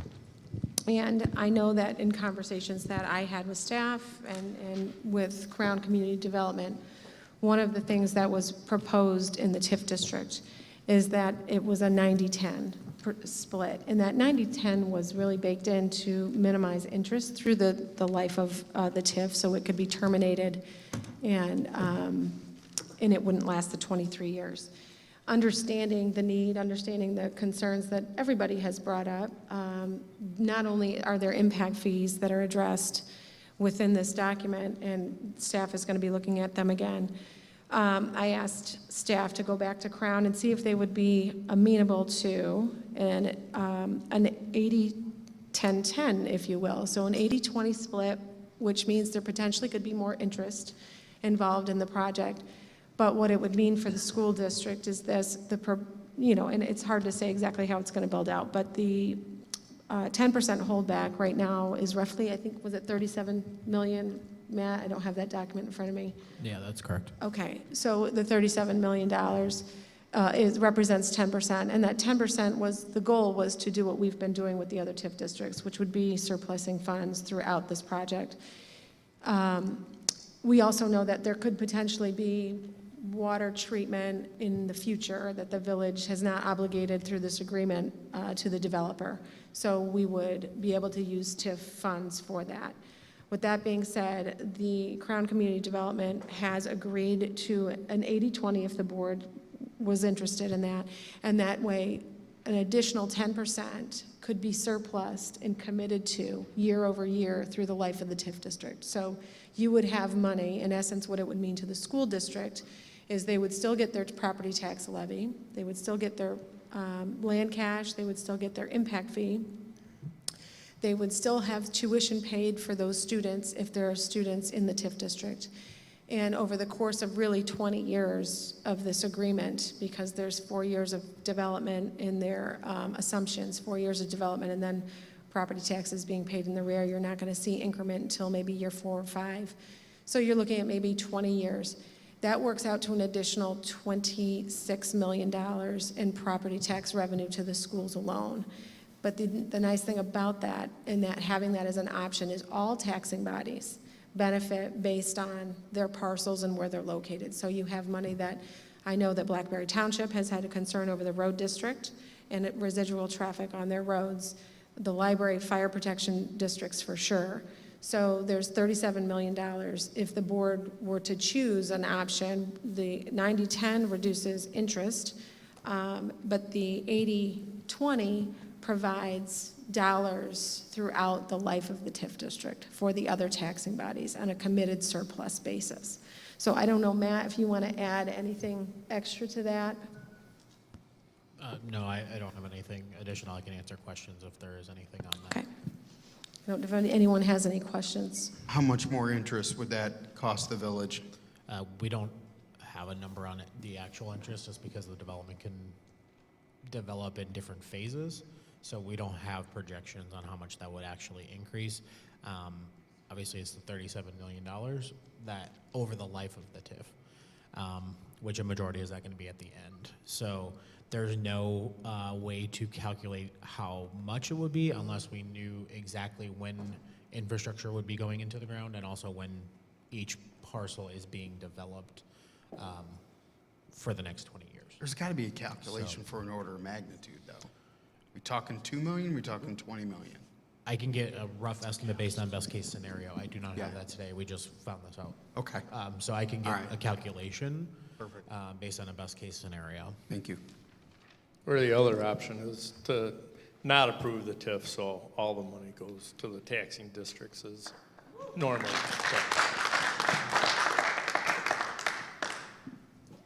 So I think one of the other things that are, have the rest of a public hearing on the 28th, you need to notice the public. so the other thing that is built into this is the ability to take advantage of better interest rates if they come along and pay down the notes that way. So I mean, Matt has actually really built in a lot of ways to reduce that interest cost. So I would be in favor of the 80-20. Okay. It's options. You don't have to decide it tonight. I just wanted to let you know that they agreed to that, and there's options to flow more money if this TIF is approved, that there is more money flowing to the other taxing bodies today. We don't do anything, you're right, we don't do anything, we don't have a TIF district, that's an option too. And then there's also, without that TIF district, nothing happens. So there's no money flowing to any taxing bodies over this time, so. Okay? Any other comments or discussion for the board? No, I didn't know when the appropriate time to bring it up was, but I've mentioned from the early going my interest, my personal interest. I don't know if how the rest of the board feels about it, but regarding LEED certification on portions of the commercial and industrial properties. I don't know how that's something that could be mandated. For those of you who aren't aware, you can do some Googling, but one of the big side effects is rainwater catchment that needs to be stored on location, and then depending on the different types of certification, it's either slowly back released into the watershed, or ideally it's used in the location either for watering their own landscaping, processed and used internally as part of the process water if necessary. There's a bunch of options there, but that's just one small piece of the LEED certification. It's also discussed about being a net producer of electricity, using solar and wind, right? Potentially going with natural grass roofs that a lot of buildings are using that have achieved that. So I'm not proposing that it's mandated, but I am suggesting somewhere that there is verbiage in there to allow for it and to recognize the benefits. And if that means that we as a village might need to consider some sort of potential incentives, because I don't know what the government is doing anymore for those sorts of things, either at the state or the federal level. I don't know. That's not necessarily a question. Unless Crown has a comment in that direction or an opinion. Is it something that you could put in the document somewhere? I know it means a lot to him personally. We're seeing it in some commercial developments now that they are, using LEED certified techniques and different, whether it's offsetting cement in certain applications and that kind of thing, just that it's encouraged. It doesn't have, we're not trying to mandate it, but that working toward that goal. Yeah, so we can certainly add language that encourages LEED certification. If you have some additional information that you would be okay with sharing with us in terms of the level. I don't, but if you remember some of the board meetings previously that I was hoping we had a one-pager or two-pager put together just for this type of information that outlined it, to have it at the ready that we could give developers when they came to us. That's so I'll make that request again, but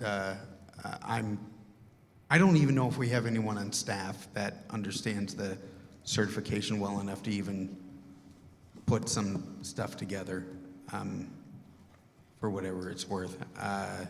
Maybe we do. Maybe that's a little assumptive. I don't mean to undermine any of the staff's capabilities or level of experience here, but I don't know. Scott, do you have an answer for that? I don't have one today, but we'll definitely look into it and discuss it at a senior staff level and see what we can put together. And also look at other communities that may have incentives or programs, or the state of Illinois, and try to get some insight. We'll have Michael reach out to some of his economic development partners that have a bigger industrial base than we do, and maybe find out some best practices. Okay, thank you. Thank you. I just want to invite the public. I don't have this from last. So if you have a public comment. Paige, can you bring up the 3-minute clock, please? Before you get to that, today is now Wednesday, the 28th. Okay. This meeting was Yes. advertised for the I don't care if I'm out of order. It was advertised for the 27th. It is no longer the 27th, so the public has not been properly notified for this part of the meeting. We need to stop this now. It is not right. That is incorrect. You can continue a meeting to a date certain, and this is still part of the meeting that commenced yesterday. It is now 12:07 a.m. All people were noticed, and all people that started watching this meeting still have the opportunity. It is the same meeting. But it's on a different day. It doesn't matter. Okay, that's fine. Okay. We'll play games, we'll go play games. Okay. Well, it's public comment time. So if you would like to make a public comment, you have 3 minutes. You just state your name for the record is all. Where's your list?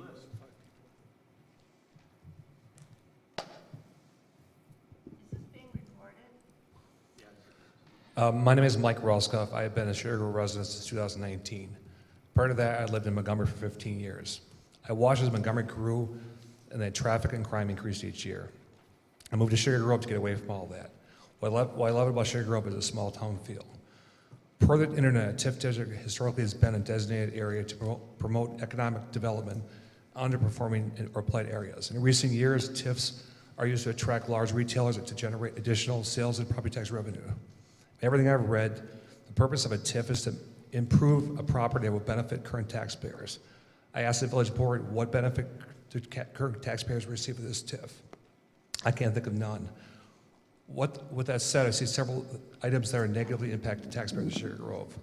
With additional houses, we'll likely increase Keeneland school districts by almost 2,000 kids. This will add a large amount of cost to the school districts. Besides school, the fire protection district and the village costs will, including the police, will have large increases. The traffic on Route 47 will likely double, including the truck traffic and new residents. I've read the proposal and I completely understand that it would not be economically feasible for Crown to undertake this development as proposed without some TIF money. However, why is it a bad thing? The village should not give money out for this project, as most voters don't want this development, will not positively benefit from this project. I have nothing against the TIF district if it will benefit taxpayers. However, in this case, it appears the TIF will only benefit Crown. Sugar Grove and Canyon School District will be negatively impacted for this next 23 years if this gets approved. I've spoken to many residents in my neighborhood, and none support this proposal. I beg the village board to listen to its citizens and not approve this TIF district. If you believe it's something the residents would want, then put it to a non-binding referendum question on the November elections. The residents can show you how much they disagree with this proposal. If Crown wants to build in the village of Sugar Grove, let them pay 100% of the cost. Thank you, sir.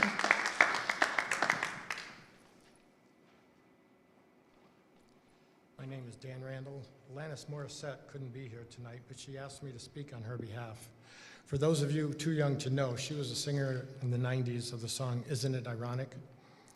Many of us have been accused of not in my backyard attitudes when it comes to this development. Isn't it ironic that just a few years ago, one of you sitting there ran to get on the board, then fought to become president to prevent warehouses in their backyard? A few years back, one of you said quite clearly that a TIF was a very bad idea, nothing good about it. Isn't it ironic that today it is the best thing ever? A few years back, one of you said that you wanted to be a good neighbor to surrounding areas and that Sugar Grove, in your words, was not being a good neighbor. Isn't it ironic, at a meeting with Blackberry Township residents, you clearly told us there's no advantage to this Crown development, and there was 40 of us that clearly heard you say those words. According to WGN Channel 9 Chicago, there are thousands of people leaving Illinois each year. But isn't it ironic that there are 15 small towns and cities in Illinois that have grown over the last 4 years? Wonder Lake, Grafton, Cambria, Volo, Ladd, Manhattan, Warrenville, Godley, Union, Mahomet, Killdeer, Pingree Grove, Plano, and Shannon. Ironically, they all have in common open space and farmland. These 15 towns have no warehouses. Overwhelmingly, the people of Sugar Grove have told the board they do not want this development. I've been coming to these meetings for a long time. Rarely does anyone speak in favor of Crown, although isn't it ironic that last week a few people were convinced to speak in favor? Must have been a struggle to find them. At the Tax and Review Board meeting, there were so many members that voted present. I wonder why that was. Were they afraid of being penalized later? The vote was taken and 3 voted against the TIF while 3 voted for it. But isn't it ironic that only 1 taxing board member actually really did vote for it? Waubonsee. Not sure why. Of course, the hand-picked community representative voted for it, and the self-appointed board president did as well. So really, it was 3 against and 1 for. Let's be honest here. The representatives of Crown have told pie in the sky, beautiful situations, and never any litigation against them. Isn't it ironic that a simple Google search can find this not to be true? So in the words of Ms. Morissette, yes, we really do think. We think this is a bad idea. You are being bad neighbors. You are not following the will of the people. You are building houses in a down market when Hannaford Farms is not sold out. Elburn Station still plans 1,500 more homes that are more convenient to Chicago's train. And now St. Charles wants to annex and build 2,000 plus houses in Fox. Isn't it ironic that people will bear this burden? And if you don't represent the people of Sugar Grove, who do you represent?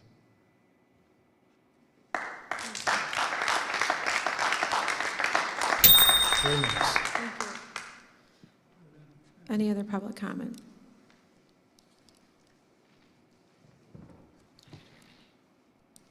Hi, my name is Len Mueller, and I've been a resident of Sugar Grove for over the past 30 years.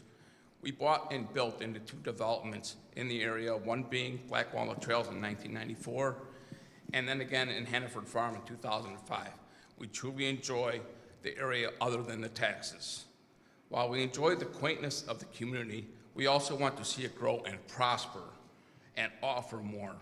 The Crown development, recognizing rezoning plan that came into the table a few years ago with over 8 million square feet of warehouses and commercial uses was not what the community needed or wanted, and the previous board tried to sneak it under the rug.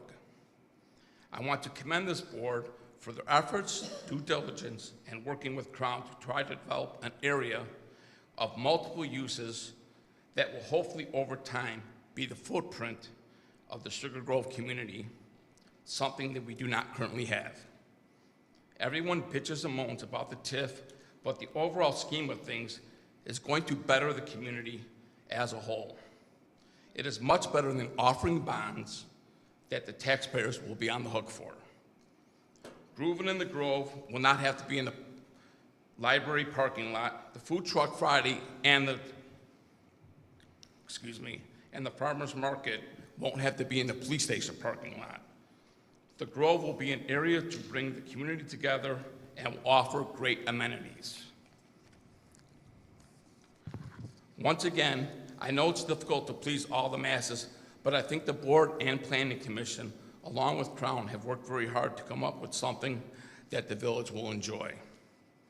Rome wasn't built in a day, but everyone knows where it's at.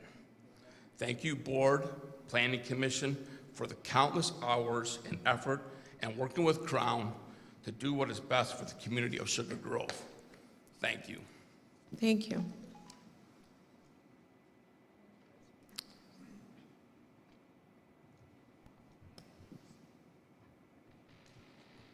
Good morning. My name is James K. Michaels. I go by Jim. My background includes the following: current resident of Sugar Grove, living in Middle Ridge Villas. Previous resident of Nottingham Woods for 50 years. Chairman of the Blackberry Creek Watershed Management Plan. Trustee of Waubonsee Community College for 36 years. Trustee of Blackberry Township for 34 years. It is my opinion that Crown Community Development has overreached on the issue of tax increment financing district to transfer risk and debt to other taxing bodies and residents. This is offensive to all residents and will blemish the reputation of Sugar Grove for decades to come. It is also my opinion that the proposed TIF was not constructed properly, in that it was apparently prepared before the land plan was prepared and included all of the 760 acres of land and did not exclude the residential portion of the property as is done in other successful TIFs. Furthermore, it is my opinion that the land is not blighted, as it has produced excellent crops for many decades and has adequate drainage. My interpretation of the memo or report by Engineering Enterprises Incorporated is that the land may be suitable for development, but requires significant detention to comply with the Kane County Stormwater ordinance, which has been adopted by the Village of Sugar Grove. As a cautionary footnote, the Village of Sugar Grove was impaired for approximately 20 years by passing 2 special service area financing districts that were improperly structured and brought development to a standstill and negatively affected numerous businesses, including mine. It is my opinion and experience that a free economy works better when government is not involved. TIF districts subsidizes Crown and puts other developers and businesses at a competitive disadvantage. The board will be remembered not by whether or not they pass the planned development district, but by whether or not they pass the tax increment financing district. Thank you for the opportunity to comment on this important issue. Thank you.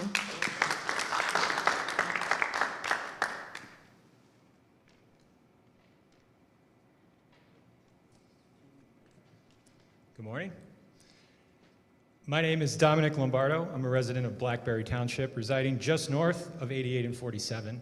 And I'm here tonight to make an attempt to appeal to the board's sense of reason. I will start with the justification used for the TIF.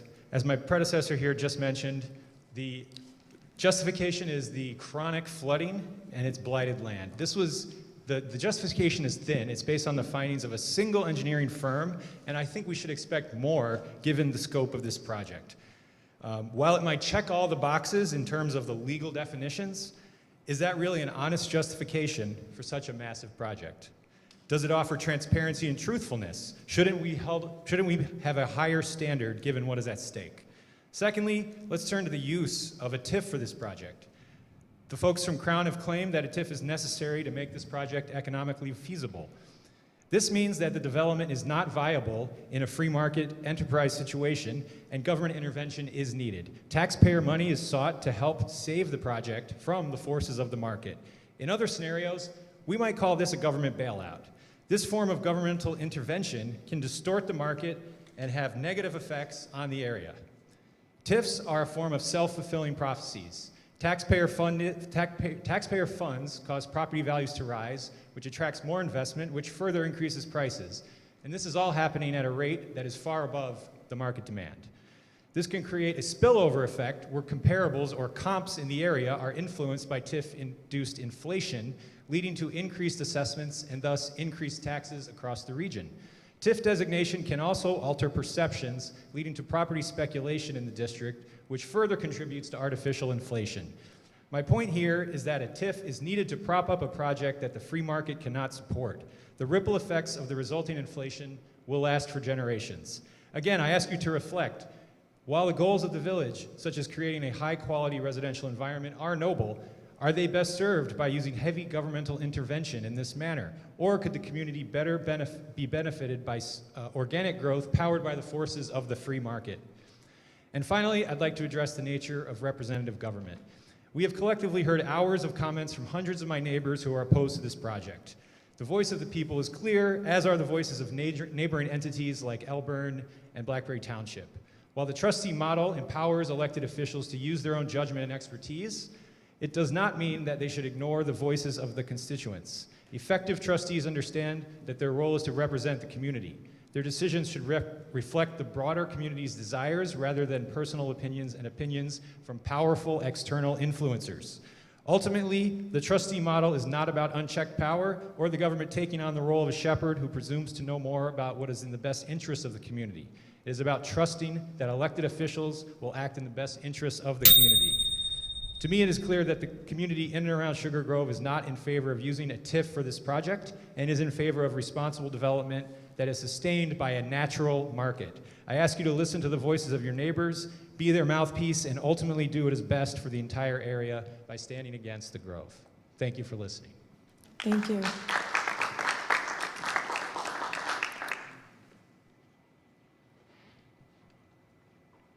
It's okay, you guys can line up.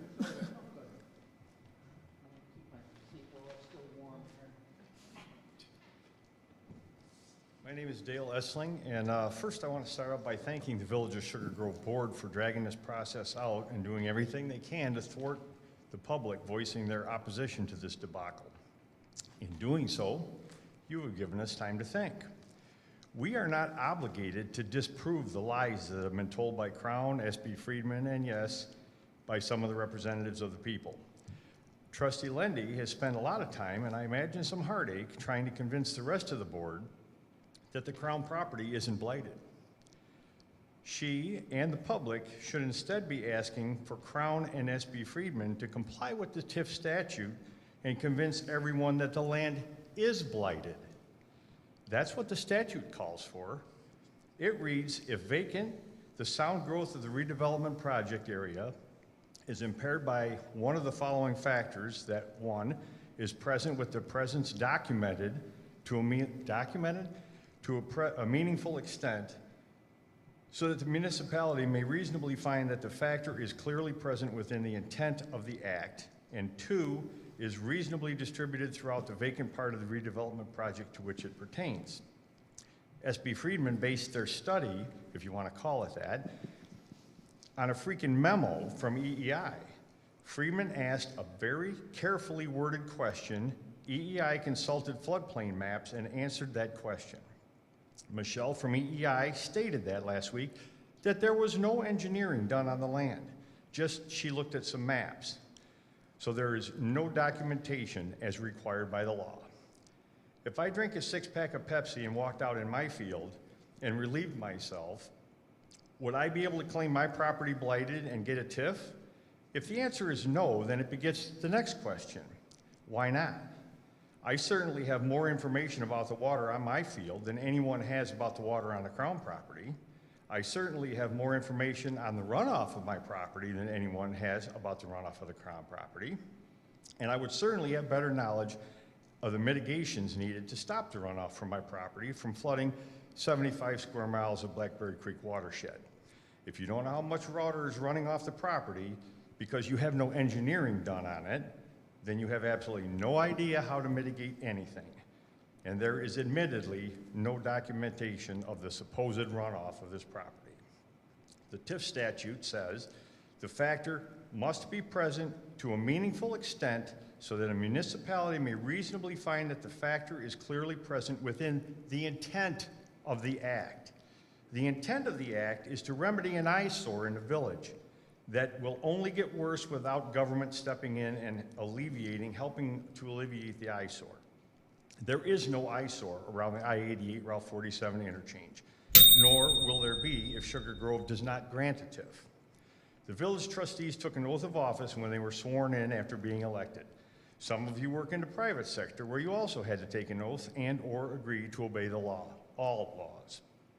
There have been more than enough questions raised, and you have all had more than enough time to investigate this on your own. When Trustee Lendy asked if you had read the TIF statute and no one said yes, shame on you. It's your obligation as a trustee of the people to do so. It has been shown in numerous ways that Crown has failed to comply with state statutes. For those of you sitting behind the table up there who are still pushing for this project, I suggest you get down off the stage and take a seat over there with the rest of the Crown sales team. Your residents have told you in no uncertain terms that they don't want this. So either be truthful about it and sit with the Crown sales team or keep trying to sell this, or behave as you should. Mr. Essling. And earn what? Your time is up, sir. I gave him ample time after the 3 minutes. I did. I got 2 sentences and I'm gonna say them. Okay. Or you can come and try and drag me out. Either be truthful about it, sit with Crown, or you can behave as you should and earn the trust of the people who voted you into office, and vote with and for the people, not against them. You're obligated to vote no on this entire project. Thank you. Perry, do you want to?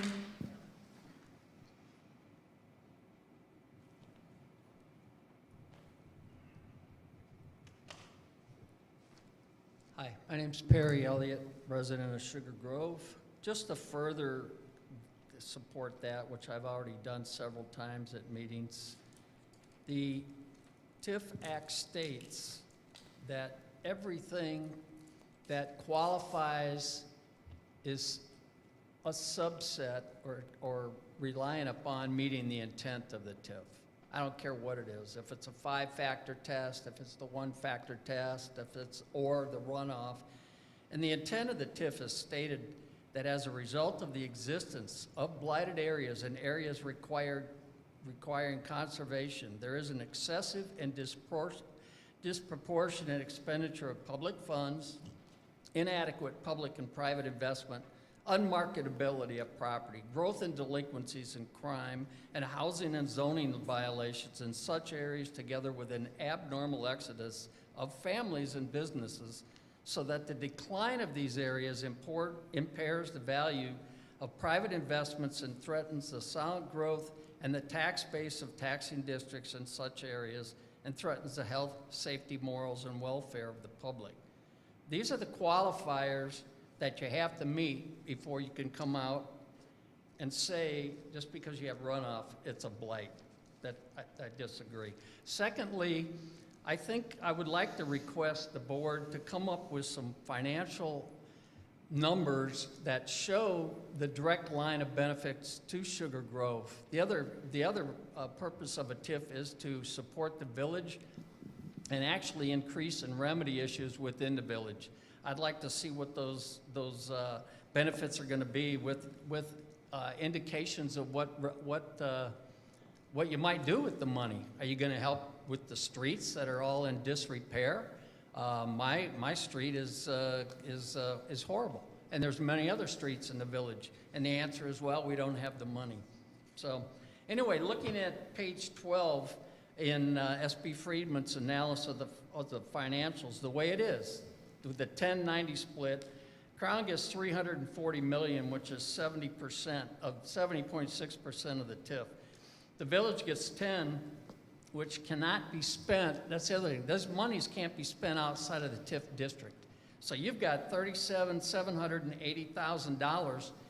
But if you send that back through the public sources, back through the county, that value is $1,760,548 that you would have to actually spend in Sugar Grove. Put together the additions of whatever your fees are going to be, because I guess those are changing now, whatever other funds that you're going to get from the state per resident that's here.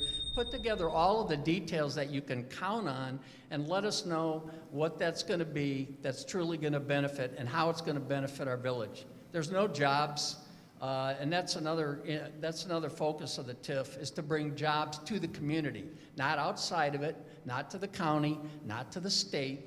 There's no jobs in this program that are guaranteed for Sugar Grove. As a matter of fact, they have $50,000 in their list for expending on job training, which shows you what their intent is. Barry, your time is up.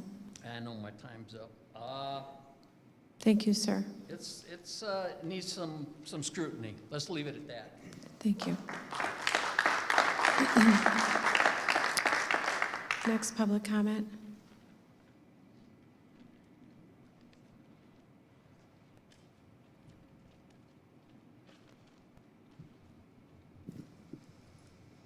Lisa Essling. First thing I want to know is you all got that letter from Jeff Walter today, I know, because it was also been put all over social media. So can we put to rest the narrative that's been going around for a while that says that if we don't do this, Elburn will get it. Elburn doesn't want it, and that letter should have made it clear to you.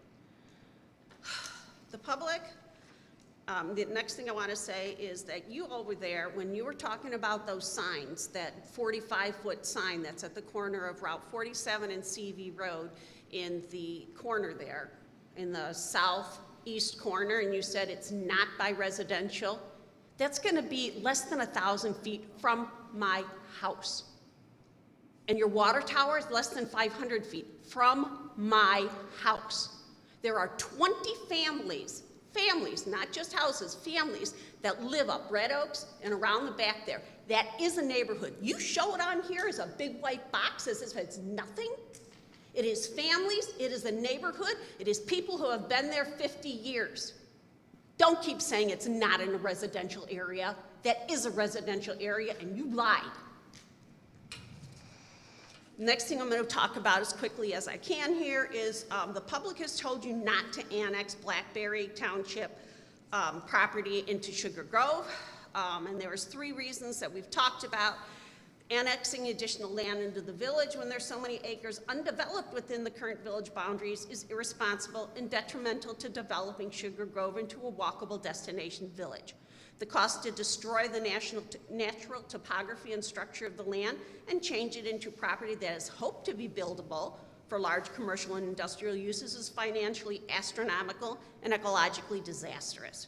Developing the land according to the desires of Crown Sugar Grove will dramatically threaten the ability of the neighbors to live with safe air and water. It will also detrimentally affect the resale value of our homes, creating a financial burden to longtime residents who have no vote in the decisions you people are making for our lives, for our homes.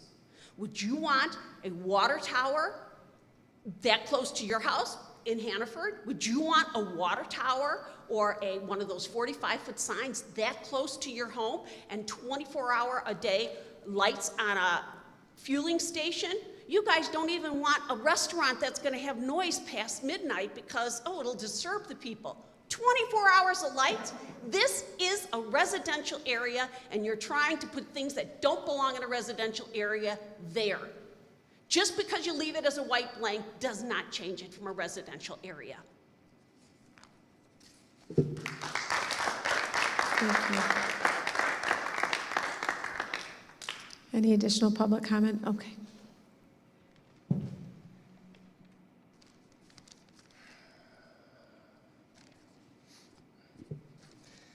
You've heard from a lot of people that have given you lots of stats, studies, and research telling you why this project is a bad fit for Sugar Grove. The vast majority of all people are telling you they don't want this. They don't want this development as it is proposed. This board is here to reflect the will of the people. Please listen to them and vote no. I'd like to talk about compassion, respect, and common sense. Crown has talked about how they have taken into account responsible transition zoning from single family to multifamily to retail to commercial, then warehouses and filling stations. They've even gone as far as to restricting vinyl siding on homes adjacent to Hannaford Farms. The key words there are Hannaford Farms. There's no transition to the homes on the west side of 47 across from the town center, or even worse, on the north side of the tollway, where industrial, commercial, warehousing, and at least one 24-bay filling station will be directly across from hundreds of existing homes, most of which were built before Hannaford Farms existed. All have been ignored by Crown when planning this development. Where is our restriction against vinyl siding? I'm appealing to your sense of right and wrong, fairness, equality. Would you want your home directly across from warehousing, industrial, and a filling station?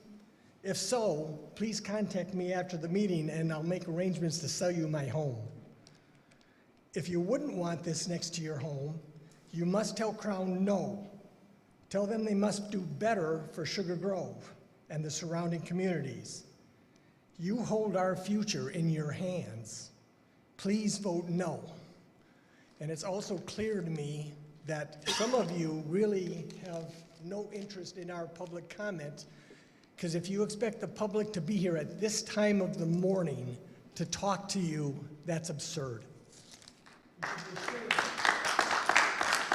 Thank you. Additional public comment?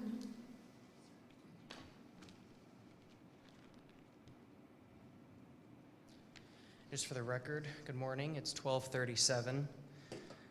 You've all been made aware time and time again that approving certain aspects of this development goes against your commitment to the voters as well as your oath of office.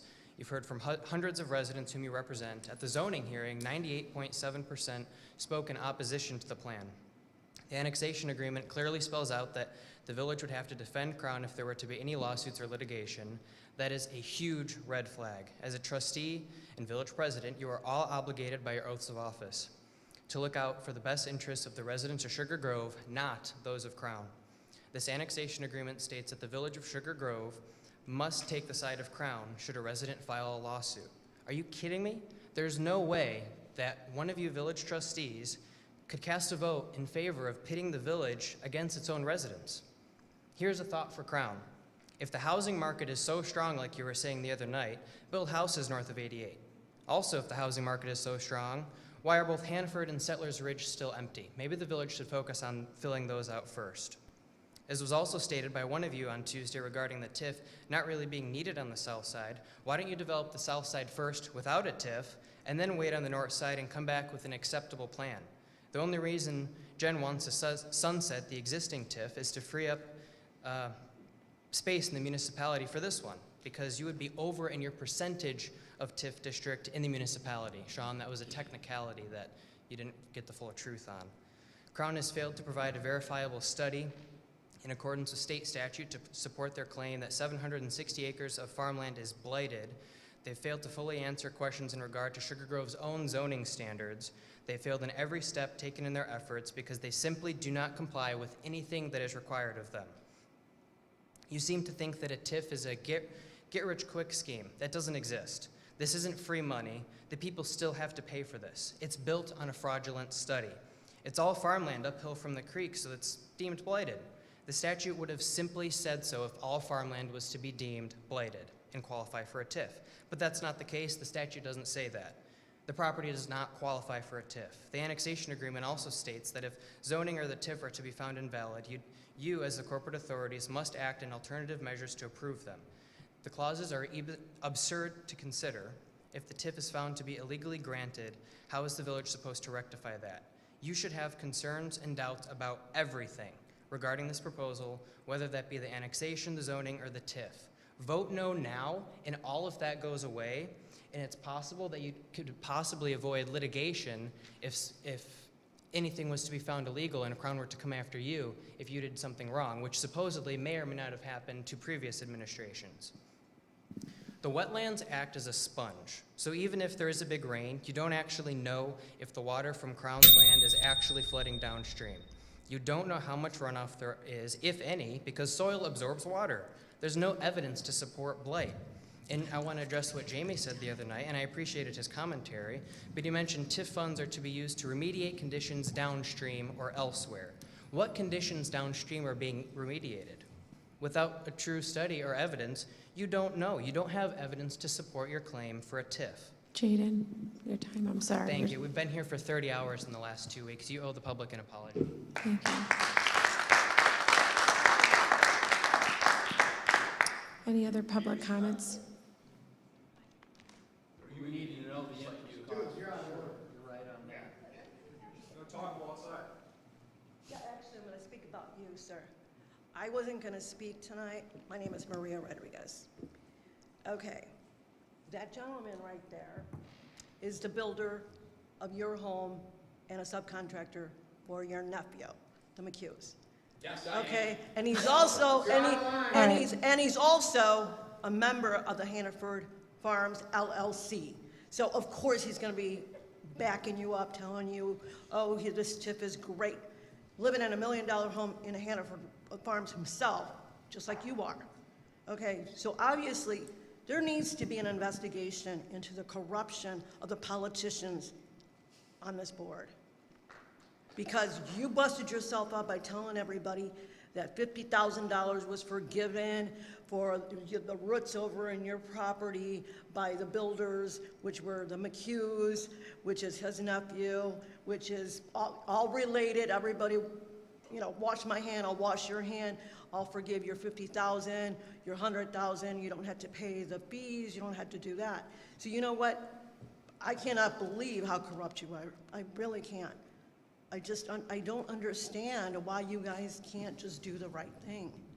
Nobody wants this. And we know even though you might not be getting that $1 million paycheck from the Crowns right now, you're getting paid.